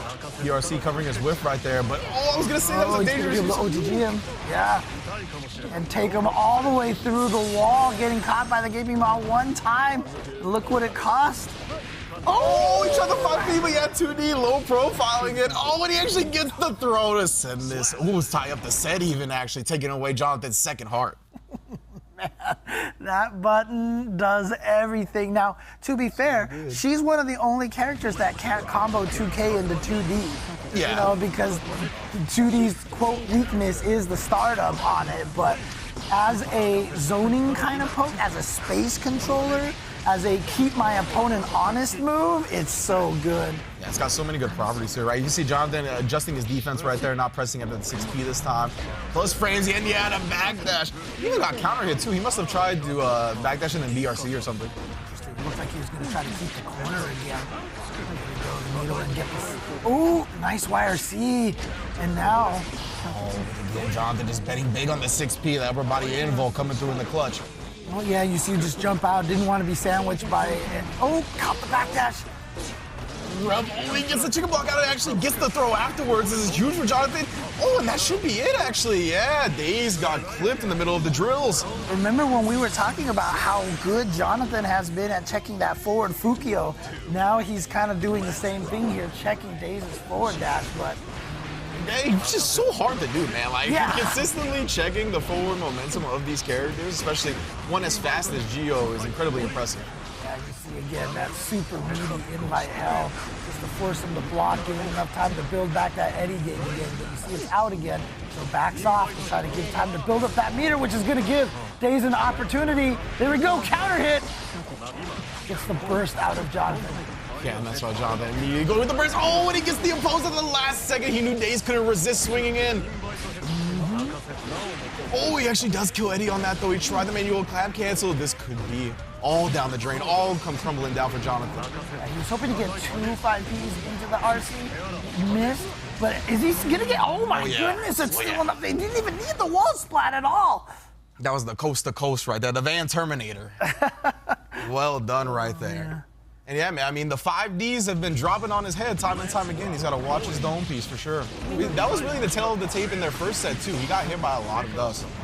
He is trapped in the corner already. 6Ps on deck. You see, setting up for that, again, that super meaty invite hell. Now there's the oppose. And launch it over there. Like, oh! You see how good that 2D is, man? Like, it actually counter pokes people from so far away. It's one of the best uses of it. able to get out. And yeah, again, Jonathan, he's a little quick to cover his whips with PRC sometimes. Oh. I even heard a nice come out from Jonathan with gotcha. That's dead because, like I said, Razzo just eats damage like like nobody's business. I think there's certain instances where Jonathan can like get away with whiffing these buttons without PRC, and like he's been caught without meter in really tough situations sometimes because of that. But regardless, he's winning the set, so it's working out more often than not. Too far away. Yeah, good FD right there on the 2K. Actually pushed him out of 5 meter. Catch. There you go. Ooh, trying to chase down with a jump punch, but missed. Ooh, and just the meaty is close as. You hardly ever see Zato just run up and close as meaty like that. Taking a page out of Giovanna's book. Oh, and once again, the dust coming through to bless his forehead.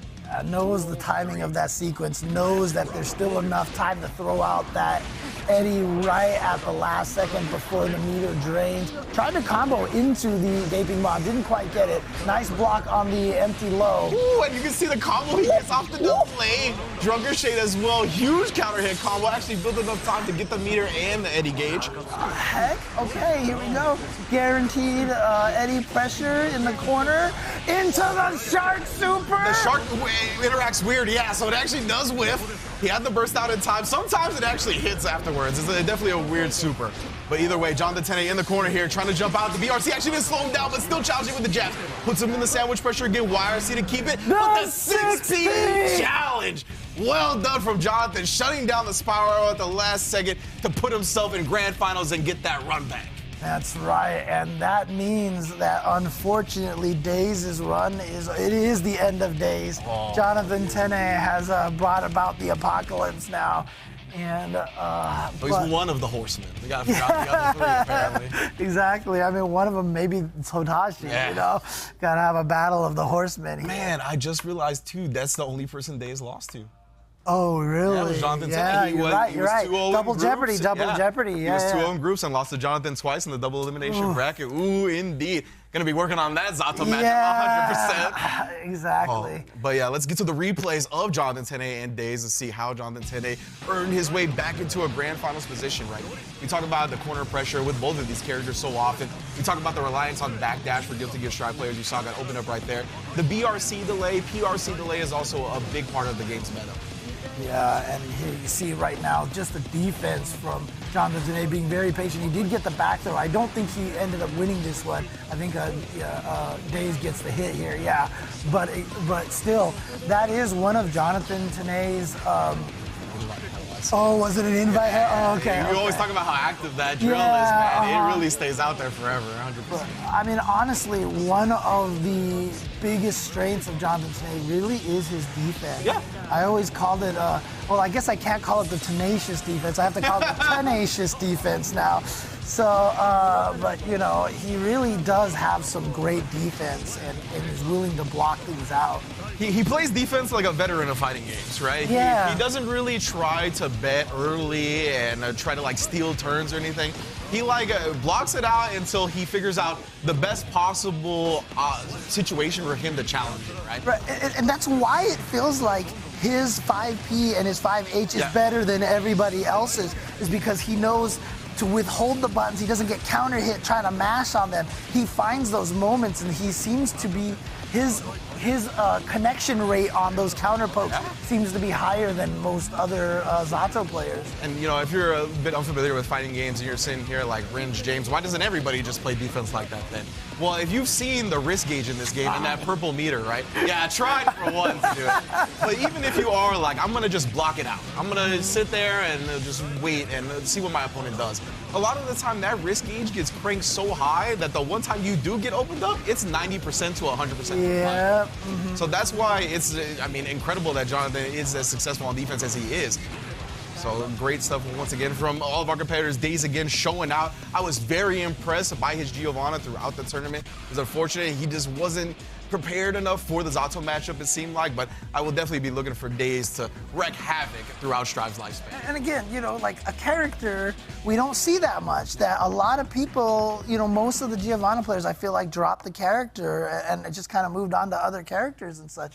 But who would have predicted a Giovanna in third place of the ARCREVO NA America Finals, right? I mean, that shows how impressive, Daze is, and maybe how wrong all of you are about Giovanna, okay? Even Daze himself said character's just under top tier. But he did say also that people that are playing the character play her because they like her, right? Yeah. And I think that's a common sentiment in Guilty Gear. I know a lot of you like this figurine we're going to give away right now. You feel me? Let me get that graphic up on the screen. What? Yo, you like this character too, James. The giant Biken standee.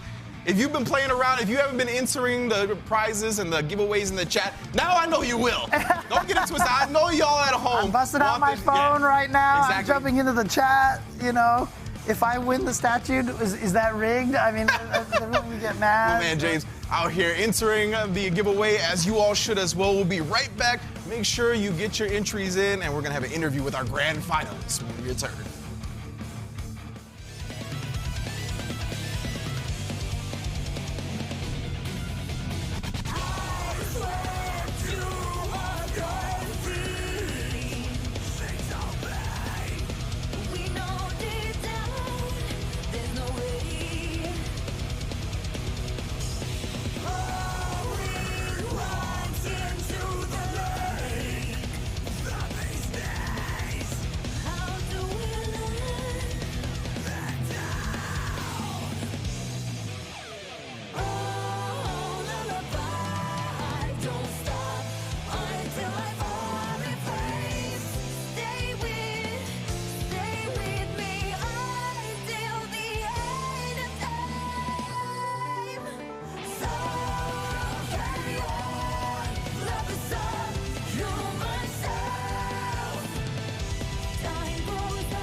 Welcome back, everybody, to ARCREVO North America Finals.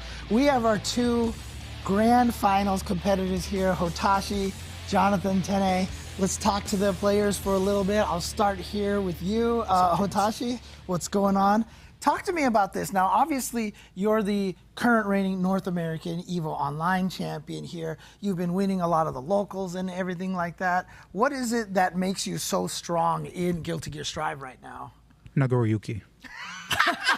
Oh, Buck! Kept it all the way on Benjamin. So I'm really, when I started Guilty Gear, I really wanted to be like the special snowflake where no matter what character I was playing, everybody could see it's me, Hotashi. That's the playstyle, and I've made it. So, regardless of anything, I'm determined to stay true to myself. I mean, winning is a nice I just want the Twitter clips. You know how it goes. Trying to get our high fives. Yeah. I understand. Yeah. So, I mean, what's interesting is, we've often talked about, the rivalry between America and overseas and such, during the Exer days, your Elfelt was one of the, Defenders of America. Exactly. Perfect. Defenders of Perfectly America. put. Exactly. And now, I feel like your eyes are on the overseas. You've been talking with Latif, and such, Yeah. How do you feel about the strength of America right now, be able to go up against everybody from around the world? There's a bunch of players in North America. I would honestly consider them as strong or better than me. Daze is here. Tennais, of course. Apology Man. Shine Potemkin. Romola. Deb. Oh, yeah. The cow. Everybody's encroaching, right? Everybody's figuring out Nagoriyuki, getting more consistent. I mean, did you see Tennais? That was consistent. Speaking of Tennais, man, can we just take a moment to see how cool our hair is right here? We got our little hair right there, you know what I'm saying? But anyway, Jonathan, Yeah. so you're here, right? I've been playing against a good amount of Nagoriyuki. Most people think that Zato is a pretty good matchup against the character. How do you feel right now, considering you've lost to Hotashi in this tournament once, but you guys, he kind of gets the better of you most of the time, but not all the time, right? Definitely winnable? Yeah, I think it's winnable. I mean, I definitely don't think I'm...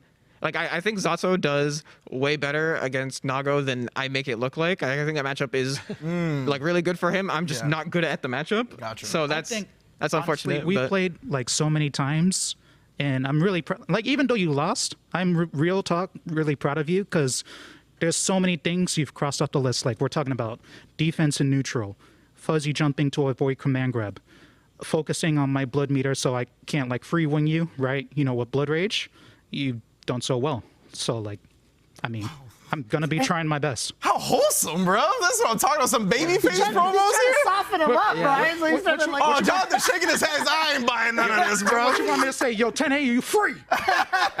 That's how we do in Marvel, right? That's facts. He knows a little bit. He knows about Marvel. He knows what's up. Yeah, that's right. So, yeah, man. You have something to Well, say? no, Sorry. I'm curious how Jonathan wants to respond to what Hotashi had to say. No, I know how that to was just respond. role playing. He said, I'm not a respond, bro. Nobody's free. That's true. That's the truth. I think it's definitely been apparent that everybody at this tournament had the capabilities of winning it and definitely just been showing out on a high level. So that's been dope to see. So, I mean, I don't really know what to ask at this point. I just want to get to the grand finals, bro. I know, right? This is just like such a wholesome moment here and everything. I'm gonna take the floor. Let me take Yeah. seconds. This is a real talk. This tournament is one result. You got matched on, you got counter hit, you guessed wrong, your combo dropped. This tournament is just one bad result doesn't undo everything. Just like For sure. if I win, it doesn't necessarily mean I'm the best. We just have to look forward after this. I honestly. think to echo your sentiment, I think that's something that Ramallah talks about a lot, right? Is dealing with loss and not putting so much pressure on yourself and really trying to carry that baggage with you, right? Because it is so easy to lose, especially in this game. You can't hold yourself it against just it. happens so fast. To me, it happens to everybody. I've gone 0-2. I've lost because I dropped a combo. I've been quadruple perfected. Yeah. You saw me play Latif. So yeah, I want to give you the floor. Anything else to say before grand finals, Jonathan? I don't know. Not really. Yeah, all right, let's get to it. I know we're ready for the grand finals. I know y'all ready for the grand finals. One more break. Bear with me and we will get to it. And then we got all kinds of stuff after. Don't go anywhere. We'll be right back.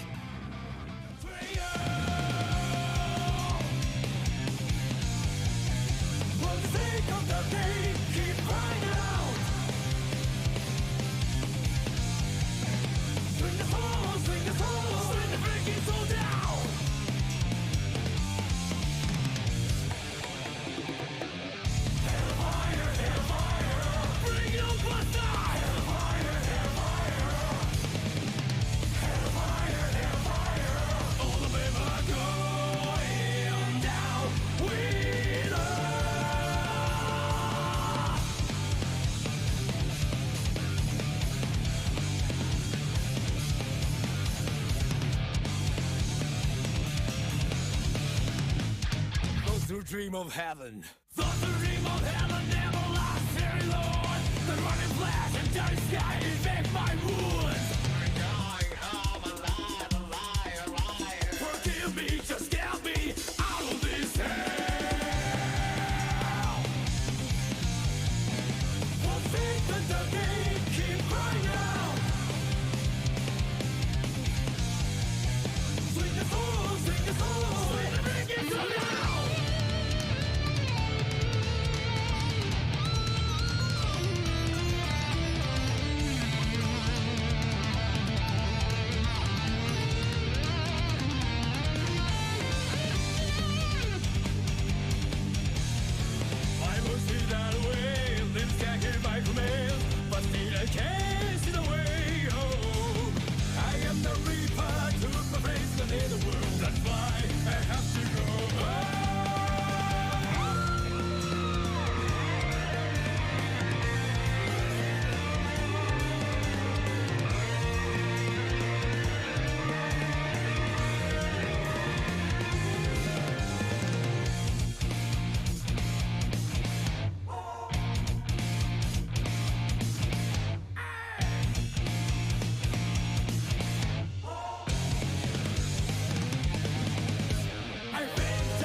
Have arrived at Grand Finals. You can see one of our participants sitting down. The other will join him momentarily. Thank you all for sticking with us here at the ARCREVO America Finals. It has been a long journey. We are arriving at Grand Finals now. Hotashi versus Jonathan Tennais. Hotashi put him in loser's bracket. Jonathan earned his way back for the run back, and it's going to be a hell of a Grand Finals. Yeah, again, I mean, it was down to last game, last round, I think it was, on the winner's side over there. Now, obviously, this is going to be tough because Jonathan Tennais needs to actually win 2 sets. He's in the loser side of the bracket, and Hotashi's chilling on the winner's side, so you have to be sent to losers to be eliminated Jonathan Tennais needs to win 3 out of 5 and then another 3 out of 5 to take this tournament. Absolutely. And I just want to give a shout out to all my Zato players out there, because Zato is in grand finals of every single one of the finals. That's what I'm talking about. In Asia finals, in the EMEA finals, and now Jonathan Tennais completes the trifecta. Well done. Us Potemkin players are just going to sit here and be James, sad. when we started playing Guilty Gear, you told me you picked Biking to counterpick Zato. I don't feel sorry for you, bro. Okay, but that's fair, but she's not quite the same. She doesn't Yeah, it got doesn't work like that anymore, thankfully. Exactly, Let's go. Exactly. Oh, I know Zato players hated that one.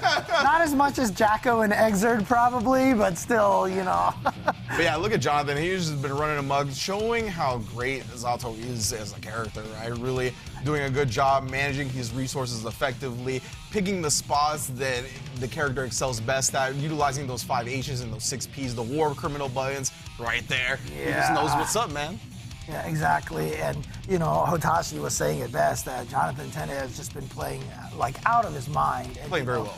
You know, even off camera, he's just been saying, had nothing but kind things to say about Jonathan's play here this weekend. And, you know, like I said, I have the pleasure of being able to see him almost every week at Series E. And, man, he's so good. And it wasn't even just like he showed up at Series E and was one of the best. Like, he was obviously good, but you can see it's just getting better and better and better every week. Yeah, it's really dope to see him just grow as a fighting game player continuously. Same thing with Hotashi, right? Obviously, Hotashi came a little bit before his time, but we've watched him grow up in the fighting game community before our eyes, and again, doing amazing things like this on the Nagoriyuki, keeping it a buck to it. Like, well, why are you successful in this game? He's like, I picked the right character. But at the end of the day, right, we talked about. Carried by Nagoriyuki, right? I mean, that's what it But he mentioned, right, he's like, I want to make sure that when people see the character, they know it's me. And he has accomplished that 100%. Like I said, he was one of the sides of that two-sided coin to developing Nagoriyuki's meta in the first place, along with Fame. So yeah, he's done a great job. I think Jonathan as well has kind of innovated a little bit. I think he's a pioneer when it comes to RCing for whiff punishes and whatnot. I see him do it more than almost any other player. So yeah, I think he's quite good. Now, Jonathan was hard on himself in this matchup, right? He said, I actually think Zato is better in this matchup than I make it look. Right. Specifically. And I honestly agree with him. I do think he's a little reckless in the matchup sometimes. I think he kind of spins his RC a little bit too willy-nilly to try to cover these whiffs that are not completely him in danger. Yeah. So it'll be interesting, right? Obviously, he's in grand finals. He's done a tremendous job. And things have worked out when he always just prioritizes keeping as much control as possible. That's why he RCs those whiff buttons, right? Is to make sure that at any moment, Hotashi cannot take advantage of that opening. But here we are. This is it, the grand finals here. Who's going home with $10,000? Is it going to be Hotashi or Jonathan Tennais? It's going to be Nago versus Zato as expected. Yes, most definitely completing the Holy Trinity of grand finals in our ARCREVO series. I'm loving it most definitely. And let these intros rock, because this is indeed grand finals. We kicking it off. Let's get it. Let's go. And once again, shout outs to all the players. Like, I definitely want to give shout outs to all 6 players who are here this weekend. All very good, but these are the 2 that's left. Here we go, starting off right away. Jonathan Tennais backing off, trying to build some space so we can get the Zato, so we can get the Eddie going and gets a burst out of Hotashi right away. Yeah, and if you're just joining us, Hotashi is in winner side grand finals, so Jonathan has to be in the whole set to get that first place. Oh, and that's the thing that we were talking about, right? When Jonathan doesn't have the RC meter of his own, a lot of times he just falls back down to the ground, opening him up for throws. Nice block on the dust. That's something Jonathan highlighted about Hotashi coming into this event, how good he is at blocking dust. And, you know, it's crazy because we've often complimented Jonathan's defense. Yeah. And then he's sitting here saying, oh my goodness, Hotashi's defense is ridiculous. But he did get open up here. And he's going to be able to get the sword, so he's going to have another Eddie guaranteed. And he's got another meter as well, so he can either use it. Yep, there it is. I was about to say he could use it to continue this pressure for the empty low. Okay, but this is dangerous. If he gets the wall break here, Hotashi has all that meter. Expect the BRC. There it is. He does go forward, but Jonathan just blocked it out. Actually jumps the command throw as well, living for a little while. Very close to popping, and that 5H does not save him. Jonathan weathering the storm. Oh, boy. Again, really smart from Jonathan to be keeping track of that blood gauge as much as Hotashi is. And I really love Hotashi going with that command grab right there, right? We talked about Jonathan's willingness to block it out, so he gets a command throw after the first blade. Well done. All right, here we go. Towards the corner position, gets the knockdown. Here we go. The meaty invite hell. Instant bucket invite hell as well, trying to close that distance, get the plus frames going. That's why RC came out real quick. Yeah, and spent the meter to keep the pressure going in the corner with the YRC as you mentioned. Here we go. Ooh, trying to too far away. And Eddie got hit. PRC to save himself, and he's going to be able to beat the 5H. Too far away for the burst. The catch. Yeah, the sword just doesn't have a hurt box like that. Just completely whiffs, and now he's going to be running amok, over aggression. And then one more command throw to do it. The quick RC into the S as well. All right, 1 round apiece. Jonathan Tennais looking really strong in the first round, but here comes Hotashi getting the momentum and getting the half damage again. That's the half damage starter right there. Well, it's definitely glass half full, half empty. It doesn't matter. It's half something. Yeah, and it's all discouraging. Oh, man. Wasn't it harassing with a 5K, though? Oh, and then baiting the burst out with the breaking the loss. So misses with the jump attack. Yeah, unfortunate Hotashi. He knows I can spin all the blood because he's going to die right there. Well done, 1-0. What a start for Moist's own. Not moist enough over there? What are you shaking his head about? I have no comment. I'm gonna let Hotoshi's expressions speak for themselves. But again, 2 games now away from $10,000 and cementing himself another big major win in the past year. Great recognition from Jonathan right there, canceling the Pierce into another Pierce once he saw the airborne hit. Oh, he tried to press something. It got command thrown. All right, so here we go, yeah. And you see like that whiff of the close slash? That's Hotashi trying to make you think he's vulnerable. That's why he whiffs and then immediately close slashes again. Ooh, and the PRC covering the whiff. You want to get intimate? That's my type of game right there. The bite out of crime, Hotashi. Still rocking and rolling. Oh. The half damage start again. He like that, yeah. Just how the game goes, but honestly, it's not that bad for Zato because at least you get back to mid-screen, but now you're in the corner once again. Took a bite, that means the blood's draining. He's got 100% tension as well. You gotta watch out for that reversal super. He's inputting, I can hear it. Yeah, so now he's gonna go for another sword super perhaps? No, he's saving the meter. Tries to go for the command throw, missed it, went for another one, but Hotashi said no. You know, remember how it ended last time? Hotashi said, I can't believe you went for that command throw. That's a good And he point. called it out again. Hotashi back-to-back reads, and look at this, 2-0 Hotashi. Blink This of an time, eye. he's taking a swig of his drink here without having accidentally sacrificing himself. Hotashi, 1 game away from becoming the ARCREVO America champion. Big ups right now to Hotashi. Look at that. Already has Jonathan Tennais in the corner once again, putting out those plus frames with the cloning, sneaking in the command grab. He's just doing such a good job switching up his usual offensive rhythm. Jonathan cannot play defense. Yeah, and again, you know, there was a lot of modesty when Hotashi was talking about who was the best in NA, but right now Hotashi is showing a lot of players something here. He is gonna PRC, keep the pressure. That close slash is so good because it catches people trying to jump away as well. Yeah, it just brings you right back to the ground. Jonathan Tennais finally made his way out somehow. Goes with an empty low, but great defense from Hotashi. Backdash does get clipped, but no more any gauge. Yeah, but he almost has a meter now. How is he gonna spend this meter? Yep, he's gonna BRC back. Interesting. Oh, okay, got the hit. He's still in this. He can actually take this, but it's so scary. Oppose, sandwich. Oh, and good stuff from Hotashi right there, exposing the gap. You gotta be super on point to make sure that gap right there and the sandwich pressure doesn't get thrown. So Hotashi risks it, and it pays off. Now he's on tournament point. It's 2 frame throws, man. It's not 1 frame, but it's right there. Look at this. Guess what? Half of your life gone in more than half of your life. Yeah, just like that. And the burst is off the table as well. He ended up baiting the burst to get to this point. So Jonathan, he's really got to run the one-shot style of game here. You can't let Hotashi play again. He's just trying to drain Hotashi's meter, but Hotashi's not using the faultless defense. He's willing to take the chip because he doesn't care. He's got all this meter to PRC. What a tech! And now Jonathan immediately ready with a 2S on the ground here. He's trying to stay alive, fight for every single morsel that he can get.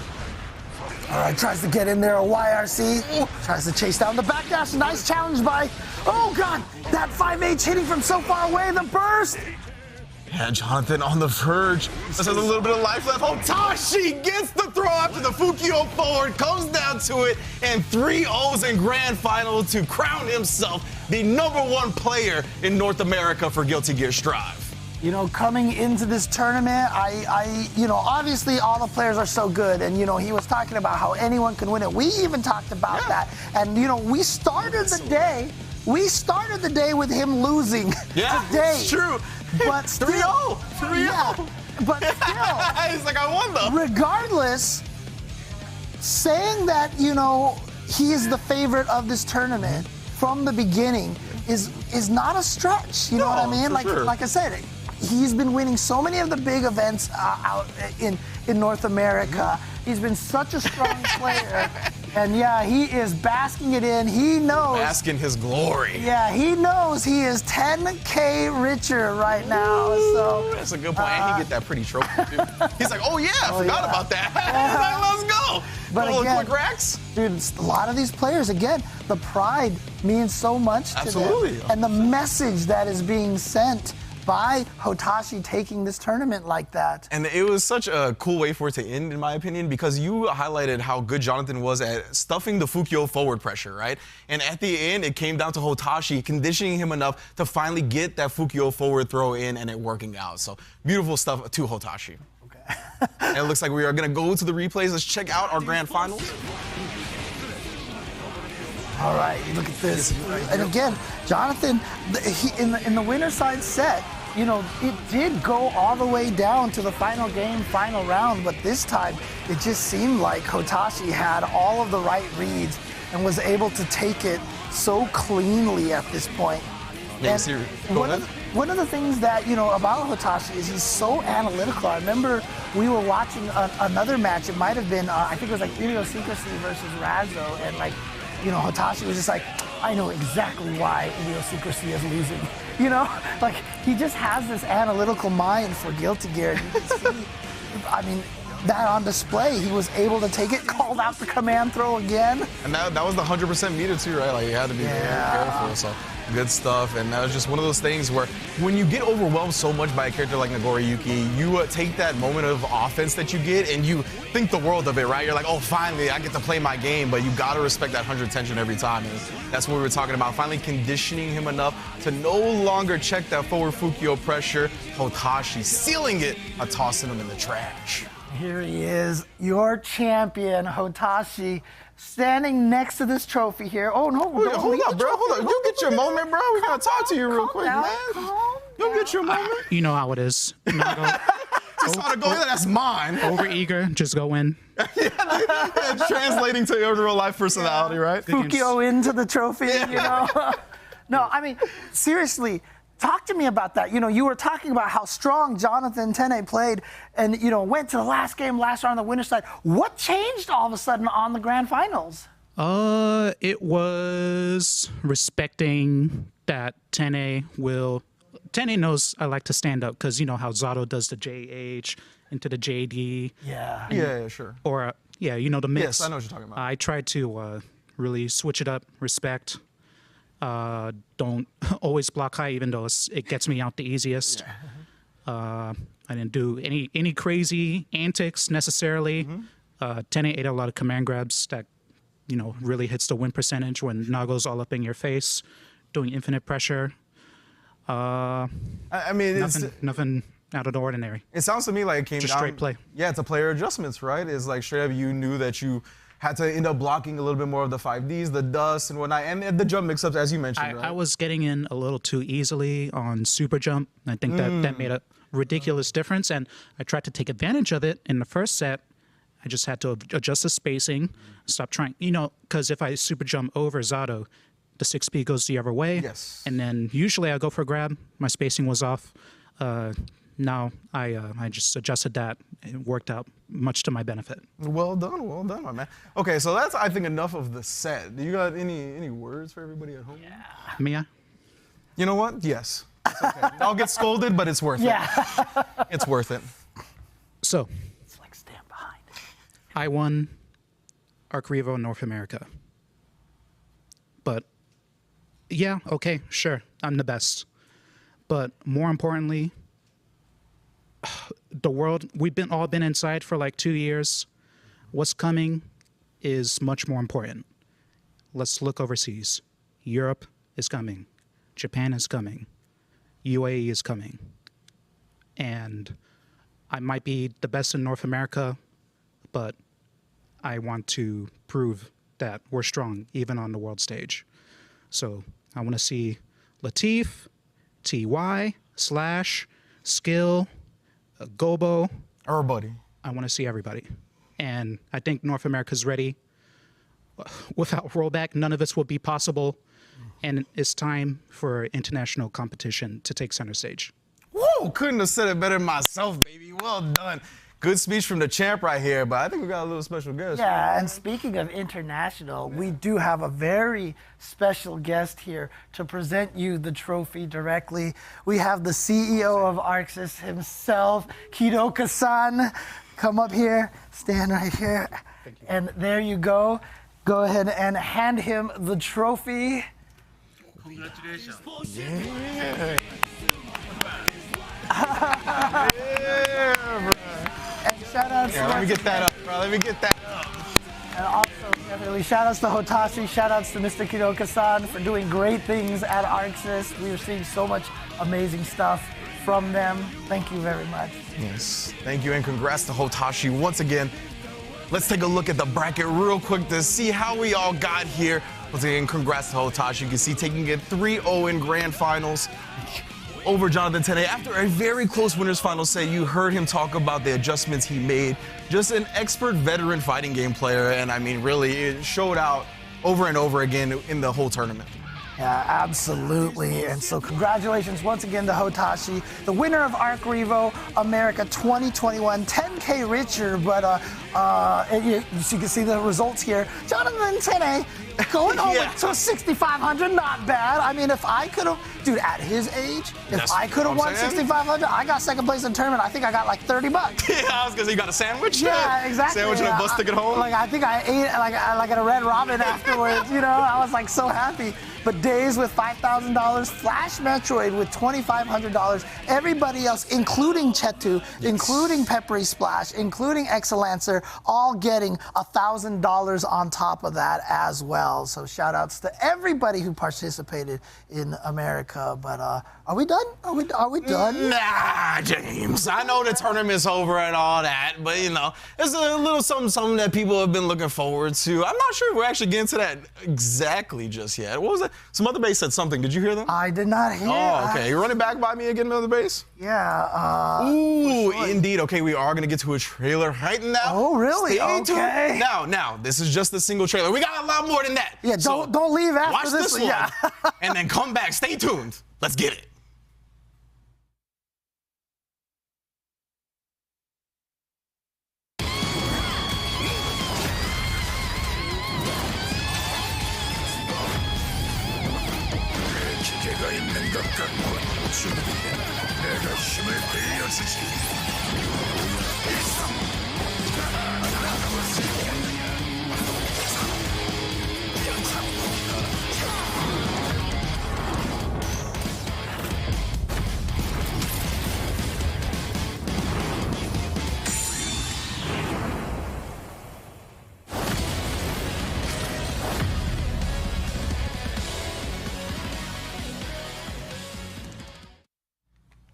Yeah, We got a release date. Okay. Most definitely. June 28th for DNF Duel is going to be hot. I don't know who that first Edgelord character was, but I'm playing him 100%.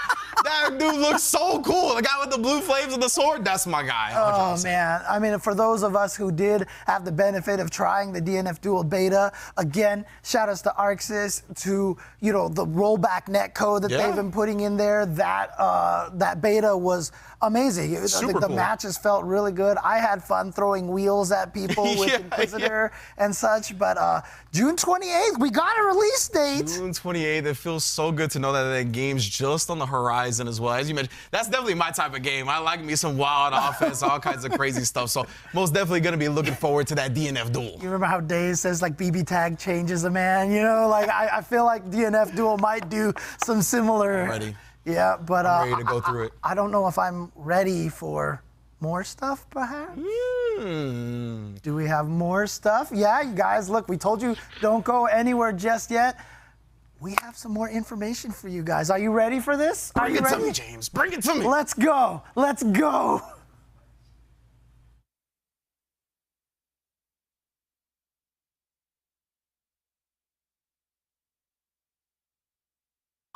はい、皆さんこんにちは。アークシステムワークスの起動家でございます。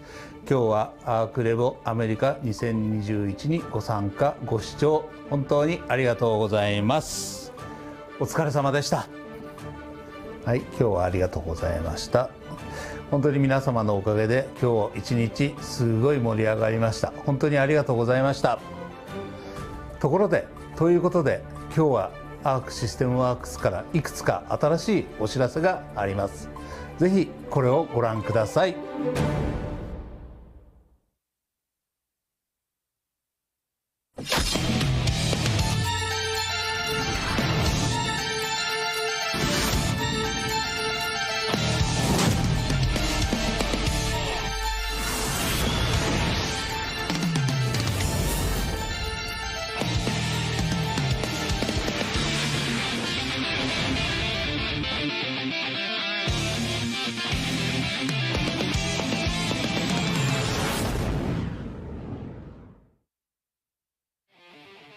はい、ご覧いただきました通り、アークワールドツアー2022を開催いたします。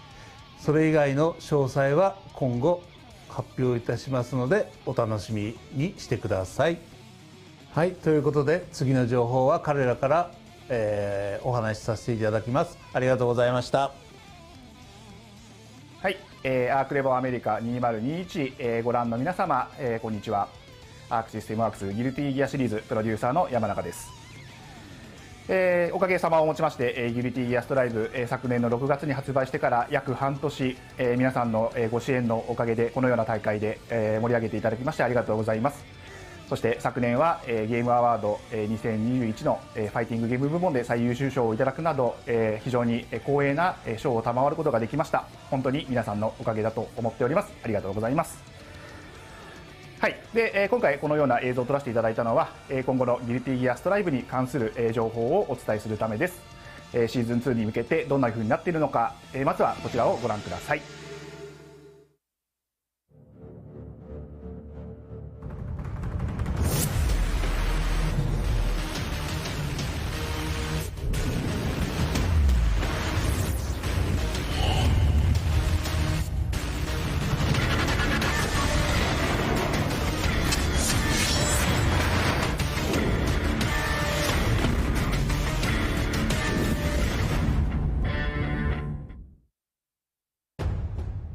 というわけで、ギルティギアストライブ、シーズン2の、開発が決定いたしました。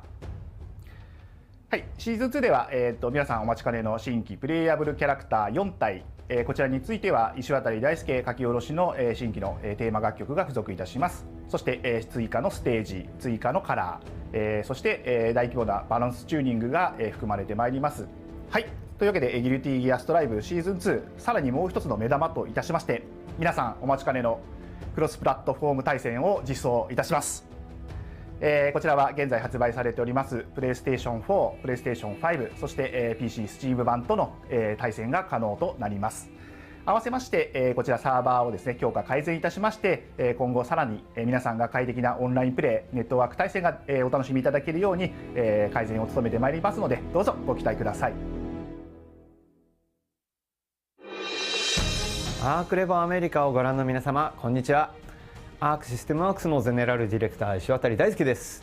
ギルティギアストライブもうシーズン1がいよいよ大詰めという形になっておりますが、こちらの方にはいよいよストーリーモードの追加ということも行われていきます。ぜひ内容をお楽しみにしていただければと思いますが、そうですね、舞台となるのは本編の方で、流れていたストーリーの裏で実は何が起こっていたのかとというところですね。本編の方にはバトルのキャラクターでも登場しなかったキャラクターたちがたくさんいると思うんですけれども、そういったキャラクターたちがその裏で実は本編の事件の裏で何をしていたのかみたいなところが描かれております。もちろんこのストーリーにしか出てこないキャラクターなんかも出てきますので、ぜひそちらの方も注目していただければと思います。ギルティギアストライブシーズンパス1、追加コンテンツのアナザーストーリーの方は4月下旬に配信予定となっております。はい、というわけで、また私に戻ってまいりました。はい、というわけで、シーズン1は、これまでに、ゴールド・ルイス、それからジャック王、そしてハッピー・ケイオス、バイケンと4キャラクターを、提供してまいりました。配信してまいりました。そしていよいよシーズン1最後のキャラクター5キャラクター目を発表させていただきたいと思います。パーティーのお誘いかな。お邪魔します。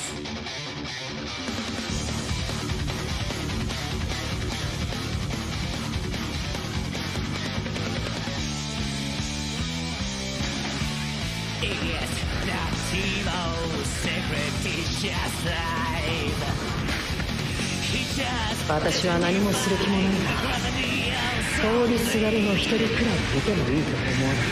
今日の出会いに彩りを。どうした？君らしくもない。茶葉が蒸れるまでだ。少しだけ付き合おう。始めるか。君の言うこんなところは、言うなれば私のための散歩道だ。人並みであることは何よりも素晴らしい。あなたならわかると思った。私も魔界の住人を気取っていたことが、出会いは溢れるほど周りですれ違っていた。そろそろ一息入れよう。あなたも一杯いかがかな。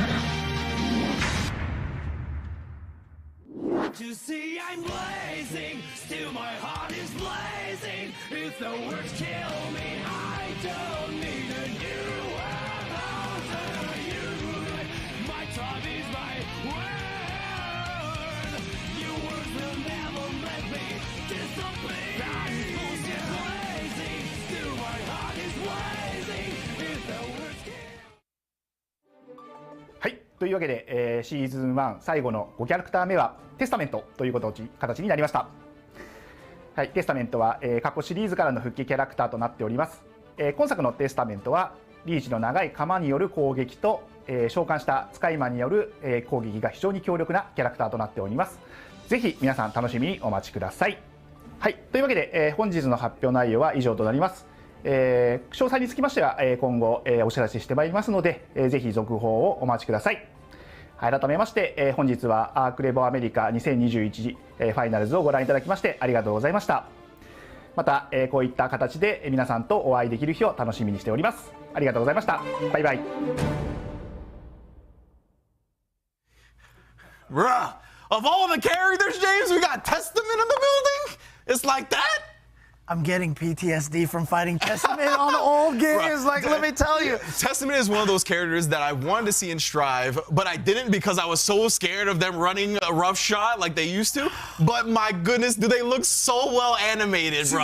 I love the way they look top to bottom. Top hat? Like, oh my, the elegant Grim Reaper stuff. Dude, I mean, look, I tell you right now, you know, people who want Testament back, they're going to be happy. But all the people who want Testament back were Testament players. Everybody else is like, oh no. Everybody just wanted them in story mode, right? Yeah, like, let's see it animated, but no, you're going to have to deal with the Testament. You get to deal with all those players. Fiestaman, all you Testament players, I want to see y'all doing work in Strive. Like, if you hadn't fought Testament in the past, like, I saw the crow land on Testament shirts, I was like, not the crow. Not the crow, please. No feathers getting shot at me, but you know. And on top of that, we got ARCREVO 2022. We're gonna have both Guilty Gear Strive and DNF Duel be a part of it. We got another story, a story expansion mode coming. I didn't even know what the hell happened to Faust. I don't know what caused that man to be like that. Cross all the way through. Play. Season 2 confirmed 4 characters. You know, since it's a good day. Kidogi-san's here, maybe I could just be like, Johnny? Yeah, all right. I think we're going to take a quick break. Let James do some groveling to try to get his Johnny in the game. But before we do. Yeah, before we do, I just want to say, again, shout outs to, you know, Arc System Works. They have been killing it. They've been doing so many good things here. You know, And a lot of this, I feel like, comes from them listening to the fans, listening to the players. Remember, the first beta was delay-based netcode. What got them to change was all the surveys they took at Frosty Faustings, at the last ARCREVO and everything. They put it in there. They showed the world what good net play, good rollback netcode can be about. And now they're adding the crossplay. I was gonna say, right? We cried and cried for rollback. We got it, and what did everybody start crying for afterwards? Crossplay, right? That's what we all need. That's where we want to be able to play with the largest base possible, play all of our friends that are on the different platforms, and ArcSys is giving it to us, baby. They listen once again, and we are gonna get that crossplay. No more separate tournaments for PS and Steam. We get to all be one now, and so again, like, honestly, great stuff to Arc System Works. They've been killing it, and I'm excited for all the stuff coming for Strive. I'm excited for DNF Duel. Can't wait to see what the future brings. And I want to give one more big shout out to all of our players and everybody that was a part of the tournament today, right? I mean, it could never be what it is without our players. And I always love how much they give it their all, how much they leave it all on the sticks, on the hitbox, whatever peripheral you're playing on, you feel me? They leave it all out there, and it's just a joy to get to call such high-level fighting games. Yeah, but we're going to have one more little fun exhibition after this. So I got to show Jonathan Tennais how to play this matchup, the Zato Hotashi matchup. Okay. So if you want to stick around a little bit, you're going to watch me wipe the floor with Hotashi when we get back from this break. Don't go in. Let's do it.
Morning strangers say hello to me.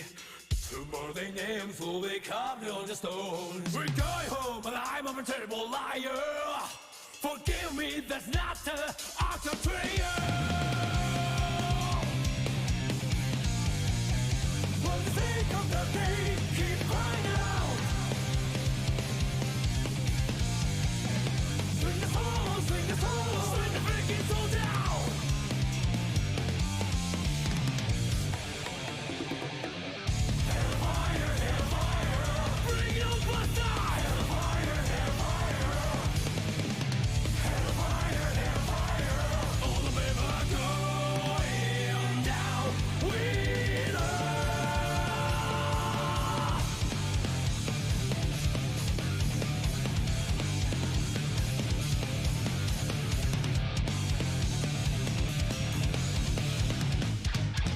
Dream of heaven. Thought the dream of heaven never lasts very long. The running flash and dice.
And welcome back, everyone, to the ARCREVO America Finals. You've seen the champion crown. Hotashi has taken home the trophy, the victory, and all that. You've seen that Testament is on the horizon. You've seen that ARCREVO 2022 is on the horizon.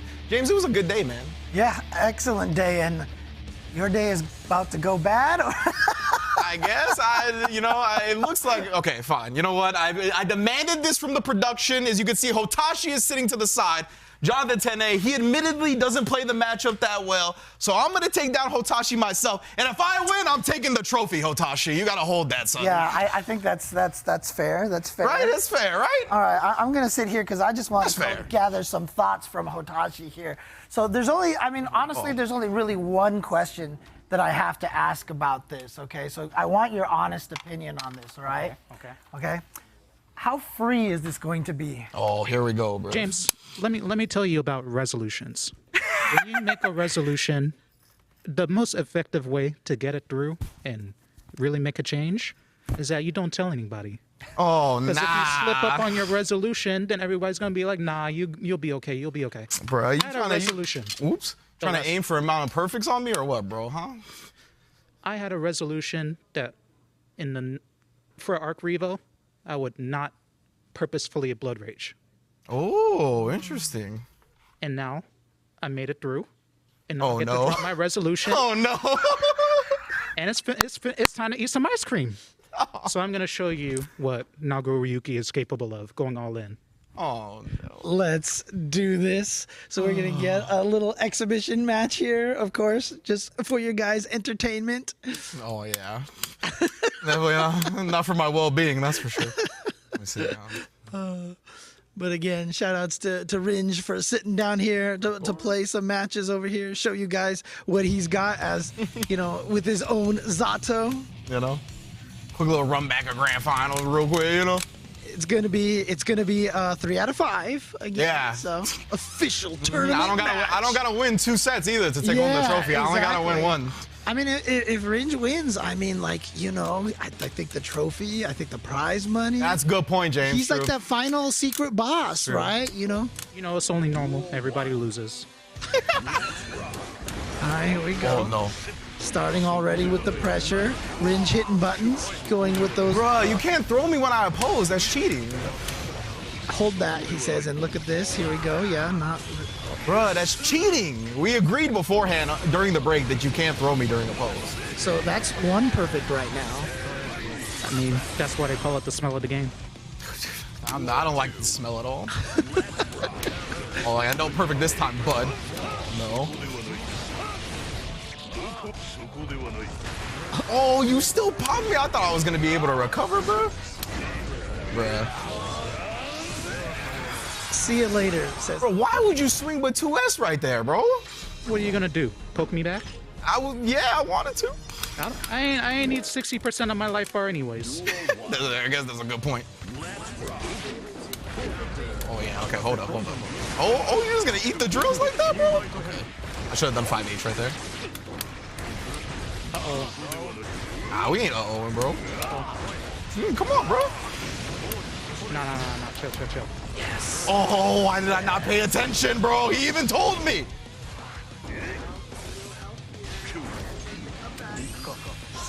Oh, you.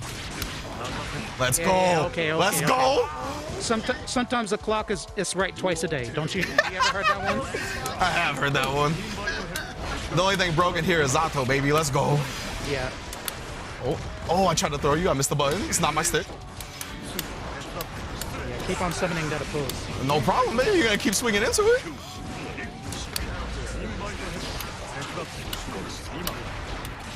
Oh, yeah, no, I got the tight strings, bro. I'm not Jonathan Tennais. Chill. You can't throw right there. Chill. What you mean, bro? What I'm chilling about? Chill. Get this. Oh, give me that throw. Oh, wait a minute. The trophy. Come home to me, baby. See? Anybody can do it. All right, serious mode now. Oh, you know that 2D was smart, though. It didn't work, but it was smart. Not really. I guess against Nago Ryuki stuff was smart. There is no smart option. I'm always. Bro, I'm holding on to this burst, bro. Bro, I'm telling you, I got the frame traps. Bro. Oh, I fucked up. Ooh, excuse me, sorry. I messed up. You know, I don't know. You know, it was because... You have the heroic gene. No, it was actually because I was thinking about cursing. I actually forgot. I was like, you know, I probably should have burst here, but I just messed up.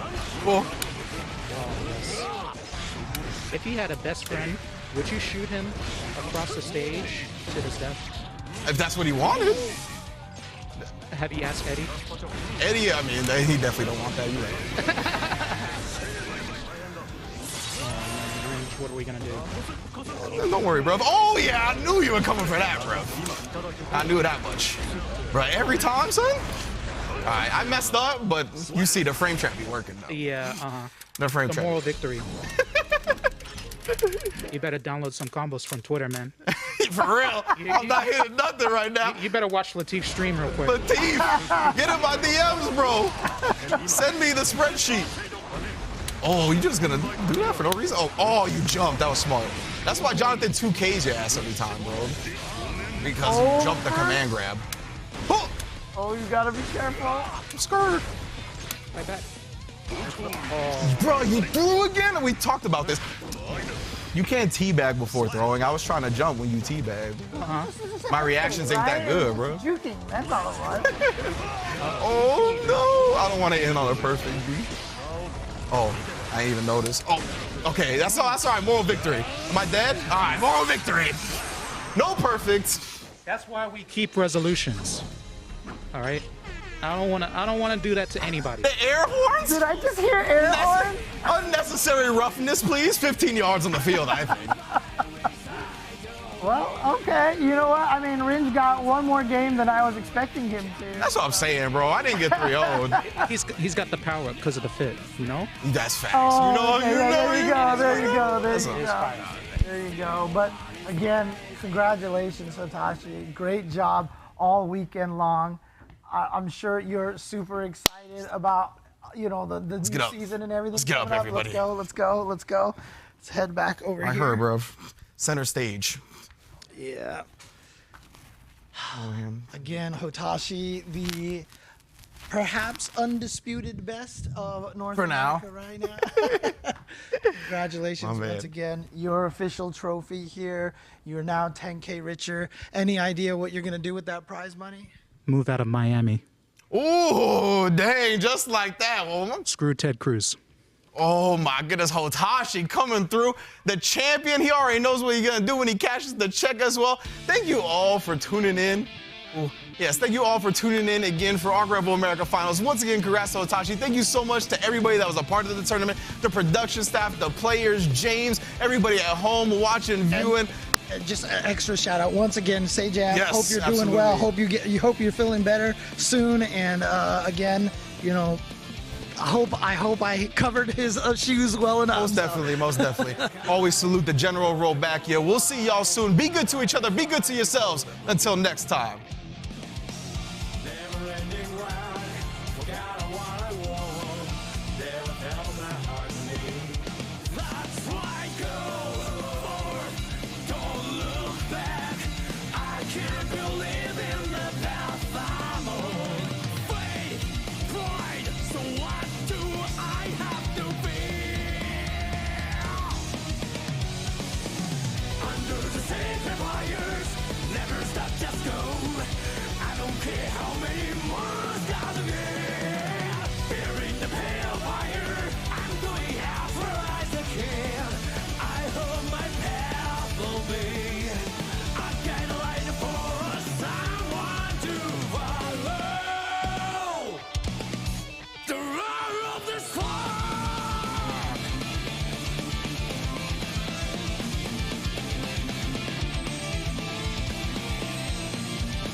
Burns my eyes, what a strange descent, sound that comes fighting in. Never ending wise, forgot what I want, is this Arcadia? I don't know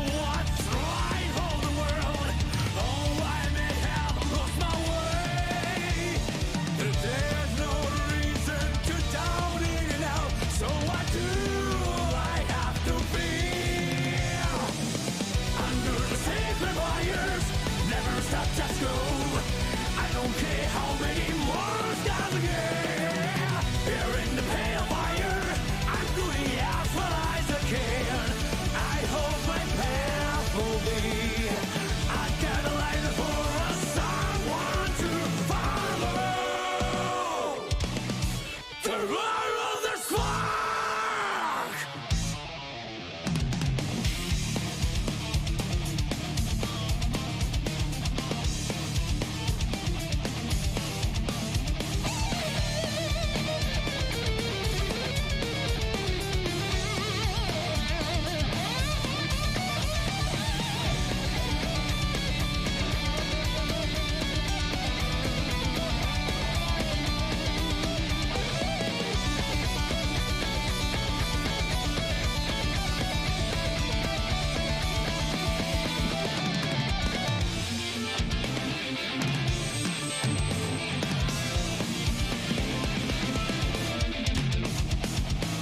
Time to be able to see.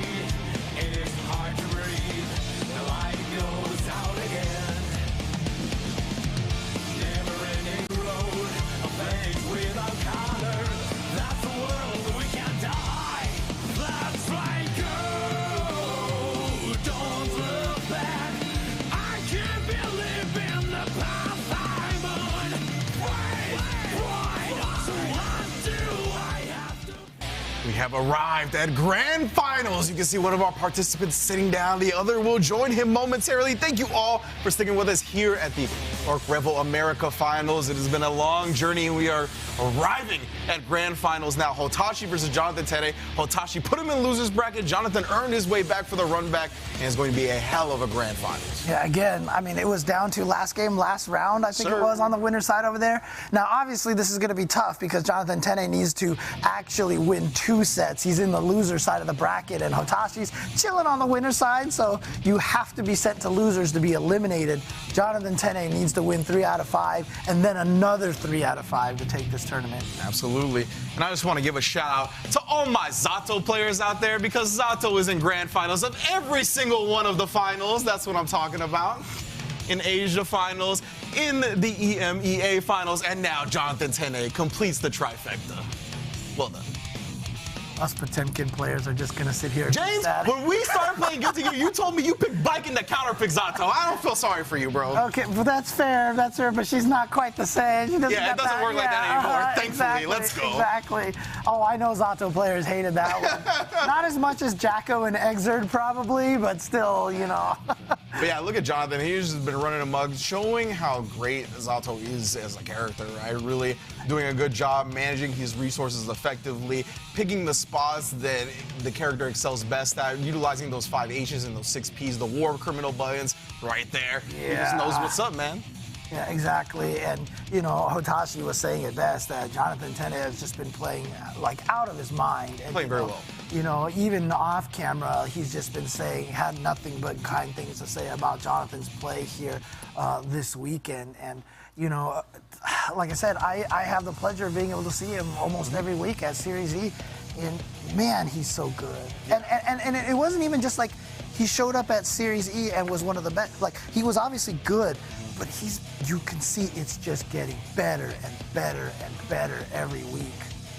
Yeah, it's really dope to see him just grow as a fighting game player continuously. Same thing with Hotashi, right? Obviously, Hotashi came a little bit before his time, but we've watched him grow up in the fighting game community before our eyes, and again, doing amazing things like this on the Nagoriyuki, keeping it a buck to it. We're like, well, why are you successful in this game? He's like, I picked the right character. But at the end of the day, right, we talked about carried by Nagoriyuki, right? I mean, that's what. But he mentioned, right, he's like, I want to make sure that when people see the character, they know it's me. And he has accomplished that 100%. Like I said, he was one of the sides of that two-sided coin to developing Nagoriyuki's meta in the first place, along with Fame. So yeah, he's done a great job. I think Jonathan as well has kind of innovated a little bit. I think he's a pioneer when it comes to RCing for whiff punishes and whatnot. I see him do it more than almost any other player.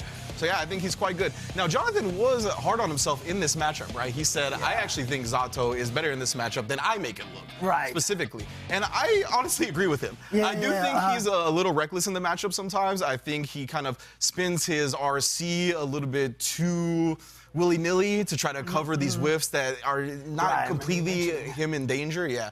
So it'll be interesting, right? Obviously, he's in grand finals. He's done a tremendous job. And things have worked out when he always just prioritizes keeping as much control as possible. That's why he RCs those whiff buttons, right? Is to make sure that at any moment, Hotashi cannot take advantage of that opening. But here we are. This is it, the grand finals here. Who's going home with $10,000? Is it going to be Hotashi or Jonathan Tennais? It's going to be Nago versus Zato as expected. Yes, most definitely completing the Holy Trinity of grand finals in our ARCREVO series.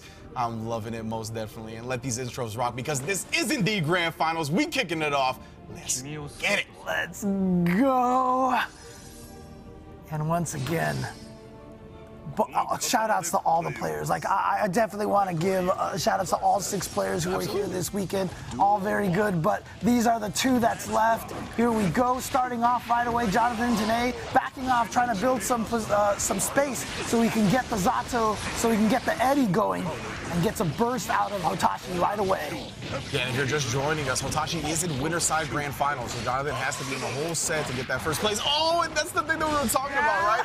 When Jonathan doesn't have the RC meter of his own, a lot of times he just falls back down to the ground, opening him up for throws. Nice block on the dust. That's something Jonathan highlighted about Hotashi coming into this event, how good he is at blocking dust. And, you know, it's crazy because we've often complimented Jonathan's defense. Yeah. And then he's sitting here saying, oh, my goodness, Hotashi's defense is ridiculous. But he did get open up here. And he's going to be able to get the sword, so he's going to have another Eddie guaranteed. And he's got another meter as well. So he can either use it. Yeah, there it is. I was about to say he can use it to continue this pressure for the empty low. Okay, but this is dangerous. If he gets the wall break here, Hotashi has all that meter. Expect the BRC.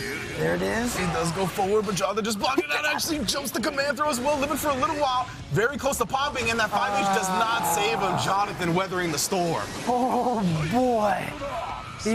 Again, really smart from Jonathan to be keeping track of that blood gauge as, you know, as much as Hotashi is. And I really love Hotashi going with that command grab right there, right? We talked about Jonathan's willingness to block it out, so he gets a command throw after the first bait. Well done. All right, here we go. Towards the corner position, gets the knockdown. Here we go, the meaty invite hell. Instant monkey invite hell as well, just trying to close that distance, get the plus frames going. That's why RC came out real quick. Yeah, and spent the meter to keep the pressure going in the corner with the YRC execution. Here we go. Ooh, trying to far away. And Eddie got hit. PRC to save himself, and he's going to be able to beat the 5H too far away for the burst. The catch. Yeah, the sword just doesn't have a hurt box like that. Just completely whiffs, and now he's going to be running amok, over aggression. And then one more command throw to do it. The quick RC into the S as well. All right, 1 round apiece. Jonathan Tennais looking really strong in the first round, but here comes Hotashi getting the momentum and getting the half damage again. That's the half damage starter right there. It's definitely glass half full, half empty. It doesn't matter. It's half something. Yeah, and it's all discouraging. Oh, man. Wasn't it harassing with a 5K, though? Oh, and then baiting the burst out with the breaking the loss. So misses with the jump attack. Yeah, unfortunate Hotashi. He knows I can spin all the blood because he's going to die right there. Well done, 1-0. What a start for Moist's own. You're not moist enough over there? What are you shaking his head about?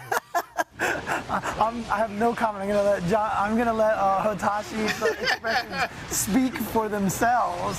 But again, 2 games now away from $10,000 and cementing himself another big major win in the past year. Great recognition from Jonathan right there, canceling the Pierce into another Pierce once he saw the airborne hit. Oh, he tried to press something. It got command thrown. All right, so here we go, yeah. And you see like that whiff of the close slash? That's Hotashi trying to make you think he's vulnerable. That's why he whiffs and then immediately close slashes again. Ooh, and the PRC covering the whiff. You want to get intimate? That's my type of game right there. The bite out of crime, Hotashi. Still rocking and rolling. Oh. The half damage start again. He like that, yeah. Just how the game goes. But honestly, it's not that bad for Zato because at least you get back to mid-screen. But now you're in the corner once again. Took a bite. That means the blood's draining. He's got 100% tension as well. You got to watch out for that reversal super. He's inputting. I can hear it. Yeah, so now he's going to go for another sword super, perhaps? No, he's saving the meter. Tries to go for the command throw. Missed it. Went for another one, but Hotashi said no. You know, remember how it ended last time? Hotashi said, I can't believe you went for that command throw. That's a good And he called it out again. Hotashi back-to-back reads, and look at this, 2-0 Hotashi. This time, just taking a swig of his drink here without having accidentally sacrificing himself. Hotashi, one game away from becoming the ARCREVO America champion. Big ups right now for Hotashi. Look at that. Already has Jonathan Tennais in the corner once again, putting out those close frames with the cloning, sneaking in the command grab. He's just doing such a good job switching up his usual offensive rhythm. Jonathan cannot play defense. Yeah, and again, you know, there was a lot of modesty when Hotashi was talking about who was the best in NA, but right now Hotashi is showing a lot of players something here. He is going to PRC, keep the pressure. That close slash is so good because it catches people trying to jump away as well. Yeah, and this brings you right back to the ground. Jonathan Tennais finally made his way out somehow. Goes with an empty low, but great defense for Hotashi. Backdash does get clipped, but no more any gauge. Yeah, but he almost has a meter now. How is he going to spend this meter? Yep, he's going to BRC back. Interesting. Oh, okay, got the hit. He's still in this. He can actually take this, but it's so scary. Opposed. Sandwich. Oh, and good stuff from Hotashi right there, exposing the gap. You got to be super on point to make sure that gap right there and the sandwich pressure doesn't get thrown. So Hotashi risks it, and it pays off. Now he's on tournament point. It's 2-frame throws, man. It's not 1 frame, but it's right there. Look at this. Guess what? Half of your life gone in more than half of your life. Yeah, just like that. And the burst is off the table as well. He ended up baiting the burst to get to this point. So Jonathan, he's really got to run the one-shot style of game here. You can't let Hotashi play again. He's just trying to drain Hotashi's meter, but Hotashi's not using the faultless defense. He's willing to take the chip because he doesn't care. He's got all this meter to PRC. What a tech! And Jonathan immediately ready with a 2S on the ground here. He's trying to stay alive, fighting for every single morsel that he can get. All right, tries to get in there, a YRC. Tries to chase down the backdash. Nice challenge by, oh God, that 5H hitting from so far away, the burst. Yeah, Jonathan on the verge. This has a little bit of life left. Hotashi gets the throw after the Fukio forward, comes down to it, and 3-0s in grand final to crown himself the #1 player in North America for Guilty Gear Strive. You know, coming into this tournament, you know, obviously all the players are so good, and, you know, he was talking about how anyone can win it. We even talked about that. And, you know, we started the day with him losing Yeah, today. it's true.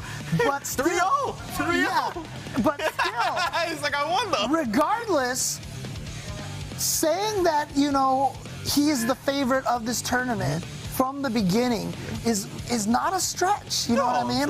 Like I said, he's been winning so many of the big events out in North America. He's been such a strong player. And yeah, he is basking it in. He knows. Basking his glory. Yeah, he knows he is 10K richer right now. So that's a good point. And he get that pretty trophy too. He's like, oh yeah, I forgot about that. Like, let's go. But again, quick racks. Dude, a lot of these players, again, the pride means so much to them. And the message that is being sent by Hotashi taking this tournament like that. And it was such a cool way for it to end, in my opinion, because you highlighted how good Jonathan was at stuffing the Fukio forward pressure, right? And at the end, it came down to Hotashi conditioning him enough to finally get that Fukio forward throw in and it working out. So beautiful stuff to Hotashi. Okay. And it looks like we are going to go to the replays. Let's check out our grand finals. All right, look at this. And again, Jonathan, in the winner side set, you know, it did go all the way down to the final game, final round, but this time it just seemed like Hotashi had all of the right reads and was able to take it so cleanly at this point. And one of the things that, you know, about Hotashi is he's so analytical. I remember we were watching another match. It might have been, I think it was like Idiosyncrasy versus Razzo, and like, you know, Hotashi was just like, I know exactly why Leo Secrecy is losing.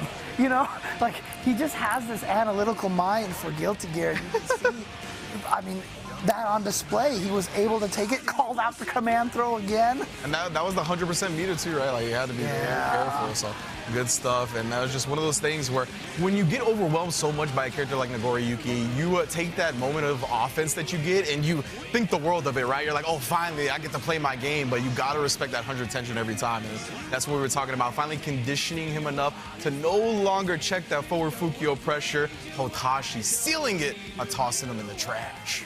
Here he is, your champion, Hotashi, standing next to this trophy here. Oh, no. Hold up, bro. Hold up. You get your moment, bro. We got to talk to you real quick, man. You get your moment. You know how it is. I saw the goal. That's mine. Over eager, just go in. It's translating to your real life personality, right? Fukio into the trophy, you know? No, I mean, seriously. Talk to me about that. You know, you were talking about how strong Jonathan Tennais played and, you know, went to the last game, last round on the winner's side. What changed all of a sudden on the grand finals? It was respecting that Tennais knows I like to stand up because you know how Zato does the JH into the JD. Yeah, sure. Or, you know, the mix. Yes, I know what you're talking about. I tried to really switch it up, respect. Don't always block high, even though it gets me out the easiest. I didn't do any crazy antics necessarily. Tennais ate a lot of command grabs that, you know, really hits the win percentage when Nago's all up in your face, doing infinite pressure. I mean, nothing out of the ordinary. It sounds to me like it came just down. Straight play. Yeah, it's a player adjustments, right? It's like straight up you knew that you had to end up blocking a little bit more of the 5Ds, the dust and whatnot, and the jump mix-ups, as you mentioned, right? I was getting in a little too easily on super jump. I think that made a ridiculous difference, and I tried to take advantage of it in the first set. I just had to adjust the spacing, stop trying, you know, because if I super jump over Zato, the 6 speed goes the other way. Yes. And then usually I go for a grab. My spacing was off. Now I just adjusted that. It worked out much to my benefit. Well done, my man. Okay, so that's, I think, enough of the set. Do you got any words for everybody at home? Yeah. Mia? You know what? Yes. It's okay. I'll get scolded, but it's worth it. It's worth it. So. It's like stand behind. I won ARCREVO North America.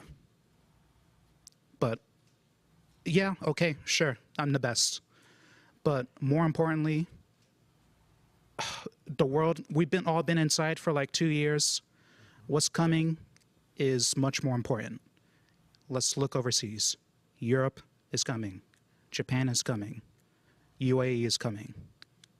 And I might be the best in North America, but I want to prove that we're strong even on the world stage. So I want to see Latif, TY, Slash, Skill, Gobo. Everybody. I want to see everybody. And I think North America's ready. Without rollback, none of this will be possible. And it's time for international competition to take center stage. Whoa, couldn't have said it better myself, baby. Well done. Good speech from the champ right here, but I think we got a little special guest. Yeah, and speaking of international, we do have a very special guest here to present you the trophy directly. We have the CEO of ARCSys himself, Kidoka-san. Come up here, stand right here, and there you go. Go ahead and hand him the trophy. Congratulations. Yeah. And shout outs to let me get that up, bro. Let me get that up. And also, definitely, shout outs to Hotashi, shout outs to Mr. Kidoka-san for doing great things at ARCSys. We received so much amazing stuff from them. Thank you very much. Yes, thank you, and congrats to Hotashi once again. Let's take a look at the bracket real quick to see how we all got here. Once again, congrats to Hotashi. You can see taking it 3-0 in grand finals over Jonathan Tennais. After a very close winners final set, you heard him talk about the adjustments he made. Just an expert veteran fighting game player, and I mean, really, it showed out over and over again in the whole tournament. Yeah, absolutely. And so congratulations once again to Hotashi, the winner of ARCREVO America 2021, 10K richer, but you can see the results here. Jonathan Tennais Going home with 6,500, not bad. I mean, if I could have, dude, at his age, if I could have won 6,500, I got second place in the tournament. I think I got like $30. Yeah, I was gonna say you got a sandwich. Yeah, exactly. Sandwich and a bus ticket home. Like I think I ate like at a Red Robin afterwards. You know, I was like so happy. But Daze with $5,000, Flash Metroid with $2,500. Everybody else, including Chetu, including Peppery Splash, including Excelancer, all getting $1,000 on top of that as well. So shout outs to everybody who participated in America. But are we done? Are we done? Nah, James. I know the tournament's over and all that, but you know, it's a little something that people have been looking forward to. I'm not sure if we're actually getting to that exactly just yet. What was that? Some other base said something. Did you hear them? I did not hear. Oh, okay. You're running back by me again, another base? Yeah. Ooh, indeed. Okay, we are gonna get to a trailer right now. Oh, really? Stay Okay. tuned. Now, this is just a single trailer. We got a lot more than that. Yeah, don't leave after watch this one. Yeah. And then come back. Stay tuned. Let's get it.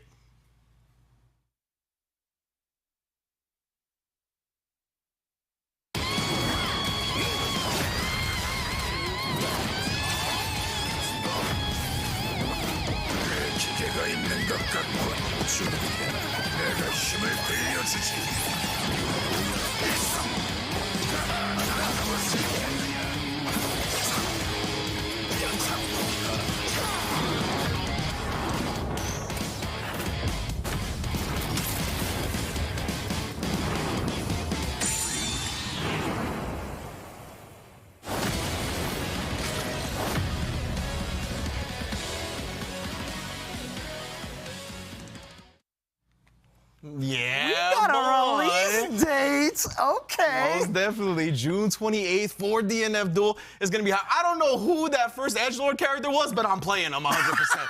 That dude looks so cool. The guy with the blue flames and the sword, that's my guy. 100%. Oh, man. I mean, for those of us who did have the benefit of trying the DNF Duel beta, again, shout outs to ARCSys, to, you know, the rollback netcode that they've been putting in there. That beta was amazing. I think the matches felt really good. I had fun throwing wheels at people with Inquisitor and such. But June 28th, we got a release date. June 28th. It feels so good to know that that game's just on the horizon as well. As you mentioned, that's definitely my type of game. I like me some wild offense, all kinds of crazy stuff. So most definitely going to be looking forward to that DNF Duel. You remember how Daze says, like, BB tag changes a man? You know, like, I feel like DNF Duel might do some similar. Ready. Yeah, but I'm ready to go through it. I don't know if I'm ready for more stuff, perhaps.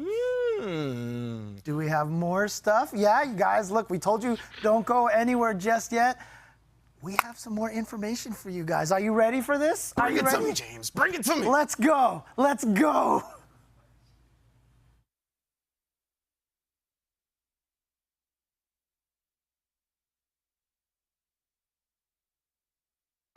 はい、皆さんこんにちは。アークシステムワークスの起動家でございます。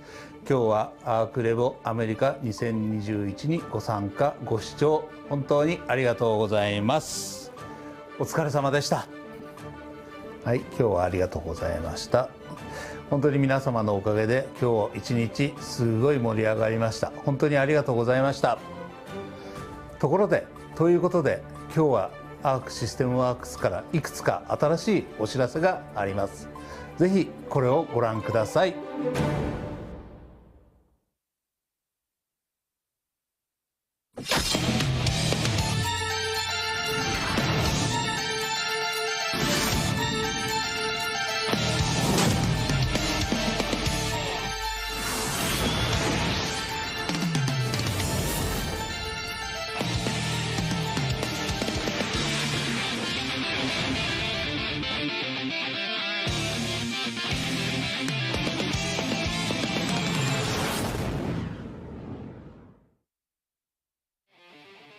はい、ご覧いただきました通り、アークワールドツアー2022を開催いたします。それ以外の詳細は今後発表いたしますので、お楽しみにしてください。はい、ということで次の情報は彼らから、お話しさせていただきます。ありがとうございました。はい、アークレボアメリカ2021、ご覧の皆様、こんにちは。アークシステムワークスギルティギアシリーズプロデューサーの山中です。おかげさまをもちまして、ギルティギアストライブ、昨年の6月に発売してから約半年、皆さんの、ご支援のおかげでこのような大会で、盛り上げていただきましてありがとうございます。そして昨年は、ゲームアワード、2021の、ファイティングゲーム部門で最優秀賞をいただくなど、非常に光栄な賞を賜ることができました。本当に皆さんのおかげだと思っております。ありがとうございます。はい、で今回このような映像を撮らせていただいたのは今後のギルティギアストライブに関する情報をお伝えするためです。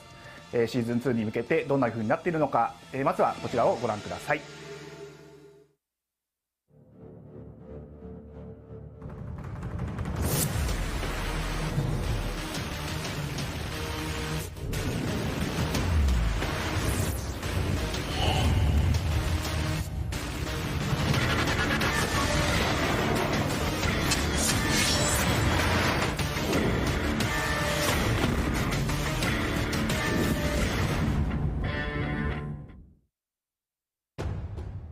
というわけで、ギルティギアストライブ、シーズン2の、開発が決定いたしました。はい、シーズン2では、皆さんお待ちかねの新規プレイヤブルキャラクター4体、こちらについては石渡大輔書き下ろしの、新規の、テーマ楽曲が付属いたします。そして、追加のステージ、追加のカラー、そして、大規模なバランスチューニングが、含まれてまいります。はい、というわけでギルティギアストライブシーズン2、さらにもう一つの目玉といたしまして、皆さんお待ちかねのクロスプラットフォーム対戦を実装いたします。こちらは現在発売されておりますプレイステーション4、プレイステーション5、そして、PC スチーム版との、対戦が可能となります。合わせまして、こちらサーバーをですね強化改善いたしまして、今後さらに、皆さんが快適なオンラインプレイネットワーク対戦が、お楽しみいただけるように、改善を努めてまいりますのでどうぞご期待ください。アークレボアメリカをご覧の皆様こんにちは。アークシステムワークスのゼネラルディレクター石渡大輔です。ギルティギアストライブもうシーズン1がいよいよ大詰めという形になっておりますが、こちらの方にはいよいよストーリーモードの追加ということも行われていきます。ぜひ内容をお楽しみにしていただければと思いますが、そうですね、舞台となるのは本編の方で、流れていたストーリーの裏で実は何が起こっていたのかというところですね。本編の方にはバトルのキャラクターでも登場しなかったキャラクターたちがたくさんいると思うんですけれども、そういったキャラクターたちがその裏で実は本編の事件の裏で何をしていたのかみたいなところが描かれております。もちろんこのストーリーにしか出てこないキャラクターなんかも出てきますので、ぜひそちらの方も注目していただければと思います。ギルティギアストライブシーズンパス1、追加コンテンツのアナザーストーリーの方は4月下旬に配信予定となっております。はい、というわけで、また私に戻ってまいりました。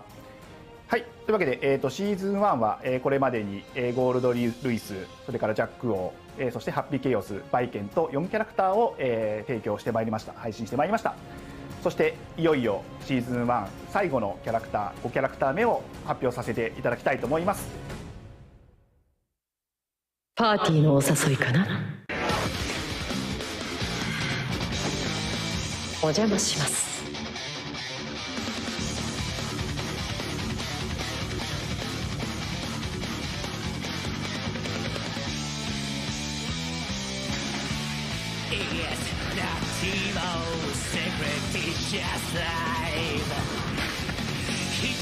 私は何もする気もないが、通りすがりの一人くらいいてもいいと思う。今日の出会いに彩りを。どうした？君らしくもない。茶葉が蒸れるまでだ。少しだけ付き合おう。始めるか。君の言うこんなところは、言うなれば私のための散歩道だ。人並みであることは何よりも素晴らしい。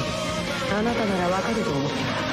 私も魔界の住人を気取っていたことがある。出会いは溢れるほど周りですれ違っていく。そろそろ一息入れよう。あなたも一杯いかがかな。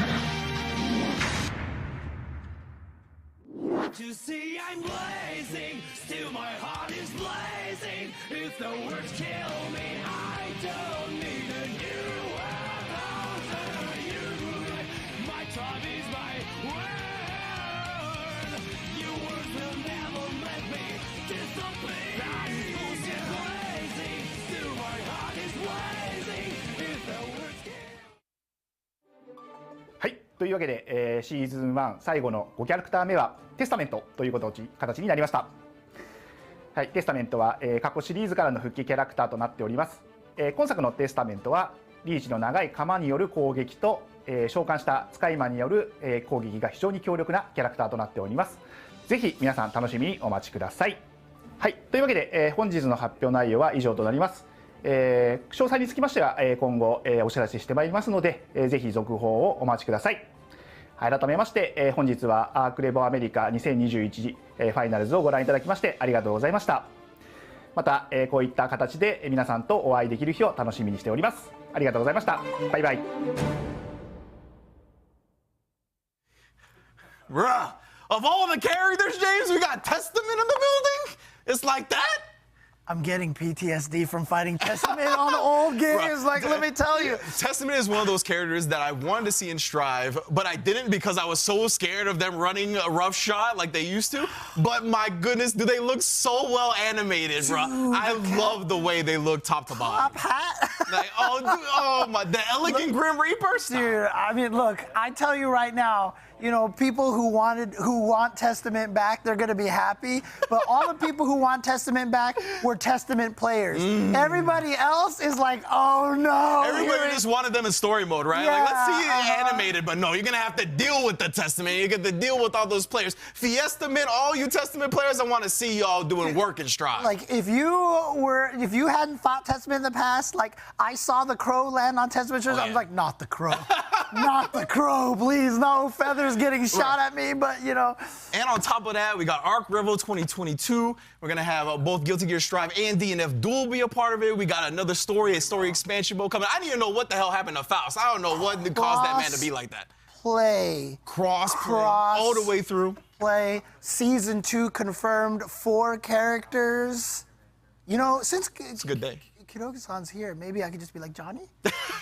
Yeah, all right. I think we're going to take a quick break. Let James do some groveling to try to get his Johnny in the game. But before we do. Yeah, before we do, I just want to say, again, shout-outs to, you know, Arc System Works. They have been killing it. They've been doing so many good things here. You know, and a lot of this, I feel like, comes from them listening to the fans, listening to the players. Remember, the first beta was delay-based netcode. What got them to change was all of the surveys they took at Frosty Faustings, at the last ARCREVO and everything. They put it in there. They showed the world what good net play, good rollback netcode can be about. And now they're adding the crossplay. I was going to say, right, we cried and cried for rollback. We got it. And what did everybody start crying for afterwards? Crossplay, right? That's what we all need. That's where we want to be able to play with the largest base possible, play all of our friends that are on the different platforms, and ArcSys is giving it to us, baby. They listen once again, and we are going to get that crossplay. No more separate tournaments for PS and Steam. We get to all be one now. And so, again, like, honestly, great stuff to Arc System Works. They've been killing it. And I'm excited for all the stuff coming for Strive. I'm excited for DNF Duel. Can't wait to see what the future brings. And I want to give one more big shout out to all of our players and everybody that was a part of the tournament today, right? I mean, it could never be what it is without our players. And I always love how much they give it their all, how much they leave it all on the sticks, on the hitbox, whatever peripheral you're playing on, you feel me? They leave it all out there, and it's just a joy to get to call such high-level fighting games. Yeah, but we're going to have one more little fun exhibition after this. So I got to show Jonathan Tennais how to play this matchup, the Zato Hotashi matchup. Okay. So if you want to stick around a little bit, you're going to watch me wipe the floor with Hotashi when we get back from this break. Don't go in.